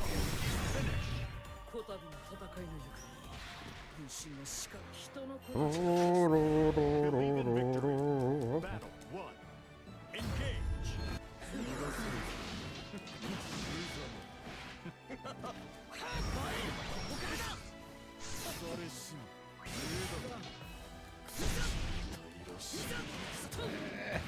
Nice. Excellent. Reach. Hey. Kick.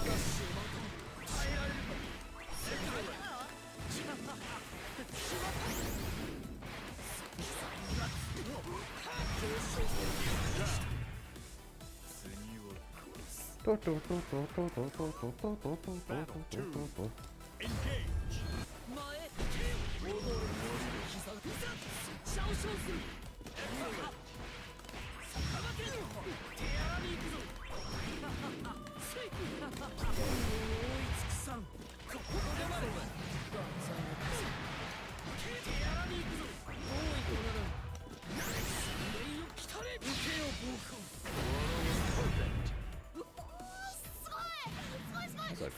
So crazy to think that with EVO coming around, that means I've been playing this game for almost a year and a half. Where the hell has time gone? Seriously, what on earth? I've been playing the game for that long, really?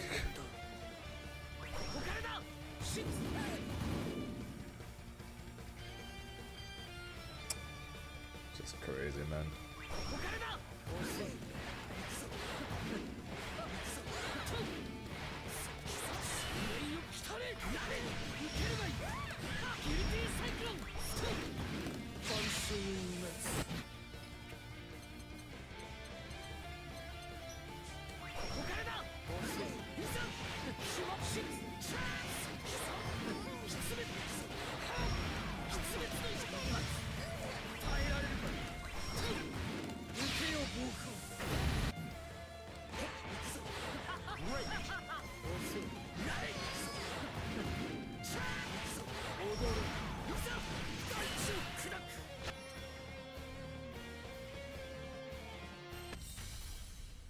begins Fate's episode. 2B versus Grimner.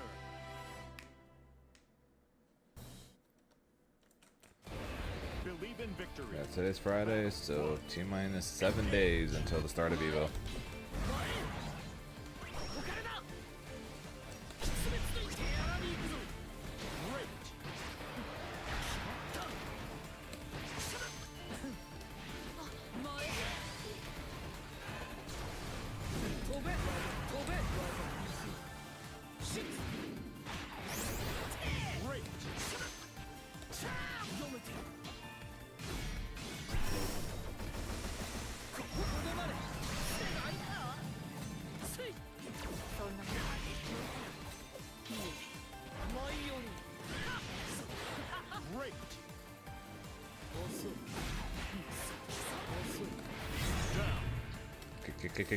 Kick.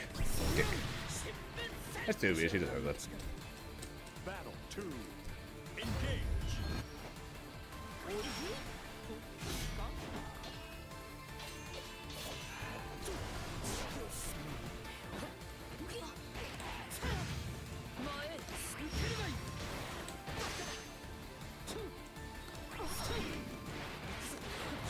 One, two, three.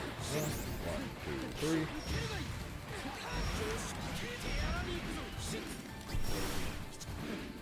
Marvelous. Here you go. Great. No escape. Great. Oh, shit. Well, that couldn't be bad. That could have been a kill. Block button. 快進撃が止まらんようだ Use the block button. Believe in victory. Battle 1. Engage. Great. Oh, shit. Excellent.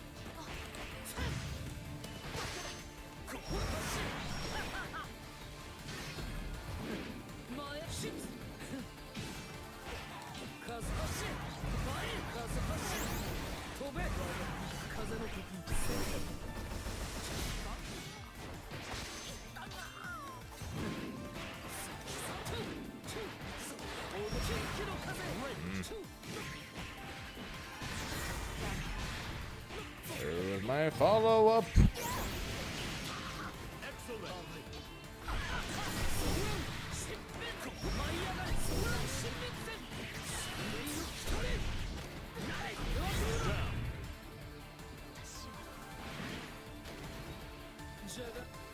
Battle 2. Engage.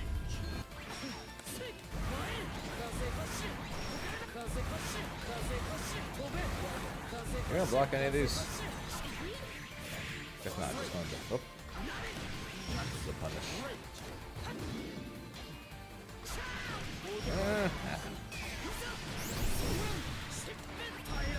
My Larry was taking too damn long to come off cooldown. Ow. Great.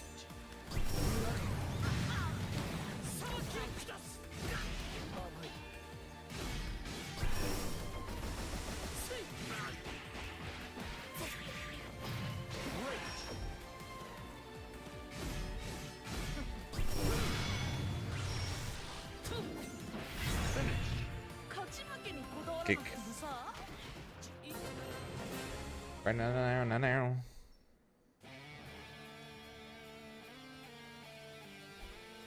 I think let's get to was that right now 24 or something?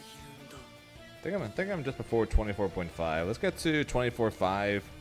I'll probably call the stream slightly early today. If anything, just so I can go ice my wrist. Shit's hurting. Shit's hurting. Which is not good. Not good. It's not being in a week. So I'll call it slightly early today because we got more Grand Blue tomorrow.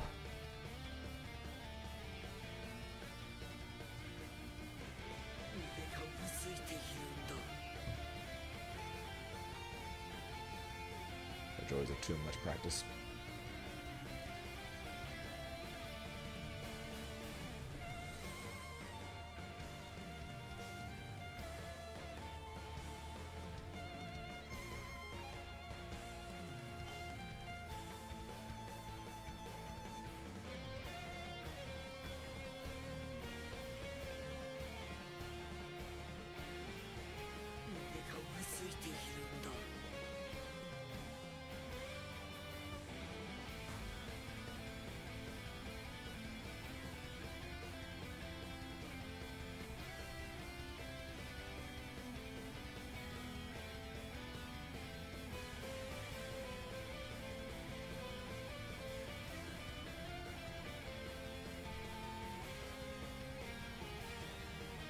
What's up, Raylan? How you doing? Happy Friday.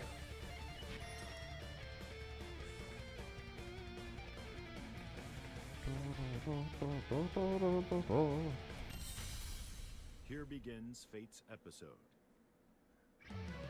Grimner versus Beatrix. That's Cassie.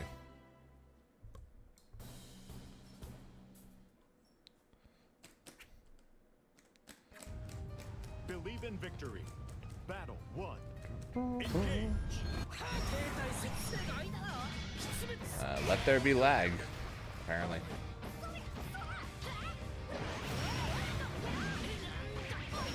Jesus Christ.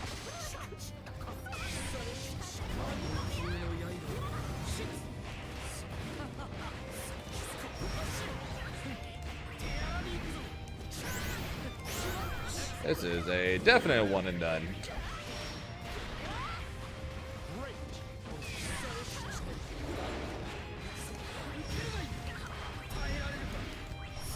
Oh my god, I can't do anything! I can't do any of my combos.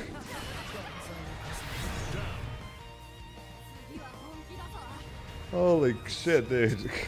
Battle 2. Engage.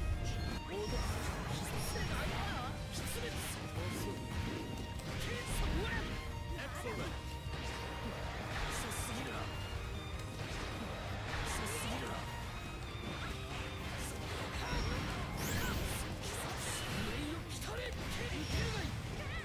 Oh my god. We're good.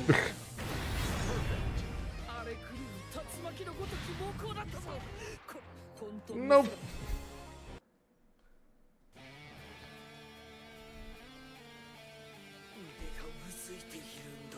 Holy crap.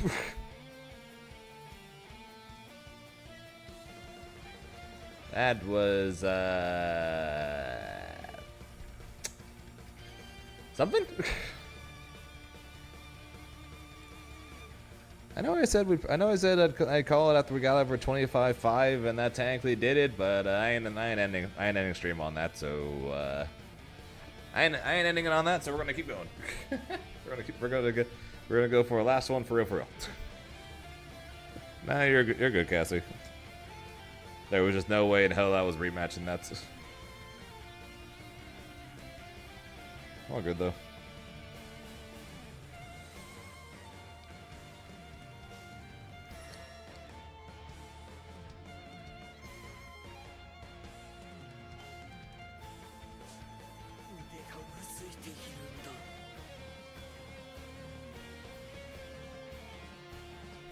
I'm not ending stream on a laggy ass match. I'm sorry.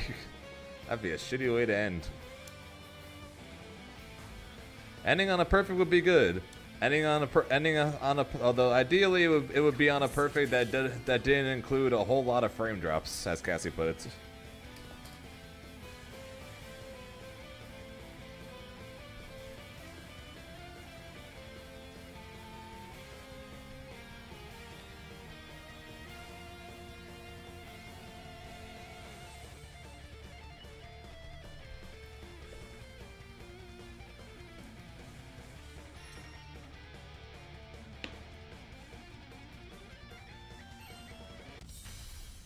Here begins Fate's episode.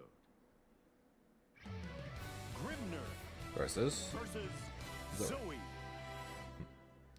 I'm pretty sure my last match of the day yesterday was a Zoe, Believe in ironically. victory. Battle 1. I just like to end streams on Zoe's, I guess. Oh, you know, listen, I have to make sure I win first.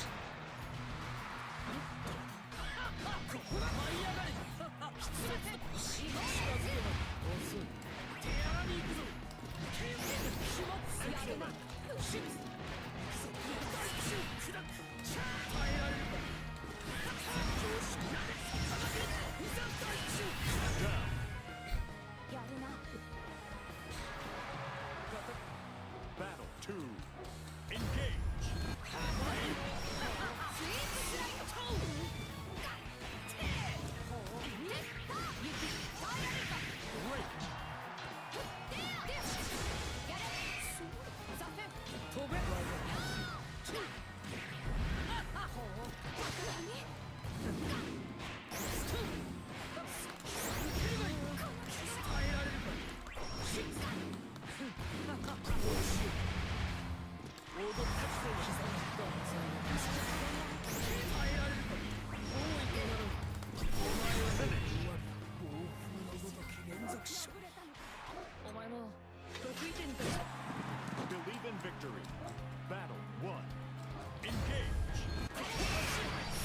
keep going. Oh, I keep going. How the hell did I beat that? I don't know, we'll take it. Also, well, I keep going at this rate. I'll have over 30,000 crystals by the time the season ends and I'm in Vegas. That's fun. I think I've done that once before. I think. Battle 2. Engage. My dog ain't happy about something.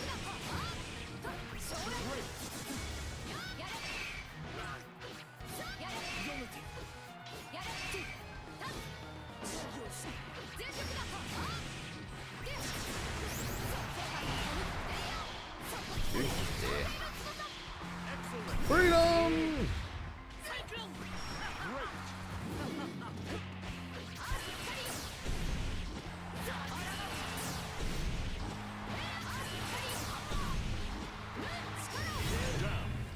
That's a really nice thing. Battle 3. Engage.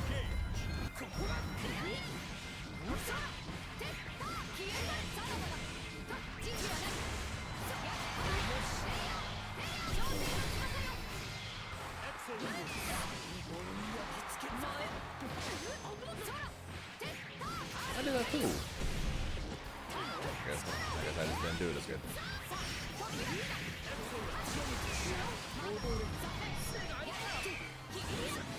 Curse you, 66H! Uh-oh, am I gonna have to play a last one for real? That's one for real?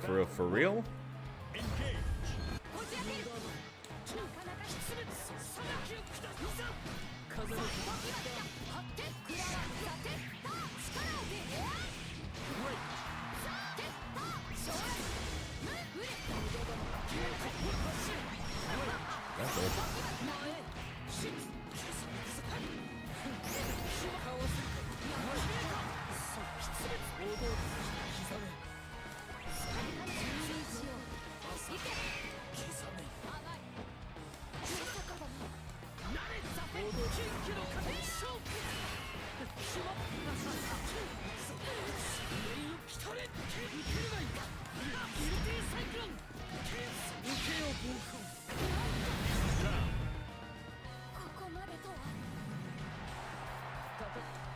Battle 2. Engage. Very life.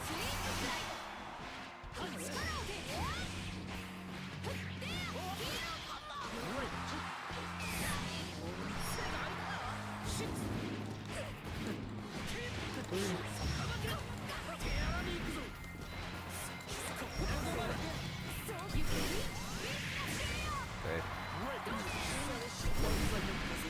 Freedom, please.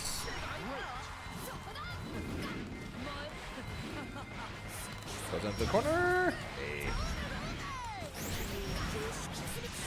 Bye bye.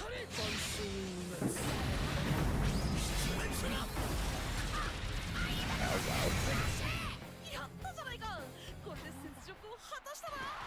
お前も得意点たちと出会っていろいろ変わったんだよ。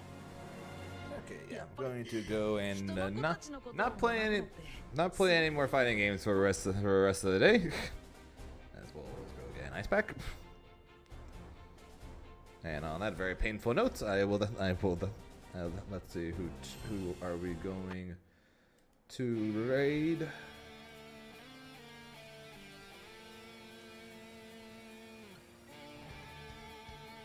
Probably makes the most sense to raid Paragon, huh? But should I be in the Paragon tournament right now? Probably. Would my wrist survive playing until like 8 o'clock tonight? Probably not. That's why I didn't do it.